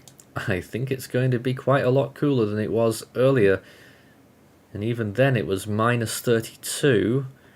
Let's see what it is now. In fact, I think it's still in the same ballpark.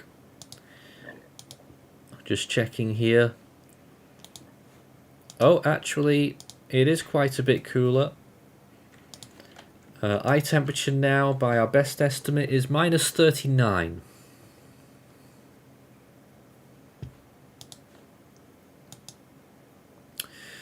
So minus 39 indicating a storm that is quickly on the weakening trend. We have some more footage here to show you. This, I think, is in Sittwe right now, or very recently, and you can see these winds really piling on. Look at some of those trees.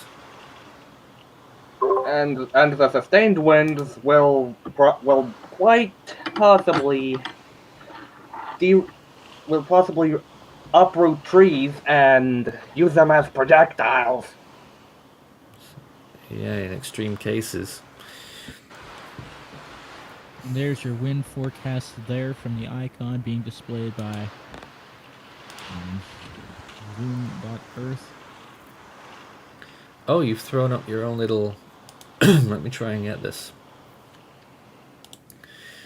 Let me go through that again. Oh, my buttons have stopped working. Why's that happened? Alright, I'm afraid I can't show that right now. For some reason it stopped working for me. I love OBS. Oh, there it is. There it is. It works now.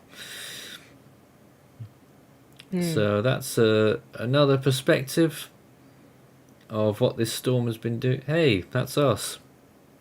Go back. Oh. Yes, we're on your screen. Oh boy. All right. Let me And now it's the New York Yankees. Let's not do that. And now it's the New York Yankees on the wide world of tropics. Oh my goodness. Go Yanks, anyways. You didn't see that one coming. Man. Yep. There it is. That's the projection there.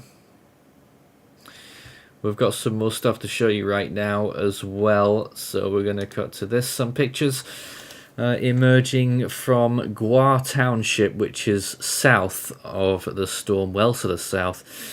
A few electricity posts and houses were damaged by heavy rains and wind this morning. This is on Myanmar now. And you can see there a pole dismantled, and if this is occurring 300 kilometers from Sittwe, then goodness only knows what's actually going on in Sittwe itself, or what the potential damage might be.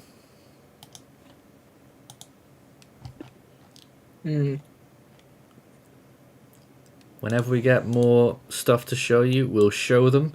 Here's another clip of the conditions there recently. I'm not sure why it's flashing like that.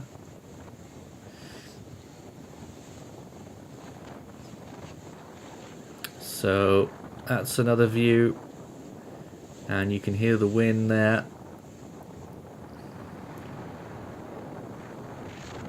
Really blowing. Be interesting to see what becomes of that mast up there. It's quite a tall mast, and you know, could be quite vulnerable to those strong winds. Yeah.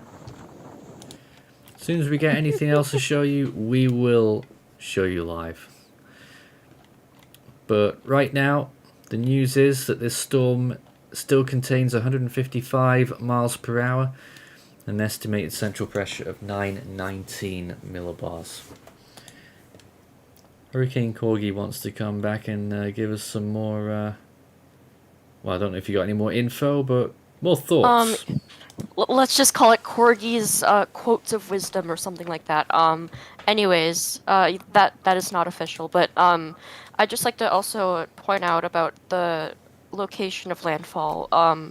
The storm is likely to, you know, make landfall, but I'd say that, you know, since you're on the topic of tornadoes earlier, I do not feel like there would be any tornadoes because the landfall location is going to be very close to mountains, and you know, as someone who is from California, if we ever get a tornado, then that's like extremely rare. We got one like a few months ago, which was extremely rare, which as we are close to the Sierra Nevadas, but pretty much, you know, for right now, I would say that the main threats for this storm include the flooding, the winds, but also landslides, because this storm is going to make landfall near a mountainous area, and because of the added moisture to the with lots of rain just being poured on rocks, they're going to erode, and you know, just they're just going to like crush stuff, and that's probably where I'd say, you know, a good portion of the fatalities will come from, sadly.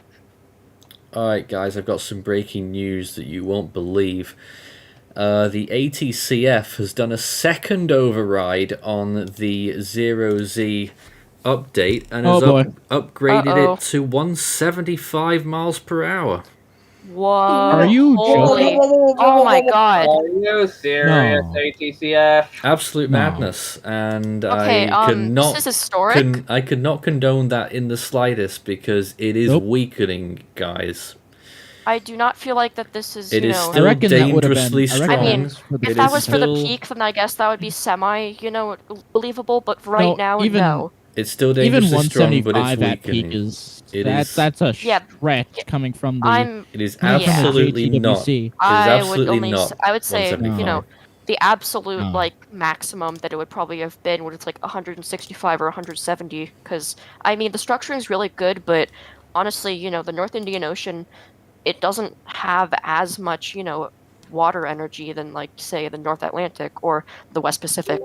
Or the East. I can't even. Yeah, yeah. I mean, Patricia. But yeah. So that's the news there from the ATCF system, which the JTWC tends to use. It is not official, but that's what it's running with, 175 miles per hour. But I can tell you that you look at this satellite imagery and this storm is clearly weakening. It is still a strong Category 4 and very, very dangerous. Landfall expected within the next probably 3 hours at this stage. Oh, so you broke the North Indian chat with that. Really? I just go in and I'm just like, okay, prepare for the worst. I just hear, just see everybody going, what? Don't shoot the messenger. That's just the ATCF system saying that. I don't know why. I heard that and I just kind of remembered when I just kind of remembered looking over when Force 13 had to announce that the NHC had kept Dorian as a Category 4 and everyone just couldn't believe it. Oh yes, that's true. Let's just hope that some president doesn't think that Mocha is hitting Alabama right now. It's certainly not. Let's see Yes. if we can get Business Mudkip back on the air as well. Hello? Hello again. This is somewhat of a side comment, but what the frick was that wind estimate? 175. Yeah. And with that 175 is a structure, bit of a you are stretch, kidding honestly. me. A bit of a stretch. Yeah, you want to talk about stretches? What else can What? stretch? Rubber bands. This storm is definitely not a rubber band, though. Yeah, it's weakening like crazy Pretty crazy. right now. It's not to an extent where it's like Category 3 in like 2 hours, like less Like, than an you can hour. visibly see on the western side the low-level clouds spinning. Yeah, it's kind of ridiculous. Where? On Visible? On visible, you can kind of see near where it Let's was see. at one point. It's low level, where it Like- was 1 point convection over that. It's It would now also, more low level. I'd like to, you know, I mean, aside from other stuff, I'd also just like to say how this is kind of insane how this storm is genuinely like the worst case scenario. As, Yep. you know, at first I had literally, like, I gave it like a 20% chance for Category 5, and then it became a Category 5 from the JTWC, which is kind of, you know, notorious for sometimes lowballing stuff. So this is honestly insane. This is a low ball. It could easily be like somewhere around 180.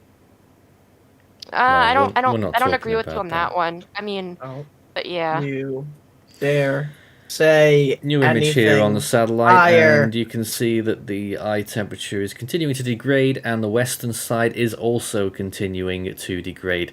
And we saw on radar there is also a gap there as well, so it's probably dry air getting into it, which has been helped along by wind shear increasing and land interaction all coming together here, and the storm is in terminal decline. But it is still a powerful Category 4 storm with winds near 155 miles per hour. That will slowly decrease as it makes that final run towards landfall. Not that it matters very much, because the storm is already within 80 kilometers of landfall, so the strongest winds aren't far away from shore already. Well, that is very concerning. That's already that close to landfall. I could have sworn like less than an hour ago is pretty very far away. That's how fast it's moving. Yeah, it's been getting there. But thanks to both of you for the call, and we'll see if we can... Yes, can I help you? Let's see if we can talk to Sean right now. Slowly losing my voice. So, nothing yet.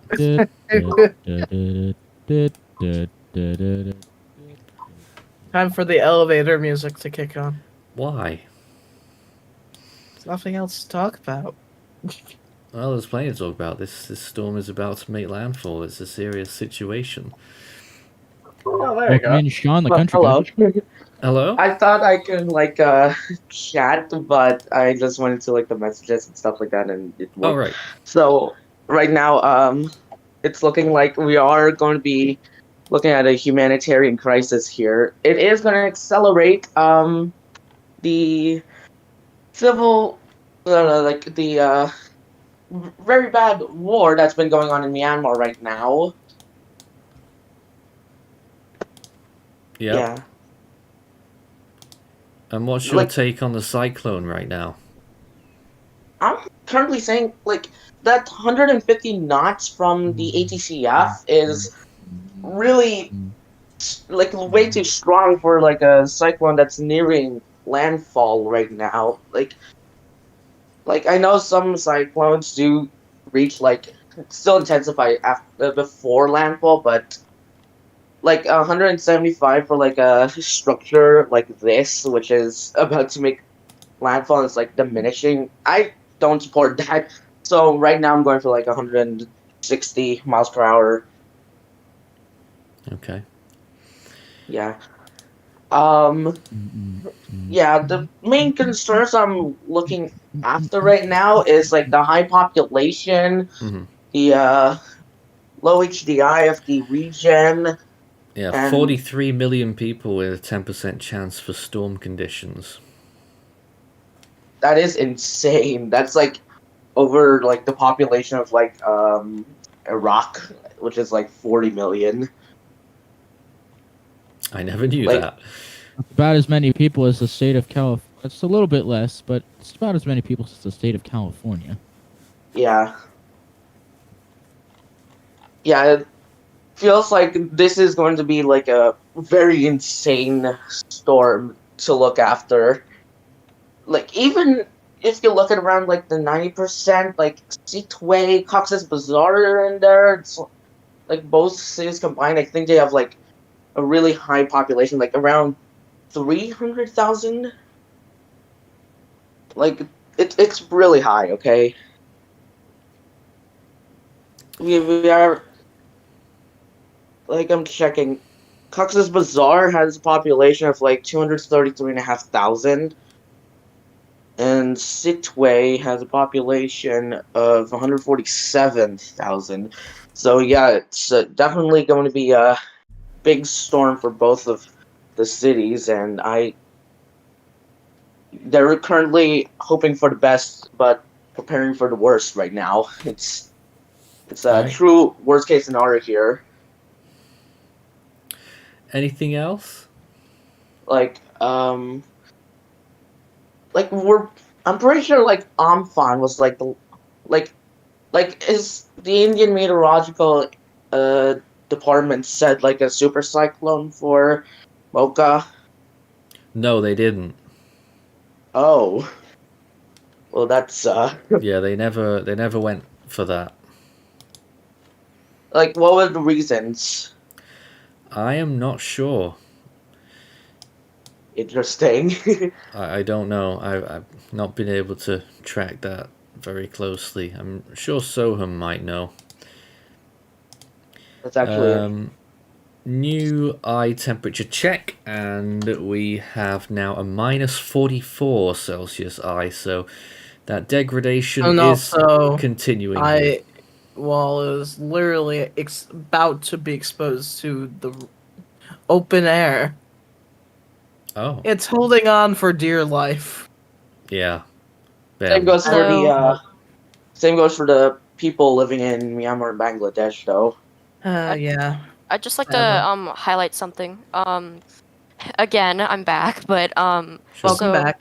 thank you. I'd like to highlight how I learned today that, the Indian Meteorological Department, although some of their ratings may be questionable, I wouldn't put it on them, as they're pretty underfunded by the Indian government, and it's sad because, the region in the North Indian Ocean and Arabian Sea, or rather just like the Arabian Sea and Bay of Bengal, which are the two main regions, it's really saddening and kind of ironic that, although the region does have some of the deadliest cyclones, some of on top of my head include, if I can remember correctly, then the 1991 Bangladesh cyclone, the Bola cyclone, Cyclone Nargis, etc. Those three. But hold on a minute.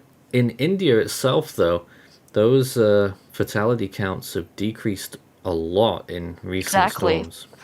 Exactly, like Tauktae only. I mean, I'm not saying only as in it wasn't bad, but Tauktae killed 100, which honestly, say if that took place like 30 years ago, that probably would have killed at least 1,000. And I'm just saying, I do feel like the North Indian Ocean should definitely try and have some reconnaissance aircraft because, Ah, climate change is not getting any better, and storms will most likely get more intense as the years go by. And so, it's going to get more and more crucial to, have accurate readings so that different agencies don't have to, argue about it. we were talking about recon much earlier on, and well, someone asked a question, I think in the first hour of our coverage actually, and whether IMD had any plans to do that. Not that I know of, but it would be great to see recon all around the world, although that is quite expensive too to maintain. Exactly. I actually, I'm not saying that this should be implemented everywhere, but I did have an interesting idea where they should, like, see if they could invest in drone technology where the drones would be able to withstand very high winds, as, they could be in, like, little groups Didn't they where, fly like, one into Hurricane Sam? where, NHC are leading the way in that stuff, yeah. exactly, like, there could be, like, one in, like, the Eyewall, another one in, like, one quadrant, another one in the eye, etc., to get like wind and also pressure data, and also have, like, use like artificial intelligence to see where, the storm is likely to go based off of, the wind, and also, just the wind currents and stuff like that. So, there could be better, communication and more exact data, as recon can only, go for so long, as it'll only be able to go in a certain window. And for example, for storms like, Gay and Mike and etc., although the readings were extremely high, they might have been even higher if just the recon might not have gone through its definite peak, where, drones would be able to stay 24/7 within the storms, as, I mean, not 24/7, but, like, there could be like different waves of them, so, the other ones can recharge and stuff like that. So that I think that would Who be knows? interesting. Who knows? I mean, technology is obviously going to Also, get like better. a random question, like, can virtual flight simulators actually be used as recon? I wouldn't No. I wouldn't bet on it, but I mean, it is kind of an interesting way of, seeing how the storm might function. That might I don't know how that would work. In I the mean- far, far, far future. I mean, Maybe. technically, there is some invest, pun unintended, but there is some investment into virtual reality technology, which, where it could, like, actually be used to, like, see different things remotely, but, kind of like simulated. But I'm not really sure how that would work, but I wouldn't put it, like, off the table, kind of like how Mocha's Category 5 wasn't off the table. However, Alright. it was not thought, but thank you. Thank you. We got some new images here of you, I think in Sitwe right now, I think. looking at this. Lots of rain falling and a few small branches and twigs there across the street.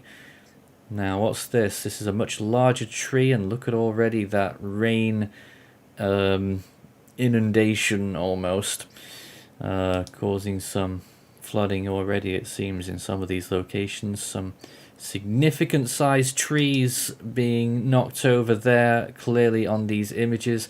I think that's Sitwe, and that is from 1 minute ago, so things starting to look pretty serious over there right now. Also, I gotta like bring up a little bit more on like what Corgi said. Like, Bangladesh and Myanmar really didn't develop like cyclone preparedness. Like after Nargis, Myanmar didn't really like develop more on like cyclone preparedness after that. And then when Geary like arrived, like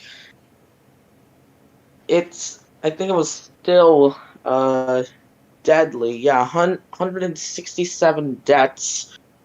Yeah, like Myanmar didn't really, you know, just take everything for granted that like they will just develop cyclone preparedness. Bangladesh, however, I'm not entirely sure though, but yeah, it's very interesting. Actually, unlike Nargis 2008, the government actually took steps in to ensuring the safety of residents in the path of Giri. Yeah. And also, and there's the weird part. The Rohingyas, which are like the groups that are the reason why Myanmar is currently in like a bit of a civil unrest right now. They actually evacuated like loads of people. Not to say that the government isn't bad though, but yeah, like seriously, it's kind of insane how Myanmar is like in such poor condition right now. It's definitely a country that needs fixing, especially for like natural disasters like this. Well, let's get back to it then. Cyclone Mocha, still a powerful Category 4 with winds of 155 miles per hour and a pressure of 919 millibars. Soham, you're finally with us from India and one of our main cyclone analysts, and I'm sure this one is right up your priority list right now, this storm, which is bearing down on landfall within the next 3 hours. Your thoughts as you see it this morning, afternoon? Well, the storm has at the moment low-level microwave imagery suggests there was some sort of a secondary eyewall forming. I need a newer microwave passes to confirm if there really is an actual eyewall placement cycle starting soon. I can get that pulled up. Mimic TC. Here we go. Lovely. Mimic TC is a composite and interpolation of past microwave passes, so that doesn't exactly show me the full picture. Nathan, by the way, sorry to interrupt. I have noticed. I'll throw that up anyway, just until I figure out if there's anything else that could be helpful.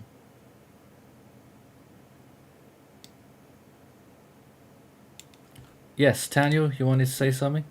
Yeah, I'm seeing a shift in movement that is very visible if you look at a more longer loop. It seems to be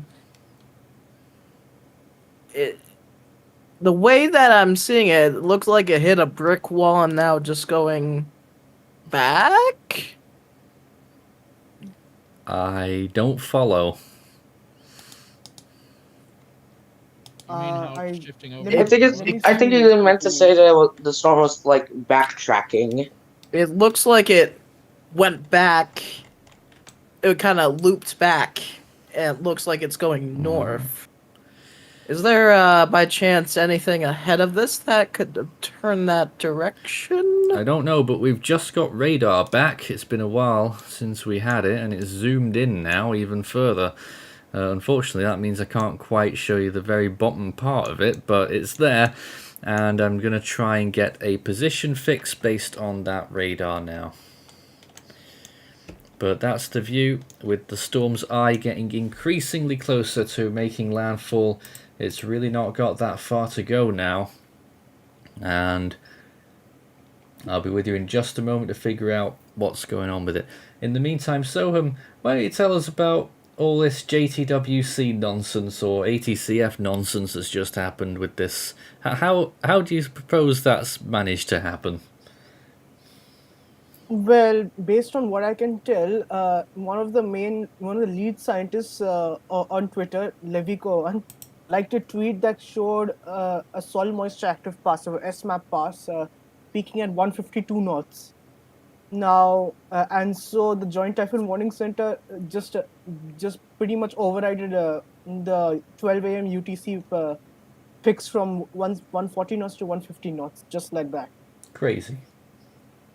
Now, considering this, now I wanted to emphasize the fact that this instrument is very dependent on the salinity content of the oceans, and Okay. so I'm not sure how many people know this, but river deltas are not very is historically not a good place to use SMAP on, because it's where fresh water from inland directly collides with the saltiness of the oceans. So this rapid change in salinity content can muddle SMAP readings. So I wouldn't trust SMAP data at this point.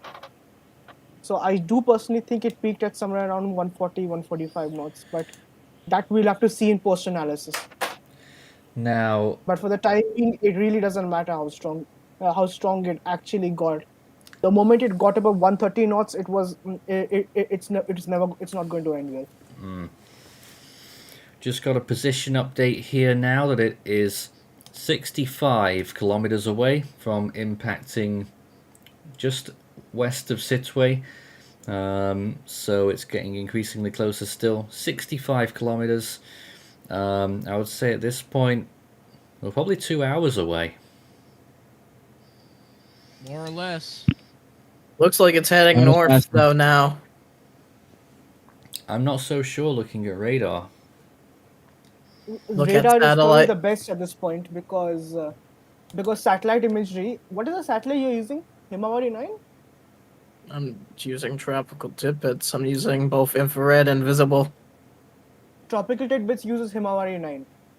Himawari 9 does have some parallax issues. In other words, very high viewing angles, so it can cause errors in determining storm direction. I would recommend using radar at this point for determining storm track. And what is the radar showing, Nathan?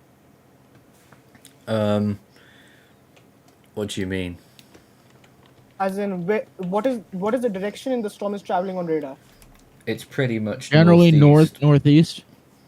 No, it's more northeast. If it kept going the same direction, landfall would probably just be slightly west of Sittwe now. Earlier it was trending like east of there. Slightly. Yeah, it has shifted back a bit.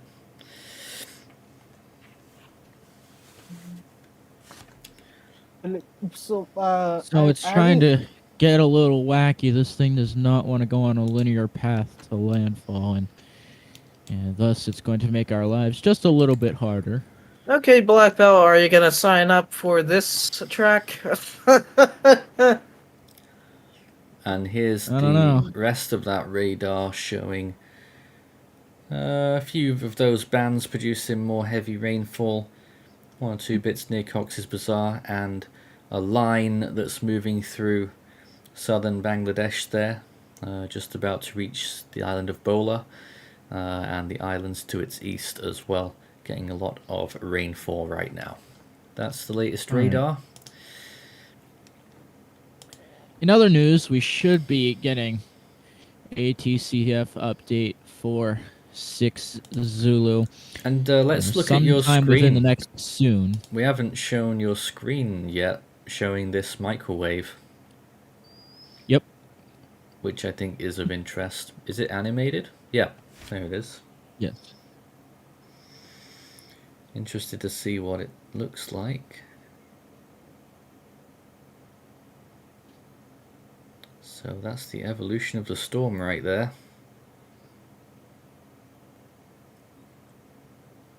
Over the course of the last day or so. Interesting. Like, here's the thing about the storm, like, it was already forecasted to be here, like, one of the silly things in the weather. Again. Should be animated. Like, very early on to the month, actually, like, late April. OBS, like, why are you like this? There you go. Yeah, it's... Although the landfall was expected to be in, like, Bangladesh or something. I think it was India at first, wasn't it? But that was a long time Trend ago. was actually towards the era. Yeah, that was a long time. I think the initial trend was Yangon or Rangoon in the Irrawaddy Peninsula. Ooh. Then it shifted all the way towards West Bengal. Then it shifted back towards Bangladesh, Myanmar coast. It kept seesawing between the two. There's the latest satellite image right now, the western side hanging by a thread. The eye looks like it's come back just a little bit, just a tiny bit in that latest frame, and still got significant cloud tops all around it, minus 70s, and a few spots of minus 80s there as well, as it edges ever closer towards making this landfall that we're expecting within the next 2 hours. This is Force 13's live continuing coverage of this storm up until its landfall, Cyclone Mocha. It's nearly a Category 5, even though it was earlier on weakened slightly, and now at 155 miles per hour, which of course flies in the face of that JTWC estimate. But I'm sure even they would acknowledge at this point, Soham, that it's weakening, and in fact in their prognostic reasoning last time they said as much, that it would weaken possibly down to 140 miles per hour by the time it gets to landfall. What do you think about that? It unfortunately, as much as it can weaken right now, it doesn't matter because the storm surge that it is carrying is still equivalent to that of a 140 knot storm. Sure, but from a objective standpoint? From an objective standpoint, it is possible. It is possible it weakens to that point. And what would you put it as right now? I believe we are running with 130 knots in the next estimate. We'll have to see. All right. And that updates out in just a few minutes, is it? We'll see. I think another 15 minutes because it's not 6 Zulu time yet. Yeah. Any comments and questions, please send them in.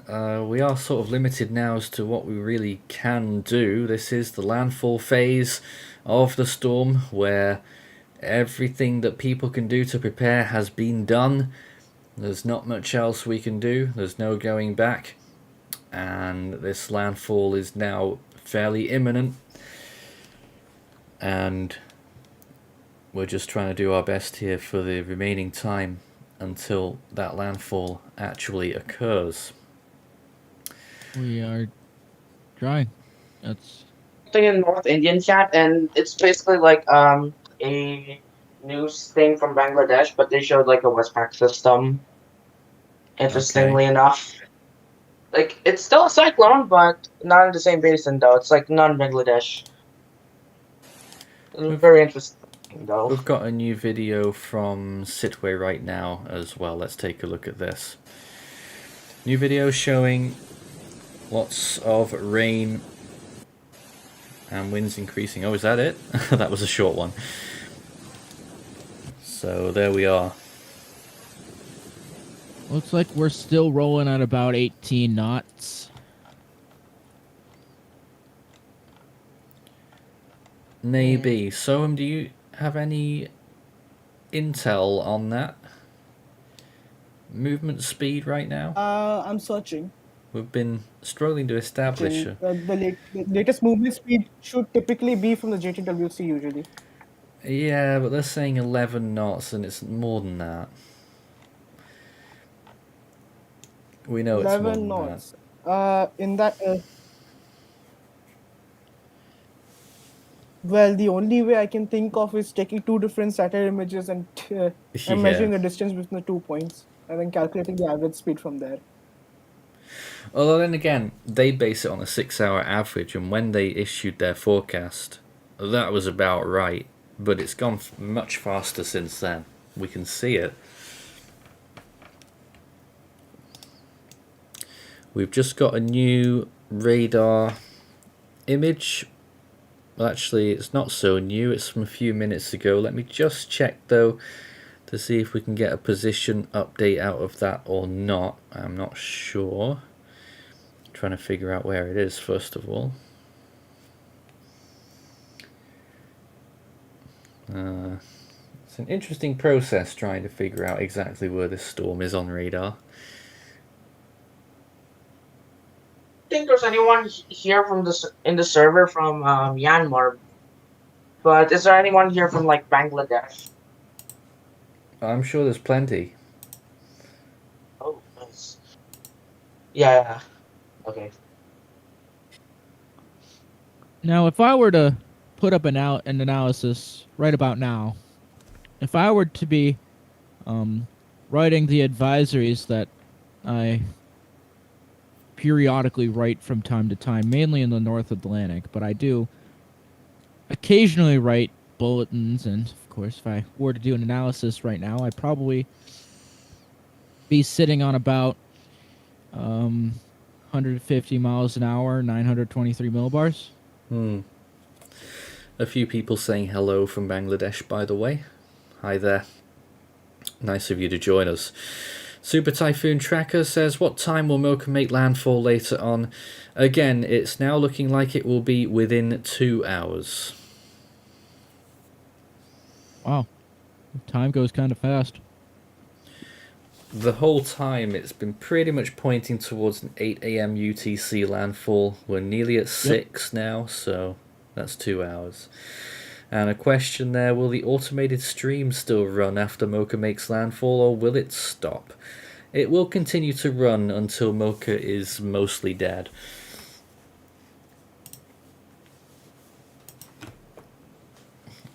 Probably until we call it a remnant low.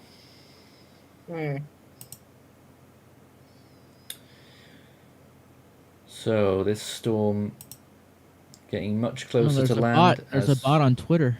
We keep watching. A bot? There's a bot on Twitter that posts the ATCF updates, so I'll refer to that. We got some more images that are appearing online right now. Here they are. So there's an ambulance there for some reason, and trees that are affected. These are in Sitwe. And we've seen that image before, but there it is again, another tree that has fallen, and we saw that one as well. A larger tree with its roots completely upended. Alright, so I now have... And there's that other one as well. We've seen 3 of those images. When this comes out. In less than 10 minutes, I'd say. But there aren't that many new images or videos coming through, but we get little bits coming in here and there. But as things get worse, and as you can see, the worst part of the storm is getting very close to Sitwe now. I don't know how long their communications will last, and electricity and all that, so we might not see much more from there for a while. I don't know. We'll have to see. But they are going to get a really bad part of the storm. They'll get winds probably up to Category 4 strength, a storm surge of up to 20 feet. And that's if it weakens. Even if it weakens, it will still be that amount of storm surge, and obviously heavy rainfall, which we saw earlier. A few little areas starting to get inundated with the rainfall. This thing is really getting itself into like I'm not sure if it's gonna be in like any of the record books right now. Like I think peak pressure was like within the mid 910s, but not like below 912, which is currently the record. Modern I record, think yes. we're calling it 915 at peak. That's what we've done so far. Another comment there. I have another interesting question. Did any storms form in the northern Indian Ocean, but not as last, but not... I don't understand that question. I'm sorry. Please try again. Here, let me take a look at it. But we continue to watch Mocha, which is piling in towards the coastline as we continue to watch this. We're just a few minutes away from 6 a.m. UTC. Soham, are you committed to that further reduction in wind? So what I believe we are trying to ask by 5 is, knots again. Yep. Who is that? The question you were talking about. You know what? I don't understand this either. Indeed. I'm just going to be up. Guy 40 says that the wind speed may be nearing low end 4 or at lowest high end 3. What do we think about that? Is it collapsing that hard yet? I'm still not convinced that it will be down to a 3 at all. Just keep in mind, even though the infrared is collapsing, it doesn't usually mean that the storm itself has weakened that much just yet. So I think we have had 150 might cases be a good we've figure. had cases in the past where the storm has collapsed, but ground observations have reported a still very strong storm on the ground. And just recently too, Ilsa was a very good example. Oh man! Just last month. Yeah. Well, I think I'm gonna hold with 150 then. I've just got to update a few things here at my end once again to allow for that 6C fix. So I don't know if you guys want the floor for a little bit here. And what pressure are you considering, Soham? I'm currently waiting on Kenneth. He's the one performing the fix. Well, I reckon we'll run with. That pressure's probably going up quite quickly, don't you think? I'm gonna. Actually, it's the winds that go down quicker than pressure. Actually, usually, but the storm's still gonna get shredded once it moves inland. Though there is a mountain range in the way. I'm gonna after say the coast. 925. 925? Yeah. Don't you think? I don't know. I did a CKZ run not 20 minutes ago with the 130 estimate. Well, yeah, it's throwing 925, but I don't think it's going that fast. I'd call it 923, 924. Well, I'll be running 925 here on our stream. But these are just numbers right now. It's really not much to do with this situation. It really does not matter. It's already too late. It's already too late for the storm to begin weakening. The weakening began too late, way too late. Mm-hmm.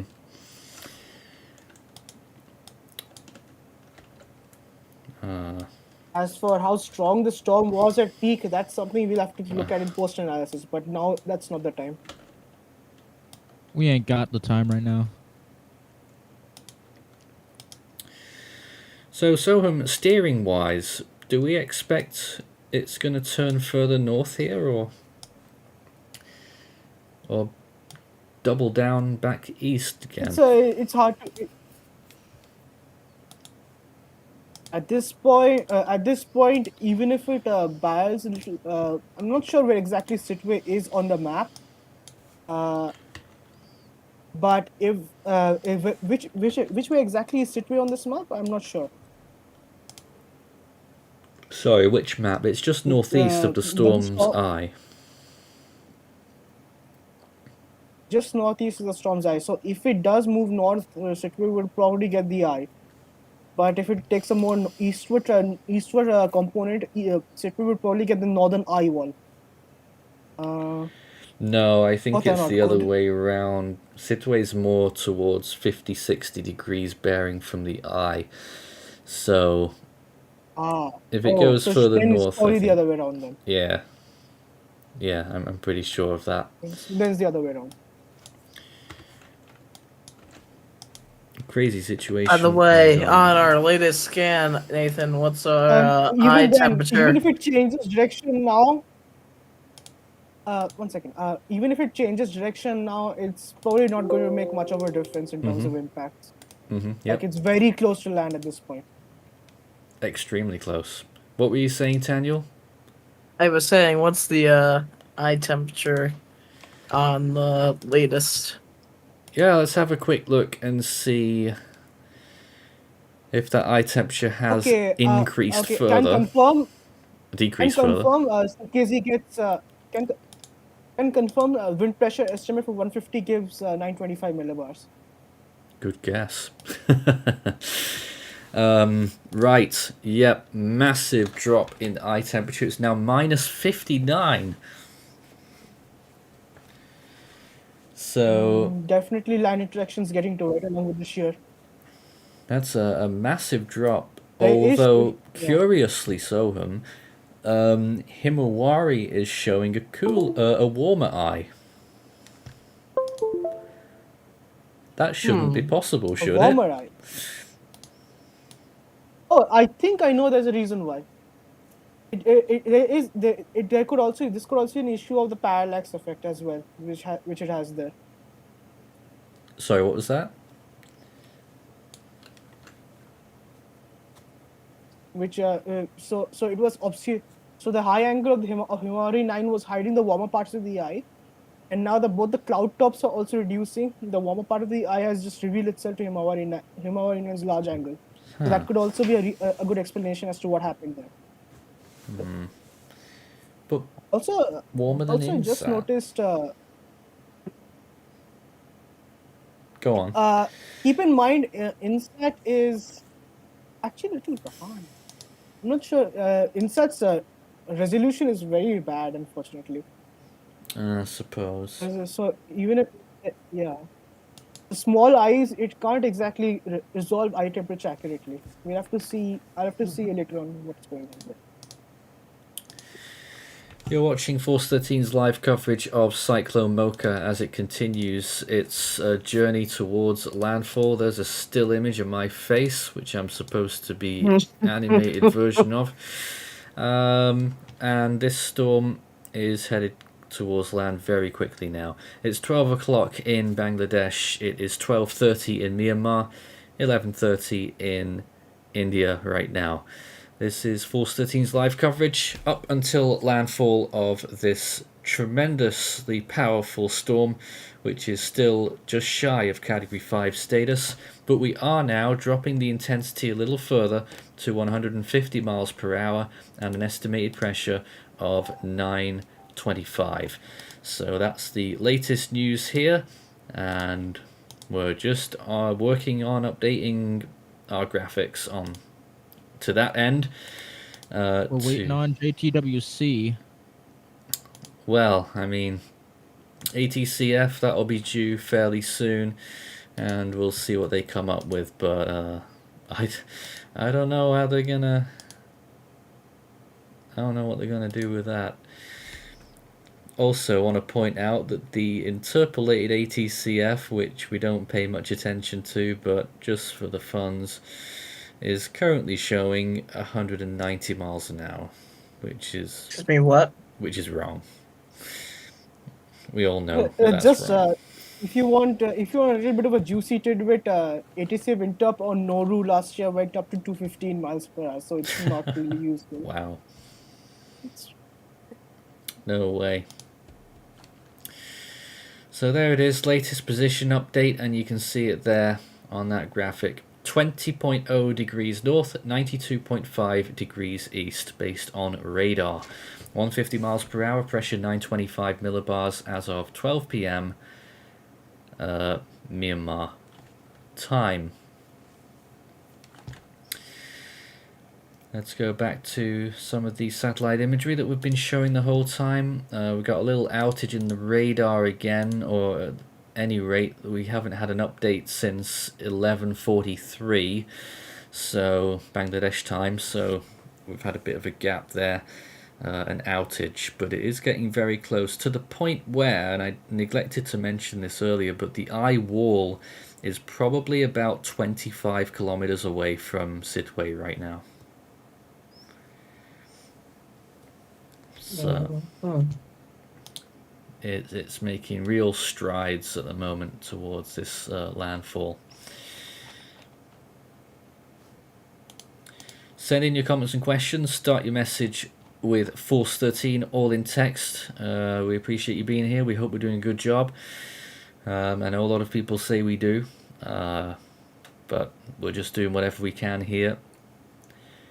Also, Nathan, there are some people waiting to speak in the audience here. Yeah, they've spoken before many times, so I'm concerned. But let's see what they've got to say. Hello? So, my question is, how on earth is it moving that fast? Like I know I've said this before, but it's been moving like a crap ton. Like I could have sworn like an hour ago it was like 90 some kilometers away. Now it's like 60 or when storms recurve, and especially in the case of jet interactions, they often when they move northwards, they often get pushed by the prevailing steering current because of the rotation of the Earth northeastwards. And the more north they go, the stronger the steering current gets. So they start accelerating to the northeast. So they start accelerating towards the northeast, essentially. All right, just a little question I wanted to ask. All right, thank you. Any other questions? Let's see what we've got in chat right now. Start your message with 413 all in text. JD says, "Is there a technology that can capture live images from the eye of the cyclone, not from satellite?" Well, it's called a camera, I think. We also not from a satellite. We can have we could have aircraft pictures, but unfortunately, I think all aircraft traffic is closed over Mocha. Yeah, I'll have to double check with flight radar though.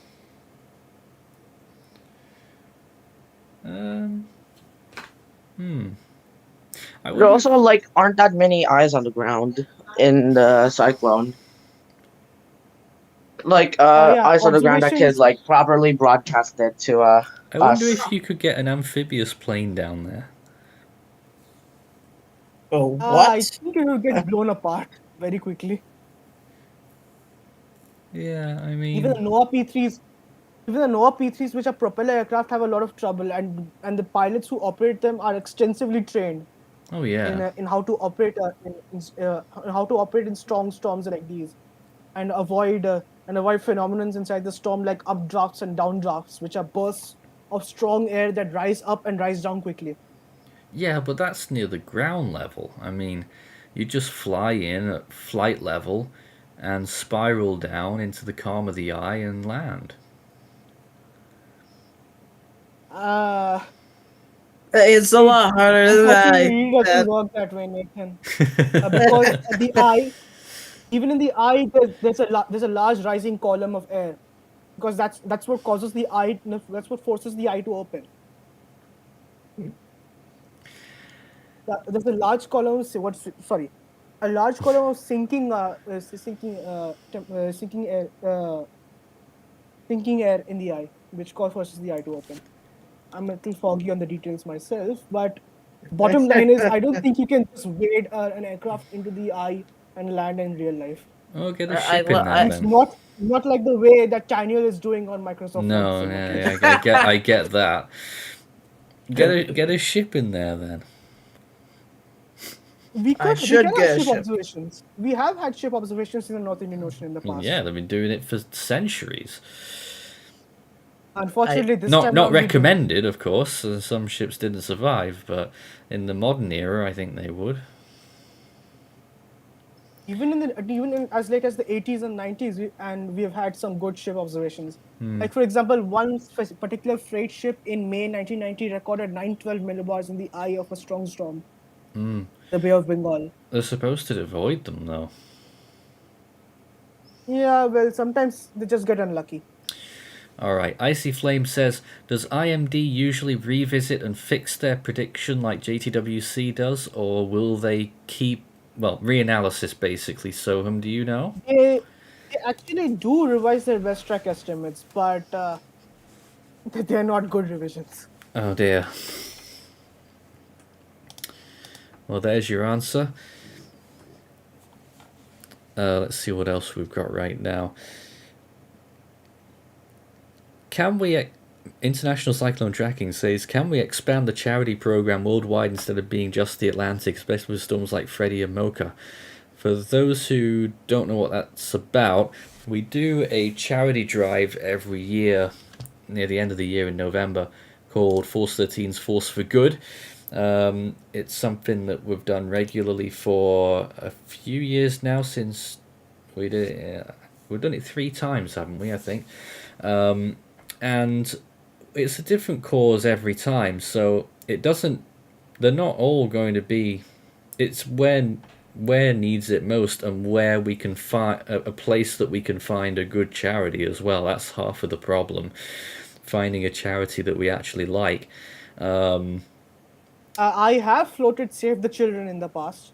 It's not Save the Kids, it's Save the Children, the UK charity, not the cryptocurrency. Yeah. So, you know, we look into it, and then we do it through Tildify, so they've got to be on Tildify as well. Not all of them are, so there's all kinds of little obstacles that we have to get through. There is one big obstacle I encountered on Tiltify. I wanted to point that out just now. You cannot donate in international currency. I couldn't donate in rupees for the charity streams on Tiltify. So that is a problem. But I don't know how else to do all of this, to be honest. I don't know. I'm not an expert in this. I'm not an expert in charity stuff, but if we can work something out, I guess that's up to us. In the meantime, look at this infrared imagery and how this storm has just shriveled up. The western side has been obliterated. It has taken a right beating. It's about half the size it was 6 hours ago. Oh, yeah. But unfortunately, it's still going to landfall it's still going to make a direct hit. Unfortunately. Yeah. Look at just how big this thing was about 6 hours ago. I'd say about 420 miles. And unfortunately, we haven't had any more radar updates. It's been half an hour now. I'm sure there will be soon, but at the moment we don't really have any new distance estimates. I love how Cyclone Mocha just has, and then there's just has this little feed of clouds and precipitation that feeds right into a whole other cyclone entirely. Like it's just, this is all connected. Another question there that's off topic, albeit, but will we resume the Super Cyclone Challenge Season 6 Episode 2 this Saturday if nothing is happening? Yes! And obviously we're an episode behind now, so we'll be fitting another one in during the week at some point. maybe not this week, but maybe the following week. We'll do it somewhere. But anyway, that's a different thing. Here's the latest satellite imagery, and that eye continues to draw closer. It's making a pretty stable approach, but when you look at satellite imagery, it certainly shows it going further north, but radar doesn't yet agree, so I would have a lot of reservations over that. The satellite can be deceiving, especially if wind shear is pushing that whole upper circulation southwestwards, which it could well be. Also, by the way, like wind The shear storm for the storm is used to be like a bit of little a. too strong to be Sorry? pushed because okay. So I need to explain this a little bit more detail so that people can understand. Shear can change the direction of the storm, but only if the storm is weak. When the storm is weak, it is more at the mercy of low-level steering currents, as opposed to stronger storms that tap more into the middle level and upper level is steering currents in altitude. And so what happens is for a weak system, if shear blows the convection towards the west, it can so happen that the convection can tug the low-level circulation towards the southwest, so it can force the system more west of forecast. In Mocha's case, the storm is already very strong, and even though it is now weakening, it is still strong enough to hold its own and follow middle level and upper level steering currents. All right. So in this case, any change in movement it does will be dictated by its own terms, and its response to upper level currents in the area. Also, this is separate, but the Meteo France La Réunion has just designated tropical storm Fabian. Oh wow! It's tropical storm. In the southwestern Indian Ocean. So there's some breaking news, and it's about time too. A new tropical cyclone, as we look at this video here from Sitwe right now. Quite recently, extremely strong winds starting to occur there. Now there was a question: what is the timeline for the water rise surge? The surge basically related to landfall. Asking for Sitwe friends. It's ongoing. We saw earlier that it was already increasing, and in that area it could get up to 20 feet. And we've got some more breaking news. We saw earlier video of that microwave communication tower in Sitwe, and I was commenting on how that might fare. Well, I can tell you that it has now collapsed. That's some pictures here before and after. That was the one that we saw on some of those videos, and you can see that it has collapsed due to the strong winds. That's in Sitwe right now, that communications tower. So I don't know whether that means that we're not going to get any communications there or what, but I suppose that image had to get out somehow, so there must still be some kind of communication available there. Significant wave height for the storm. I'm looking at like earth.nullskull.net right now. It looks like it's going to be somewhere around the 13. It's getting over 13 meters, and yeah, for like a good chunk of like Myanmar and like for a good chunk of the storm, it's actually looking to be like somewhere over 7 meters over like a large swath of land from like the central portion of like the northern part. Certainly could be. Yeah.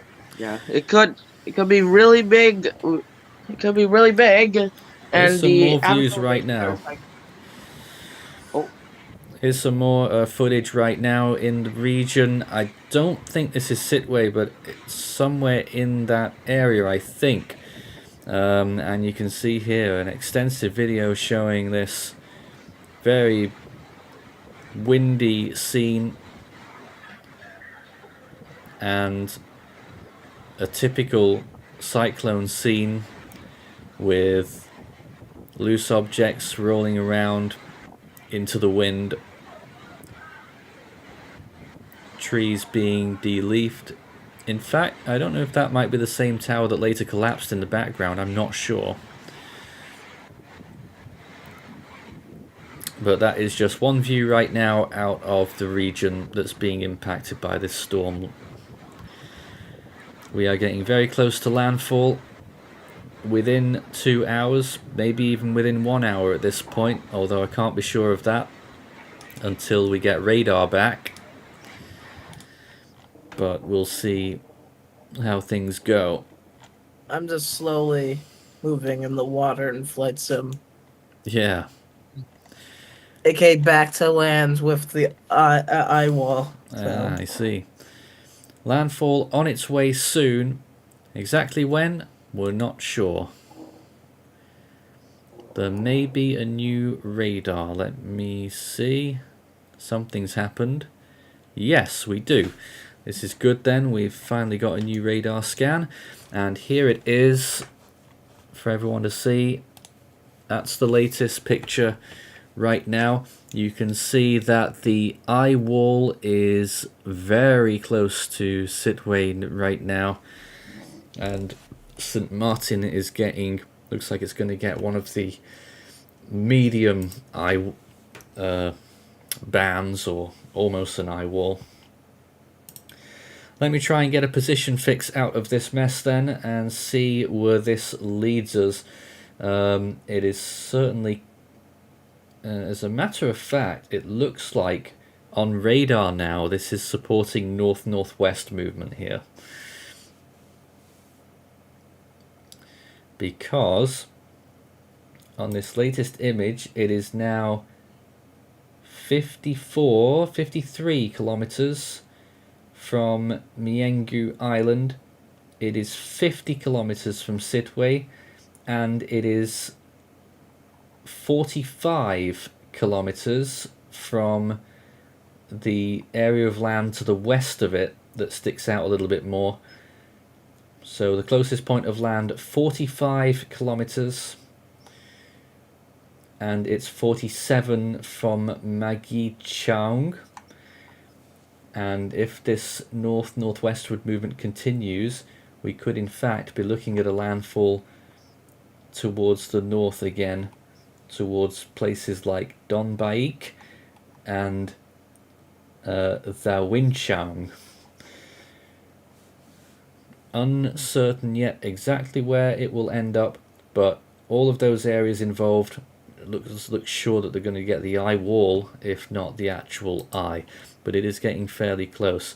But that's a little spanner in the works there, this movement, and it looks like it's gotten a little bit unstable with the actual movement, and maybe some wobbling going on might postpone the landfall just a little bit. We'll see. Go ahead. Sea surface temperatures are still very warm, but at this point it's not even gonna affect it. Like, it's like 30, nearing 31 degrees, but it's probably not even gonna be important at this point, as it's literally landfall at this point. Yeah. Certainly looks like an orderly turn though.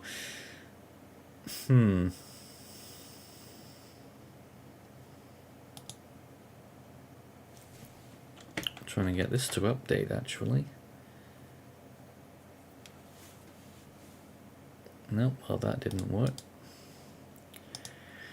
Let's see if we can get a new satellite image of this storm from the Himawari 9 satellite from that view. And there it is, latest right now. Really, really pretty picture. Obviously not so on the ground. 150 like mile per hour winds, 240 kilometers per hour, sustained, and a pressure of 925. It looks like the storm's influence is still extending really far out towards Japan. Or that might just be like a trough. Yeah, it's not That fully is attached the to the storm. subtropical jet stream. That is the subtropical jet stream that's extending towards Japan. The the powered outflow of the storm itself is linked up, or it has basically combined with the jet stream. So it's the jet stream that's giving it the poleward outflow instead of the storm making its own poleward outflow. That's why jet interaction storms are so dangerous. they are not doing they don't have to do as much work in sustaining a thermodynamic system like a cyclone is. It's a jet stream that does the work for them and makes it much more efficient, which is why they can efficiently strengthen much more quickly.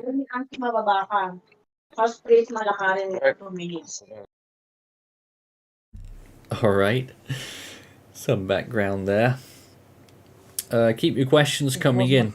Start your message with Force 13 all in text. Let's see if we can get Nick on the air, one of our contributors as well. And another return of Corgi too. But let's first talk to Nick. Welcome aboard.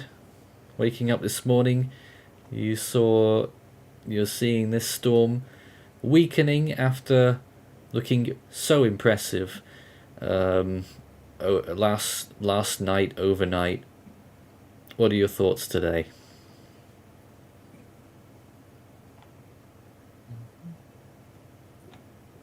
Oh, maybe he's not quite ready for us. On my end of things, I am now going to briefly transition the sidebar, the bottom bar display for folks in the stage. Yep. Yeah, that's what you're looking at there right now. There's Fabienne. That's the newly named storm in the southwest Indian Ocean. There it is, looking pretty good actually. And that will be our next storm to track after Mocha dissipates tomorrow. That won't be affecting land. That's some good news there. But it is a surprising, potentially, I suppose, late season cyclone. Out of the usual bounds, but we can get storms in May, even in June, July, August. But those and it's months probably are very worth rare. noting that the storm isn't going to remain a weak one. We think. Meteo France yesterday forecasted a Cat 2 out of it. Yeah. And then there's Mocha. Hi. I'd just like to also just say I'm surprised that, Fabienne even formed, because it's such an anomaly for it to be this late into the season. And I mean, I think it would, yeah, it is in the southwest Indian Ocean, but if it had formed earlier, it probably would have been put into the North Indian Ocean, but still. No. What? I mean, I don't think maybe, so, but like the storm formed in the South Indian Ocean. It formed on the other side of the equator in the southern hemisphere. That puts it in the area of responsibility of Météo France La Réunion. So I got irrespective the of mixed where up, it sorry. formed, it would have been designated in the Southwest Indian Ocean. I mean, Alrighty, but like folks. still, this storm is really an anomaly, and It is very far. It is very far north. It's very rare to get deep tropic southwest, South exactly. Indian Ocean storms. Yeah, alrighty, folks. I mean, can't we stick have around. I gotten got a busy Gamay day before, tomorrow. or Alright, I don't no problem. remember if that was the right name, but it was that one storm that hit Singapore as a Category 1 back in like 2001, I think. It was Yeah, it Gamay. was Gamay. I think a better storm. I believe we actually a few friends of mine did do a little digging into the annals of cyclone history, and we found one good candidate, and that is Konita of 1993, All right. which also formed in Southwest Indian Ocean in May. All right, Officially, folks. it's a Cat 2, but I look at the satellite imagery and I don't think that's a Cat 2. Thanks Yeah, for joining I us, mean- AC. All right. Yeah, I'm out of here. See ya. Have a good night. I'd like to also just, ask a few random questions off the top of my head about I almost said Nargis, about Mocha, just real quick. man. Yeah, very bad if I mix that up. Okay, so first of all, would you say this is in like the top 10 largest storms in the North Indian Ocean? Oh I mean, my. I mean, would you say? I've Honestly, no I'm not really idea. sure. But I have heard a few people saying that this is a very large storm in area, and I wouldn't disagree with them on that one, considering how this storm, is very large and was extremely well put together. I mean, it was struggling a little bit, but other than that, when it was peaking, it was still very powerful and, very, like, Certainly very strong, but beautiful. I don't know about size.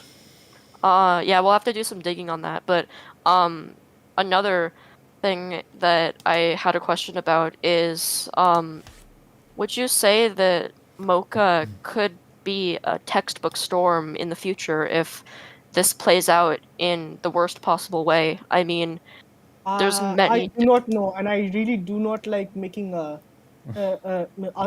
answering these questions because it's Yeah, very difficult to say.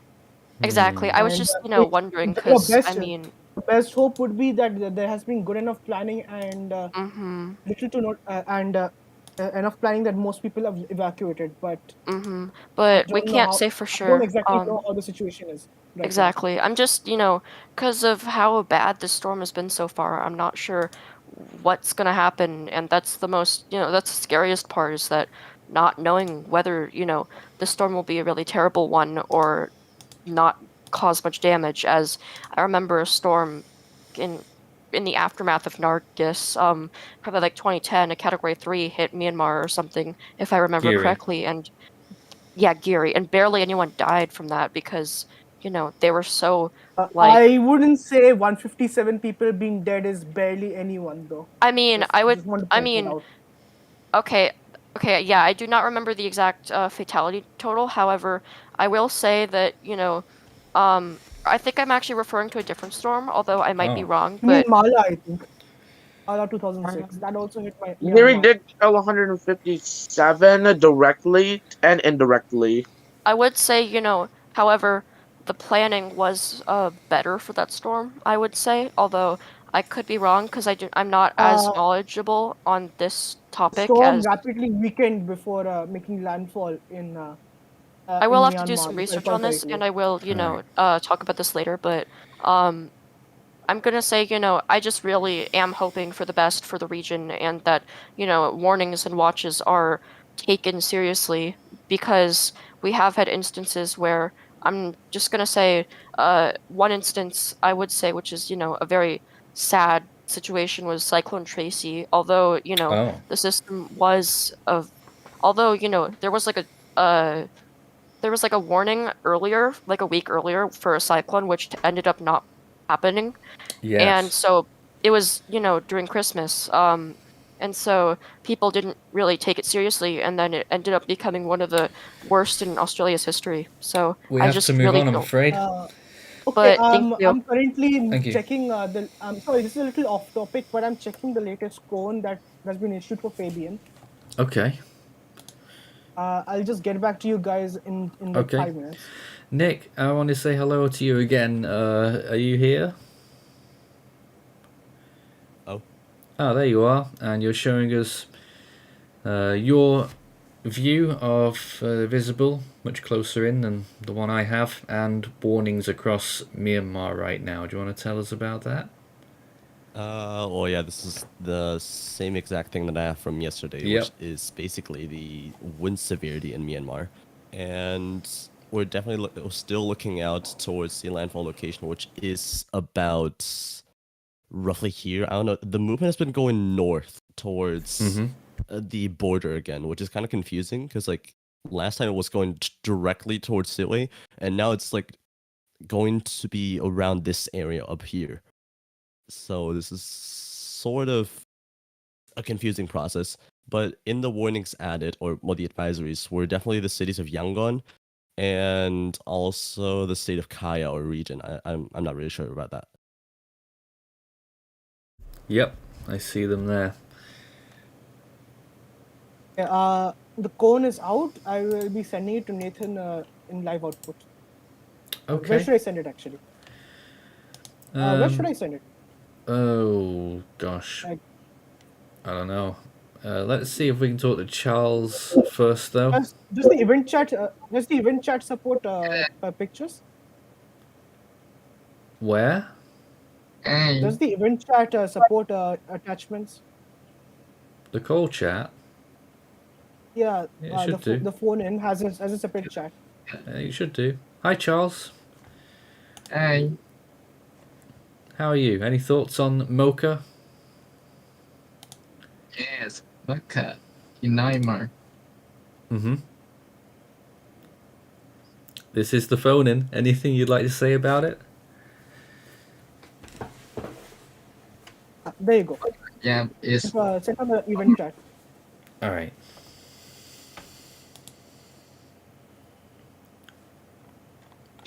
I don't know where he went.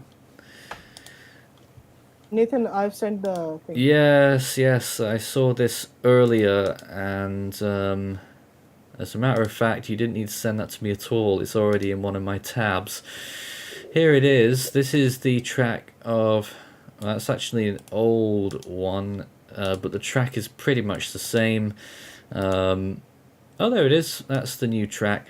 Fabienne, there it is, expected to become a substantial tropical cyclone well to the south of Diego Garcia. You can see Rodrigues right down there. It shouldn't affect any of those islands, and we'll keep a watch on that one.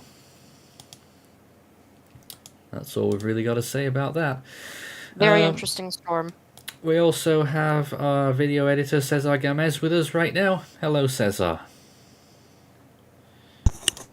Hello, Nathan, and hello, everyone. How are you doing?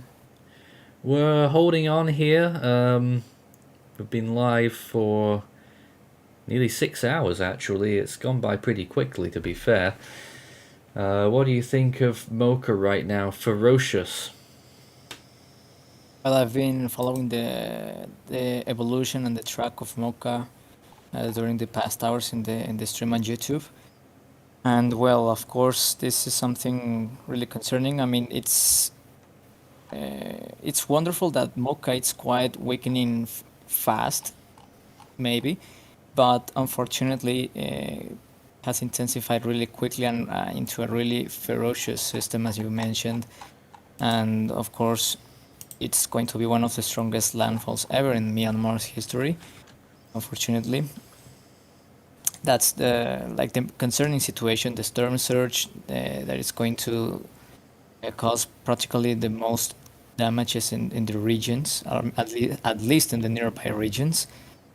And well, it's also really concerning about, well, not concerning, but quite questionable about why the Joint Typhoon Warning Center called that at 175 miles per hour when it was a clear sign of weakening, a collapse of the western side of the storm. But, well, that's why we are here. Well, I guess the defense is that they were 0Z overrides, so that's probably what they had at 0Z. Absolutely. Before it started weakening. At 0Z, they had 140 knots, then they raised it to 145 knots, and then they raised it again to 150 knots. Yes, they were 6 hours to 12 hours late. That's nuts anyway. But yeah, unfortunately for Myanmar and the Bangladesh people, Any questions from the chat? You haven't answered any questions from the chat in a while. We probably Yeah, should I answer know. them. JD, thanks for your support. He had a question earlier on. I was in the eye of Cyclone Taute when it made landfall on our live stream. I remember that. We had strong winds at the time of landfall. Then it went quiet for 3 hours and it came back again. I'm sure there's a question in there somewhere. I think Taute made a pretty slow landfall, if I recall correctly. I might be wrong on this, but maybe it's just the eye do passed. we know why? although- That was the question. Oh, the answer is pretty simple. Taute, I believe, was moving pretty slowly northwards. And so they probably got the eye. He probably got the eye. For 3 hours? 3 hours? I'll have to check. I'll double check to see how fast it moved. Because if it moved faster, then it's probably not the eye, and they probably got a banding instead. 2 different bands. Yeah, that can happen a lot. We got a new radar image right now. Let me just go get this and make it presentable. Here it is. And that looks to me as though Sitwe might be in the Eyewall now.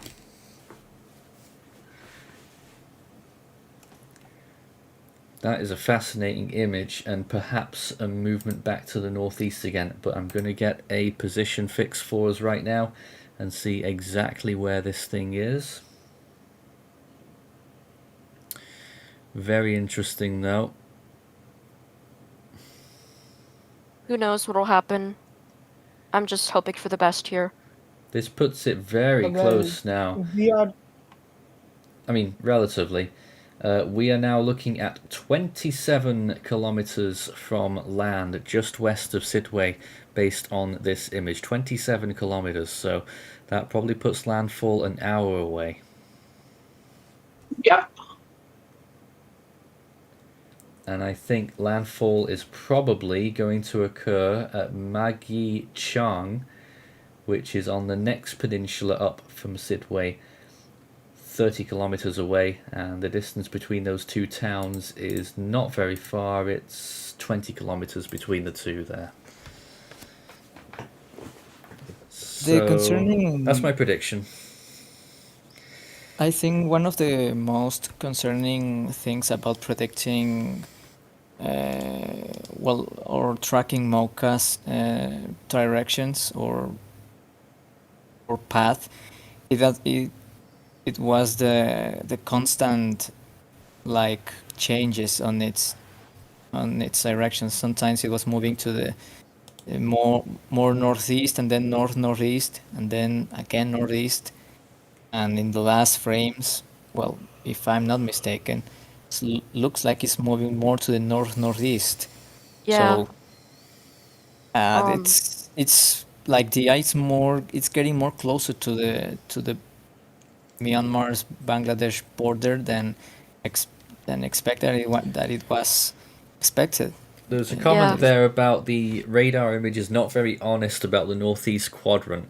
And that I can believe because it is still quite close to the edge of the radar scope, and you've got that big burst on the northwestern side which might be masking a lot of that northeastern side. So you're probably right on that, and of course we can't see anything really of the southeastern part of the eye, but it does look like there will be something there.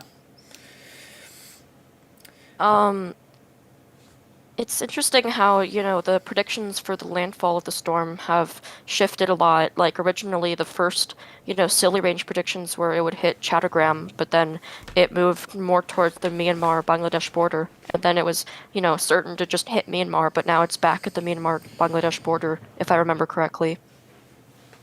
Close. It's a little bit further south than that.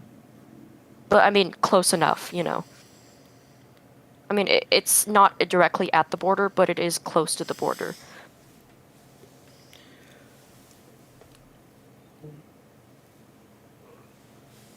And another comment.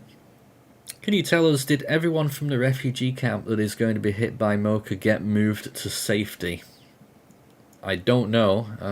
I know that people are I think on I'll it. check. I think I'll start browsing through local news coverage of the storm and see what I can find. Like usually.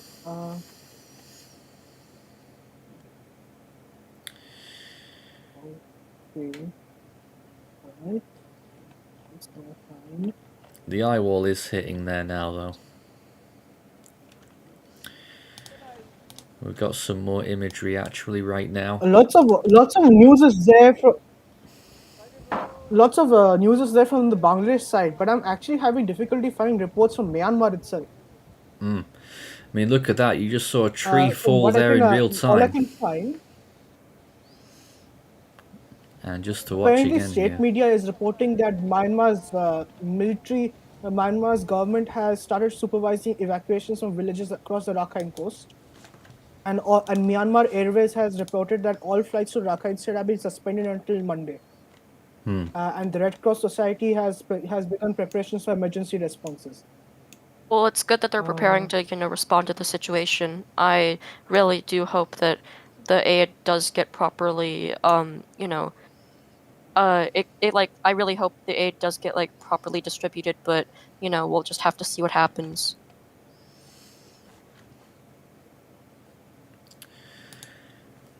Waiting to see some more images from either radar or satellite. In fact, there may even be another radar image that's come in now. 1236. I'm not sure if that's the same one as earlier or not. I can't quite tell whether it's the same or whether it's different. But here is the image nonetheless, for those who maybe missed it earlier. You can see that, and Sitwe right on the edge there, probably inside that eye wall. And indications here that it is 30 kilometers from landfall. That would be the center of the eye, 30 kilometers from landfall. The already one or two social media outfits that are calling landfall on this, but we're still a little way away yet. About an hour, maybe less. We'll just see how it goes. This radar is quite up to date. Divisional Commissioner AFP has reported that 190,000 people in Cox's Bazar and 100,000 people in Chittagong, or Chattogram as it's called, have been moved to temporary storm shelters as of Saturday. All right. Can I? That's good. And the head of the Bangladesh Meteorological Department has already declared Mocha as the strongest storm since Sidr. Wow. Interesting. Well, but Mocha will not strike Bangladesh, so it will not count. I mean, it will still affect Cox's Bazar district. Yeah, though. it will. It will affect, parts of southern Bangladesh, mostly Chattogram province, if I'm not mistaken. But the eye, if there is an eye by landfall, which there probably will be, that'll affect Myanmar directly. But a lot of the impacts will also be felt in southern Bangladesh as well. So we can't completely rule that out. Eye temperature is down to minus 61. There is not much left of the eye on satellite, but I can assure you it very much is still there on the radar, and that's how we know exactly where it is. Yeah, minus. Basically, like the surrounding clouds are still I think minus 70. The cloud tops, did you say? Yeah, the cloud tops. Like the cloud tops surrounding the now degenerating eye.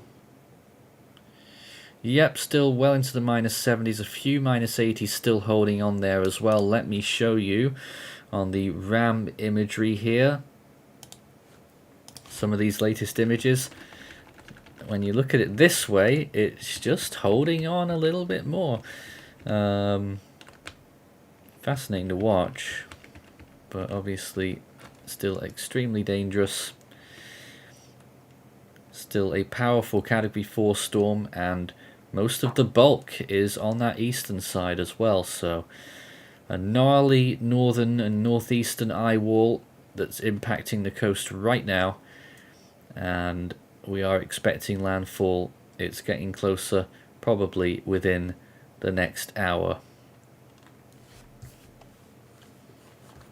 This is, really a potentially catastrophic situation brewing, and I'm just hoping that, nothing terrible happens, but we really can't rule anything out. And, the storms just exploded in the past 48 hours. It went from a tropical storm to a Category 5 within I believe a little bit over a day, which, or maybe based on our estimates, let me see what we have on our. We do have a composite of our fixes saved. See what we have on our intensity. We first declared Cat 5 at 6 p.m. UTC on May the 13th, if I recall correctly. And if I look back, May 11th, 12. So it took a little over 48 hours to go from tropical storm to Cat 5. That's still really impressive, considering, I mean, that's pretty much the standard definition of, I mean, for a storm which we were initial forecast, we had called for 110 knots, Category 3, around landfall, because initially we were expecting the upper level anticyclone, which was forecast by models, to impart a lot more shear to Mocha than we anticipated. Unfortunately, the upper level anticyclone trended weaker, and also the storm also took advantage of all the conditions it had up to that point to get stronger. So it was able to counteract the weakened shear that was modeled, and we ended up in this situation. Another view from Sidway right now. Looks like some of those roofs have been peeled back on those buildings over there on the other side of that road. This is, it was quoted as being 1 p.m. local time, which, what time is that around? When was that? What time is it with you, Soham? Right now it's 12:18 p.m. Indian right, Standard so- Time, so it would be 1:18 p.m. Myanmar's time. Yeah, Sorry, so I said this Mauritius. is this is probably just about 15 minutes ago, and this is what the view looked like there.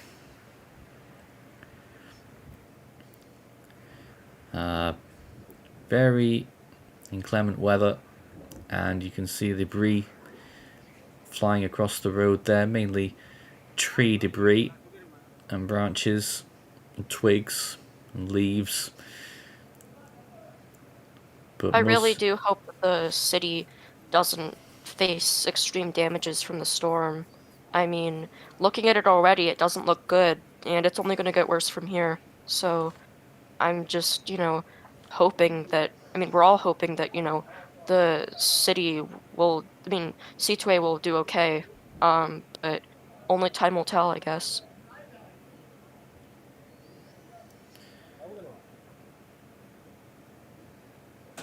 So there we go. That's one viewpoint. Basically, we're hoping for the best. Best case scenario, this feels like very little damages.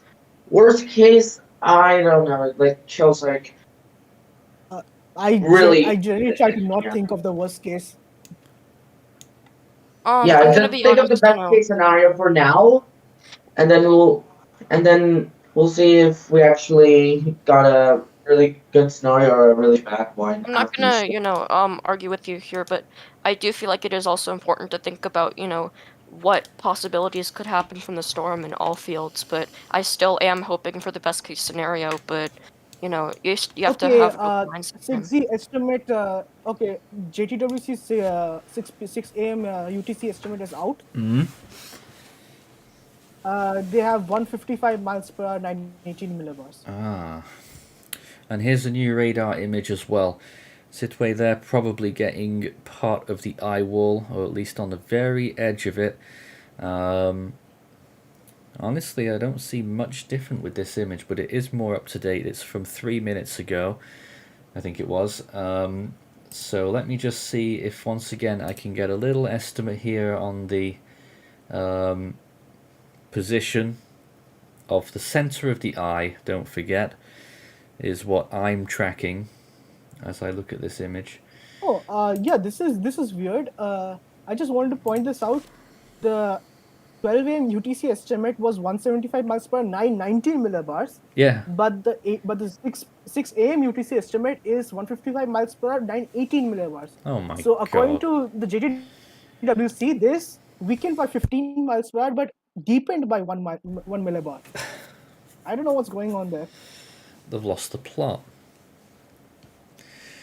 So I think my fix earlier was a little bit too close to the shore, and I'm still putting it down as about 30 kilometers away from landfall. So that means I reckon it'll be an hour, probably moving at around 30 kilometers per hour at the minute.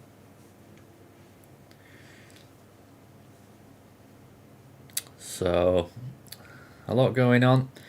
This is Force 13 live coverage on Cyclone Mocha up until landfall. Current wind speeds estimated at 150 miles per hour, which is 240 kilometers per hour sustained, an estimated pressure of 925 millibars. On this imagery that we're looking at on the top left there, all the pinks have disappeared, so that's minus 82 degrees. There's none of that anymore around the edge of the storm. The storm is definitely starting to weaken a little bit because of, land interaction, but yeah. Yep. And here we are in the studio once again. A big impact still likely to occur with a storm surge of up to 20 feet, which could cause catastrophic consequences on top of what we've already seen with some of these videos and images that have been coming in so far, and I'm sure there's many more that we'll be seeing as time goes on. We are getting very close to landfall. I know we keep saying that, but We really are now. Probably an hour away. Please send in your comments and questions live on our stream, and let's see if we can invite some more speakers onto here as well. Let's first, it was Business who got here first. Hello.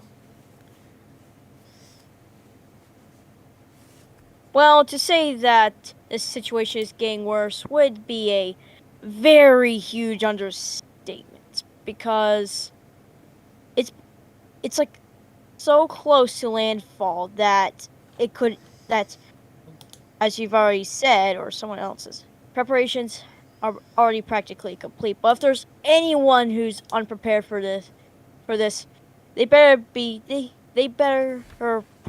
should probably consider, like, evacuating, or just stay put or head to another prepared area. Well, the information is that if you are out of flood danger and you're in a sturdy home, then it's best to hunker down. Yeah, I agree with that. I Do still not imagine. leave. Whatever you do not go outside. Yeah, storm conditions are already setting in many areas, I'm saying including this from Sway. experience, by the way. Yeah. Another concern of mine is that the flooding could probably last like over a week. Yeah. So that could be really unsurprising, because it's a cyclone. Those Right. Magic Man, you're also with us as well. Hello. Hey, so I wanted to point out, I don't know if anyone commented on it, but with the 150 knot override, Mocha tied the JTWC record for highest North Indian Ocean sustained winds with Cyclone Fani from 2019. So put that up your pipe and smoke it, Soham. Just historic storm. I agree with you. I mean, I'm gonna have to, go with their estimates. This is genuinely historic. Just seeing this thing blow up, it's just While it's the insane. official estimate, there are some cyclones that have been stronger, like Bailin and Sidr. Yeah, I don't know if that's how you say it. I think it's a crazy estimate, personally. I wouldn't necessarily. I mean, as much as we are comparing this, I would say that Mocha is special in its own regard. As if we compare it to other storms, then it kind of undermines how catastrophic this is going to be, from just my opinion. Alright, new radar image, and it's really looking pretty crazy on this right now. St. Martin looks like it's under... I mean, if this is a really wacky radar image. Are you seeing this, Soham? Let me see. What do you make of it? I'm having difficulty. Give me 2 minutes. I'll get back to you. He needs 2 minutes to think. It's a right mess. Looks like St. Martin is getting some serious weather now. I still think the eastern side of the Eyewall, probably not as strong, but obscured on the radar. Okay, I see it. It's most like... Okay, I see the radar image. It's most likely because of how far it is from the main radar base. Yeah. Nonetheless, still interesting to look at, and again, trying to determine exactly where the center of the eye is quite difficult. I'd say it's probably anywhere from 20 to 30 kilometers away. Horrific. That was really loud. What was that? Yeah. I thought it was my microphone glitching, or I just my noticed headset glitching. something really loud, and then I went to the stream. It was like I thought it was I almost said my violent cyclone glitching. I thought it was my headset glitching, because I just got like a new cord today, so I don't know if there was like some defect, but thank God it wasn't that. That really brings... Seeing that really brings back memories from Amphan. Seeing what? Seeing videos of high winds really brings back memories of Amphan from me. I see. Well, that was interesting. Sure was. Anyways, keep sending in your questions. It's unrelated, but satellite analysis branch has fixed T3.5 for Fabian. What? It is T3.5. Curve band seen would derive T3.5 from that appearance. So I'm guessing ATCF is probably preparing to jump to 45 knots or 6Z regarding Fabian. Damn. Well, I'm going to take a little snack break here because I've been sat for over 6 hours. But this is Force 13 live coverage as we continue to watch Mocha get very close towards landfall. It looks like it could happen this hour. I'm going to delegate to the rest of the team in here now and some of our callers. Just general discussion on this storm as it ekes out those final 30 kilometers up towards this landfall, guys. 30 kilometers? 13 kilometers. That's pretty close. No, 30, 30. 30. Oh, from radar. Because I'm getting reports from people who are tracking right now that INSAT, which is the main satellite of the Indian Ocean, the distance from land is 14 kilometers right now from the eye. Wow. So radar's probably running a little slow at the moment. Yeah, I mean, And even if it's like, INSAT say, has 30, 14, 1 kilometer, it's still, gonna deal a lot of damage nonetheless. Yeah. So, if you're in the comments, then, feel free to ask any questions, because, I'd be more than happy to see if I could answer any of them. And, all the people here could ask also, me as well. yeah.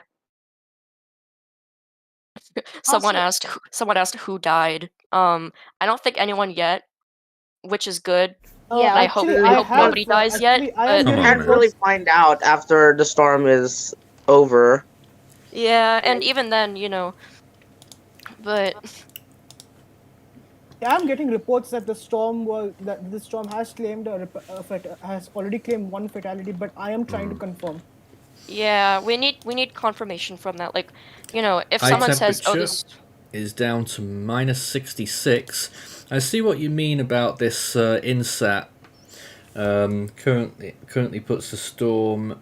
Let me just double check this info. Wow. According to INSAT satellite right now, it would actually put the storm just 8 kilometers offshore, or around 10 kilometers offshore. Yeah.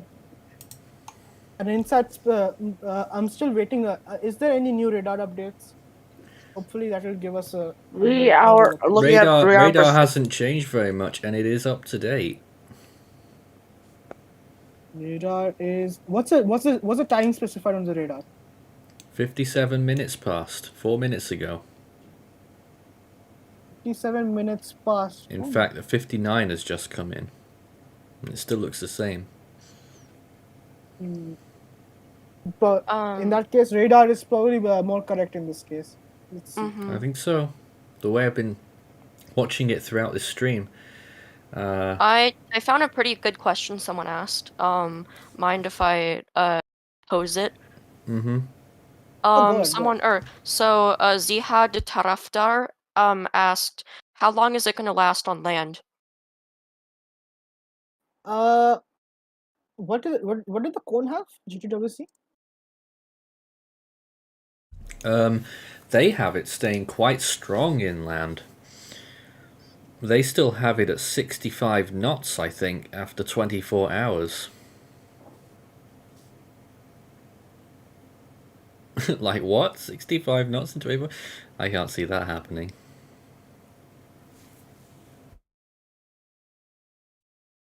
I'll try to hold on, I'm gonna just pull up.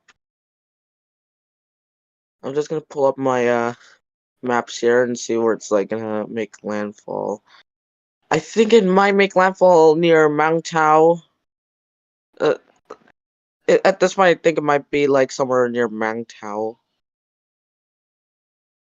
We can't be for sure yet, as you Yeah, know, it could be it between could Mount Tao drift, you or know, it could Sittwe. drift north, south. But you know, Oh, so I think radar's just pulled the wool over our eyes here. Some of these land areas are now in the eye. Some of the land areas are in the eye now. Yep, Maggie wow. Chang is in the eye. Take So a look at this when I load it it up on officially the made screen. landfall then, if I'm correct. No, not yet. Nearly. Or very close. Here Yeah. is the latest view. I'm Oh my god! a little bit Wow. suspicious about how Oh my curved god! the inside of Holy. that eye is, but Oh my that would god! put it extremely close to What? a landfall at this point. Yeah. And That means Insight was correct in the end. it was. And that would put it approximately, according to radar, 8 kilometers offshore in a slightly different place than the satellite had. Actually, 7 kilometers offshore. So Cody, I swear to God. we're It's only a very matter of close time now. before, you know, all hell breaks loose, honestly. Yep. I mean, I wouldn't say Well, that, I wouldn't say the that like a storm will nuclear probably make destruction will happen, but the storm will probably make landfall in the next 10 to 15 minutes, I guess. yeah, if not sooner, but we don't know yet. So JTWC's cone was forecasting a landfall of around 06 to 07 Z yesterday. So I guess that yesterday's cone forecast has verified in terms of track. Looking at tropical tidbits right now. Current storms. So Tidbits. Satellite imagery. Forecast models. I'm gonna be just. I'm just gonna look at like the imageries for now. Forecast models. So we know for sure that areas around the landfall area, it's for people in them. It's probably going to be hell.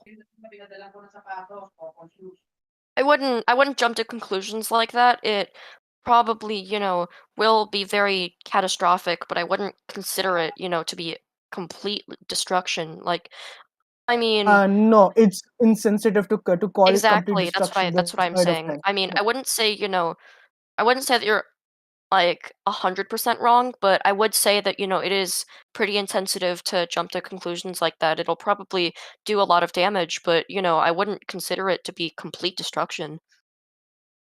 I see. Alright, I'm back here. This is Pulse 13 Live. It's just past 1 p.m. in Bangladesh, 1:30 in Myanmar, and this is the last little bit before the storm makes landfall. Okay. Already we've I'm witnessed looking in the at last the few minutes that estimated. some of the eye has moved over land, and it looks like more of that is going to be occurring shortly, and we will declare landfall later this hour. I did cut someone off there, so go ahead. Okay. Looking at the expected rainfalls within a week after the storm, it looks like we're gonna look at like a few hundred millimeters. I think it's getting for like the areas around Sittwe and for towards like the southeast. I think it's going to be above like 150 millimeters. Some parts reaching above 250, and actually just off the coast, it actually reaches like well into the 300s. So yeah, some big A bit of rainfalls an expected, and even for like Bangladesh, there's some like 150 pluses still in there, like in the southeastern parts. Not in like the Cox's Bazar area or like something, but they're still gonna get like at least 100, like I think. a So bit of a unrelated note, but ATCF has just updated, and Uh-oh. and Fabian has just been designated as a 40 miles per hour tropical storm by the ATCF. Yep. We've actually now got new footage of the collapse of the microwave tower in Sidway, I believe. Let's take a look at this. Oh no. This was earlier, I believe it probably happened about 1 or 2 hours ago. There it goes, my goodness. And I mean, that kind of thing, that can be very dangerous. Watch again, you'll see the right hand side, the whole thing peeling over and slamming into whatever's down there. I can hear myself now. Yes, yes. There are now two Nathans in Someone's this echo chat. is on. Yeah, bad idea. There's some more. I think we've seen. Have we seen that one? I can't remember if we've seen this one or not, but let's show you this one too.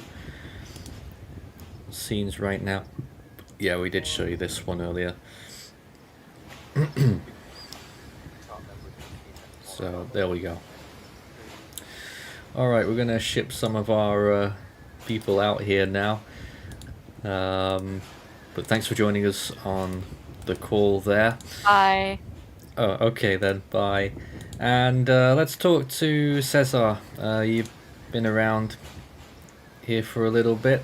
What's going on? We must be very close to landfall now. What are your thoughts?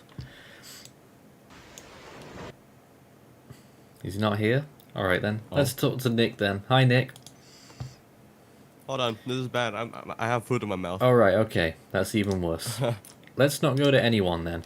Let's take a look instead at the latest Himawari image just to get a little bit of clarity here. And you can see there once again the storm's eye still visible, even though it is very poor now compared to what it was earlier. The eye temperature is still very high, very low, sorry, and continuing to get lower because I wasn't paying attention. Hello Cesar, welcome back. 3, 2, 1, hello? Yes. Perfect.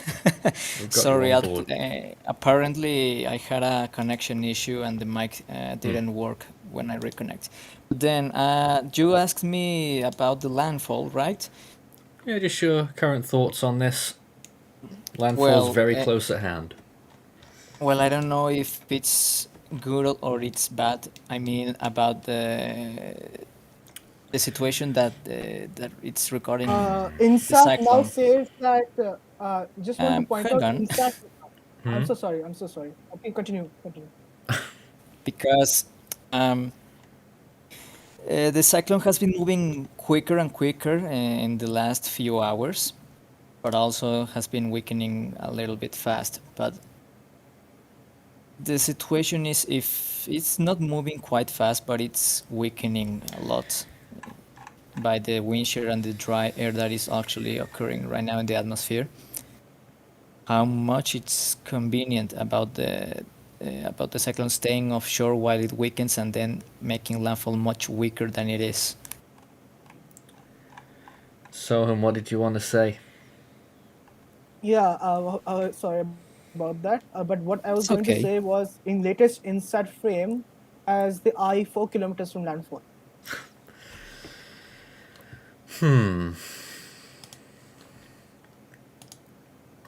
No doubt it's getting close. Just how close? I'm not fully sure. It's waiting for the next radar frame. Got a bad feeling that it's just about to give up for another half hour or however long. So we'll see what happens there. Feel free to send in questions. Start your message with Force 13 all in text. We're probably not going to be staying too much longer after the storm makes landfall, probably just for the duration of this hour, assuming that it actually does make landfall in this hour. Latest satellite imagery shows that the storm's eye is almost gone, at least from the satellite perspective. Of course, on radar it is still very much there. Whenever we do finish our live commentary, which will be pretty much at the point of landfall, we've got our other stream that's been running the whole time, our automated stream, which you can mosey on down to and take a look at the live satellite imagery and other information about the storm as it moves inland. Potentially a 20-foot storm surge, the result of this tropical cyclone landfall, and as it happens, the landfall zone is extremely close to what the models were initially saying. So I want a little critique about the models as a whole. How do you think they did? If I were to, I think models have. I must give credit to the models. They have done a pretty good job forecasting the storm ahead of time. They managed, even though while the storm itself hadn't formed, the range of track was oscillating from Irrawaddy Peninsula, which is where Yangon is, or Rangoon as it was called, all the way to West Bengal. It kept oscillating between them because there was no low-level circulation for the models to lock onto at the time.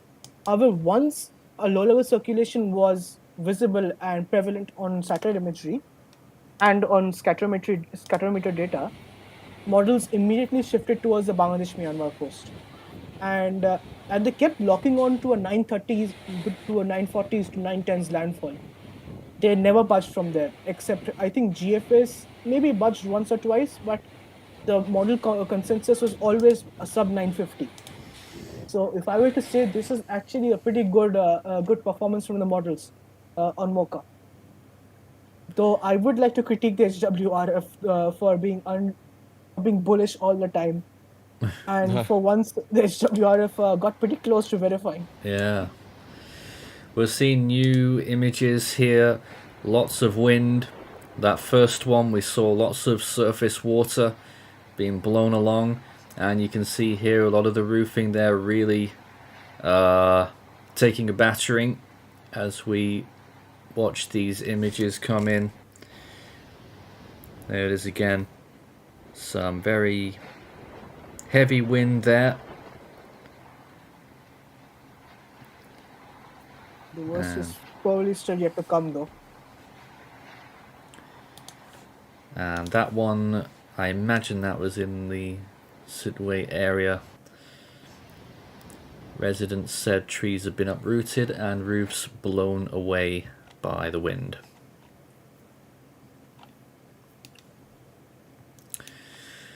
Whenever we get more stuff, in fact, there's another video right here. It seems to be coming quite thick and fast now. Here's another video in the area of the conditions, and as you can see, quite challenging.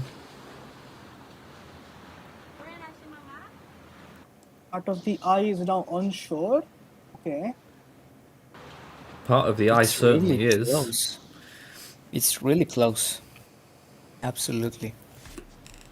Landfall will happen in the next 5 to 10 minutes. Could do. Yeah, it's a matter of minutes. 10 minutes at maximum, at least. At least, sorry. Well, after that, it's going to collapse, really. Probably by the next days, pretty much predicted it will be almost dissipated, which is good news. Yeah, there is the little Himalayas are in the way. We must keep that in mind after the coast. So this storm will basically do the equivalent of a race car crashing into a wall. Oh my god. Certainly is. Those winds getting pretty severe there in the later part of that video. So once again, a viewpoint there on the ground on what things are looking like recently. And here's another view from 1:10 p.m. local time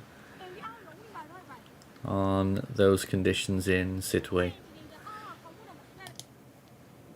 I think that's the same person, that one. So, a lot going on right now. And just looking for some more stuff of any note right now. I don't think so. For at least from those sources. So let me go back and take a look and see if we've got any new radar returns. And I think we do. and it's very unclear as to what we're looking at. Let's show this. Well, there it is. I have a hard time believing that the eye is that wide. I think something's messed up on that radar there. Well, I mean, it's pretty far out from where the location is, so. But if that's... I still wouldn't call that a landfall, though, at this point, by any stretch. No. Yeah, it looks Still really a little way to strange go. on that one. Interesting. So, and what do we do? Do we trust this wonky radar or the satellite? Yeah, Guessing best bet at INSAT the would be the moment. way. What's that? INSAT, the Indian satellite. Well, if we're using INSAT, let's take a look again at the very latest image, and what do we find? Ooh! Not really close yet. According to INSAT, I would place the storm literally in the channel between Magyi Chang and the Sittwe area. Threading needles now. Oh man. That's if we're using that as the source. But on radar, it doesn't look like it's moved at all, and it would still be about 15 kilometers off. Oh no, it wasn't. It was about 7, wasn't it? Yeah, 7 kilometers off. I mean, it's just really close. I mean, in the satellite imagery is not outdated, right? Like. Yeah, satellite imagery is up to date. That was 12:37. That's 13 minutes ago. Yep. So yeah, there's some gap there. Interesting. So we're really just waiting for this landfall to occur. We'll try and get as many other little bits of information through in the meantime, but I'm not really seeing anything new. We saw all of that imagery not long ago. Let's see if we've got some questions right now then. What are our maximum rainfall projections by country? Myanmar, India, Bangladesh and China from Mocha. Alright then, I'll take you on that challenge. For Myanmar then, we're obviously looking at about 12 inches maximum, at least on the models. It could be more than that in isolated locations. 300 millimeters. Bangladesh, we are probably looking at maximums of about 10 or 11 inches, so it's nearly the same number. In India, the far eastern part, same number as well, 11 inches roughly there. That's just less than 300 millimeters. And in China, we're looking at maximums of around 100 millimeters, maybe a little bit more, 4 to 5 inches. And we've probably got more questions here too. What will the wind speed be in Chittagong? What do you reckon, Soam? Tropical storm force winds, low end is my expectation of that. Yeah, I'd probably Maybe say not the same. even. Maybe not even. Yeah, it's going to miss Yeah. it. I mean, the wind field. And max to max. Where's if we can we can see a view? I don't mean, know. the I don't storm is think we'll be seeing weakening. sustained storms. Sorry, the storm is weakening really fast, so that means the wind field also is decreasing. I want to believe that. I want to believe that since the structure itself it's really being obliterated. So possibly they will not receive tropical storm force winds, but maybe some gusts. Gusts. How is pronounced that word? Yeah, you Gusts. got it. Sorry. But I mean, still, the rain could be a really concerning factor because it's high amounts. Check latest radar and inside both. I think we may have had landfall. I don't know. Oh. I don't actually know, for being honest here. I mean, Any radar updates? Yes, but it's very unclear. But you know what? I'm looking at that INSAT right now, and I think we can call it, don't you?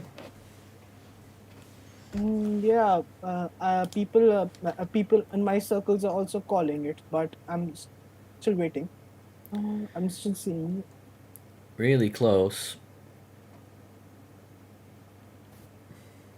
Is it a landfall or is it not? Well, the eye is really shredded right now, so I'm not sure to call it a landfall yet. And there's the radar, which isn't much better. How are we supposed to make a call based on that? The center of the eye could be anywhere around that. I mean, you would call it. The only way would be radar at this point. I mean, what? Well, it's what on the could be screen the right now, estimate? so what's your thoughts on it? What could be the estimate of the intensity of the Oh storm God, based what on is that this? structure? Sorry? Estimate? Satellite? The estimated, one second. the estimated So- intensity. okay, I'm getting a bit of a tip from the chat. I should use gay microphysics. Hold on. I'll use that. On satellite, it probably looks I like a do that. Category 2 on satellite now. Well, if but it's still I mean, strong, of much course, stronger. Working on it. yeah. I Working mean, on it. it's I'm really getting that. deceiving the structure, but J that's microphysics. that's good news. So Sohun will get us some Yeah, of what the. are you up to, Soam? I don't like this. Oh yeah, J microphysics has the eye much more clearly visible, and it looks like we may have landfall. Let me try and find this myself. Oh, there it is. Go to 3R IMG. Yeah, I'm on it. Click on composite products and select J microphysics. Yep, I'm already there. 12:40. Oh, 12:45. Sorry. And zoom in, you can see the eye. Yeah, but It's not the center of the eye, or it is. I don't know. It's really, really It looks close. like it's just touching the outlines. To me, though, it looks like the eye is there. The center of the eye is here, which is literally 3 kilometers off. So 12:45. This was 10 minutes ago, actually. Oh, right. And let's This was compare 10 with minutes the previous image from 12:37. Where would we put it there? I mean, it's in completely different position. It's there. I mean, man, I think it's a landfall. Yeah, I think it's Oh. landfall since it's been 10 minutes since the last update. So We can call it 1:25 p.m. Myanmar's landfall. Just hold the phone a Yeah. minute. There's a new radar image, which is still confusing. There it is, and I think it's still right on the coast. I don't know whether it's there or not, but it's really, really, really close.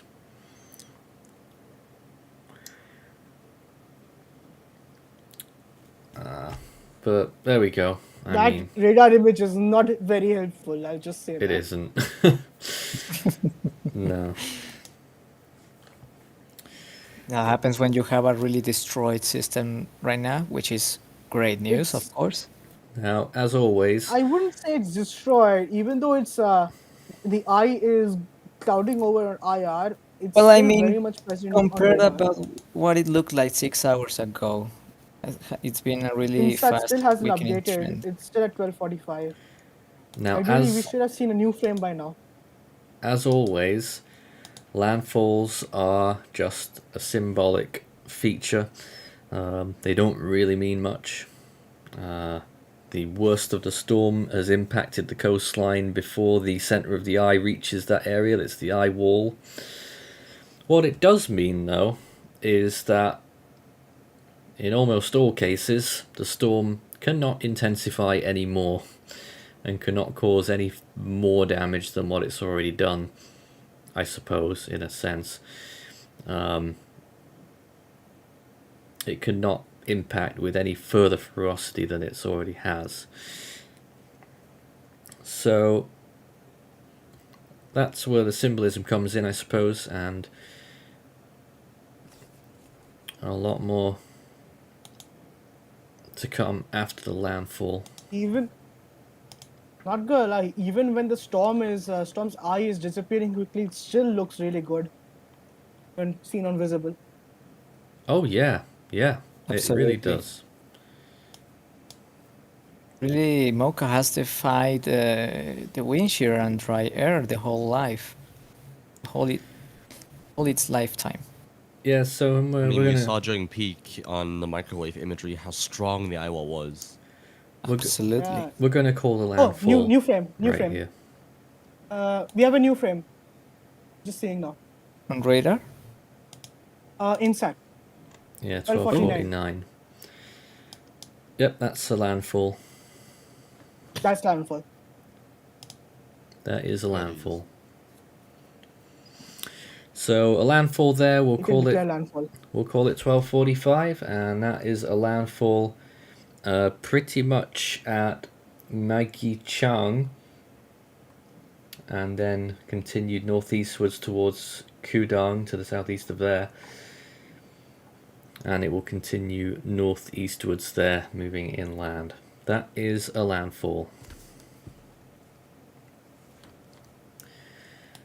So Cyclone Mocha makes landfall as a 150 mile per hour category 4 with a central pressure around 925 millibars, an extremely powerful storm.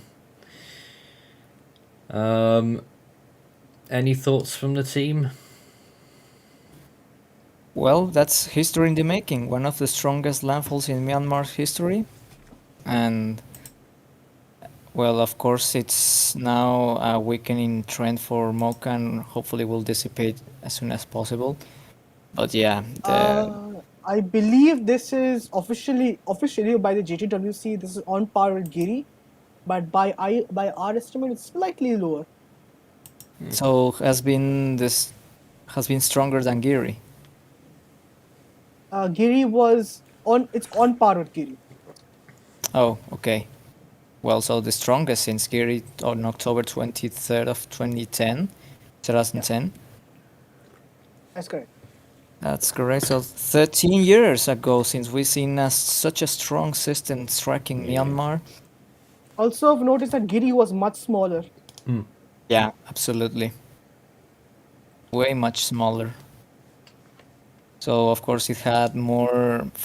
Well, the smaller systems had more fluctuations in intensity. They can weaken and they can strengthen more faster than a bigger cyclone.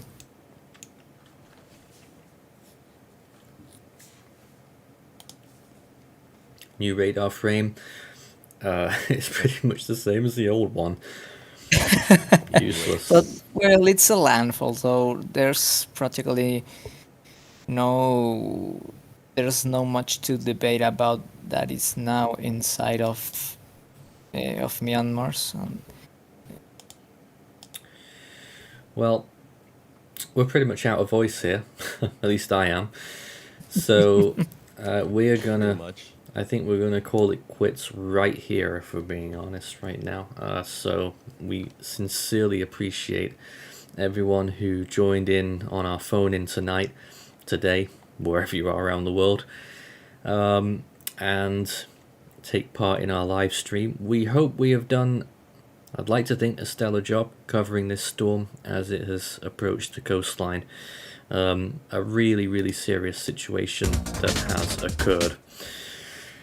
Now, we are going to finish up. We do have our automated feed, which will continue well after landfall until the storm pretty much dies completely. So we'll have all of that live on our live tracker, which you'll be redirected to as soon as I press the stop button on this stream. But we sincerely appreciate everyone who has given us support during this storm event to allow us to support the people who are in harm's way. Really appreciated. We'll have more updates, of course, during this storm's wind down phase. I don't know who or when will produce an update, but I'm sure we'll have something soon. But from us here at 413 HQ, we are finishing up. Thanks so much to Soam and Cesar and the others who were with us during our session. Cyclone Mocha, 150 miles per hour, making landfall at 12:45 Indian time, which is 1:45 in Myanmar, very close to a location called, and I've just lost it again, that little place off the tip of that peninsula, Magi Chang, I think it is, to the northwest of Sittwe by about 20 kilometers. That's where the final landfall has taken place for Cyclone Mocha as a powerful Category 4 with a potential catastrophic storm surge, damaging winds, and heavy rainfall. Stay tuned for more updates. We'll be passing over to our automated feed now. We hope this finds you well, and we'll see you again soon.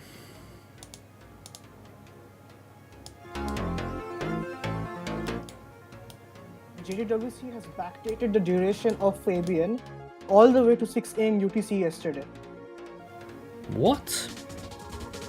Yeah, they now consider Fabian to have formed 24 hours ago. Good. They were getting it wrong the whole time anyway. Alright, that was just a bit of news on Fabian there. But once again, we'll see you again soon. Goodbye.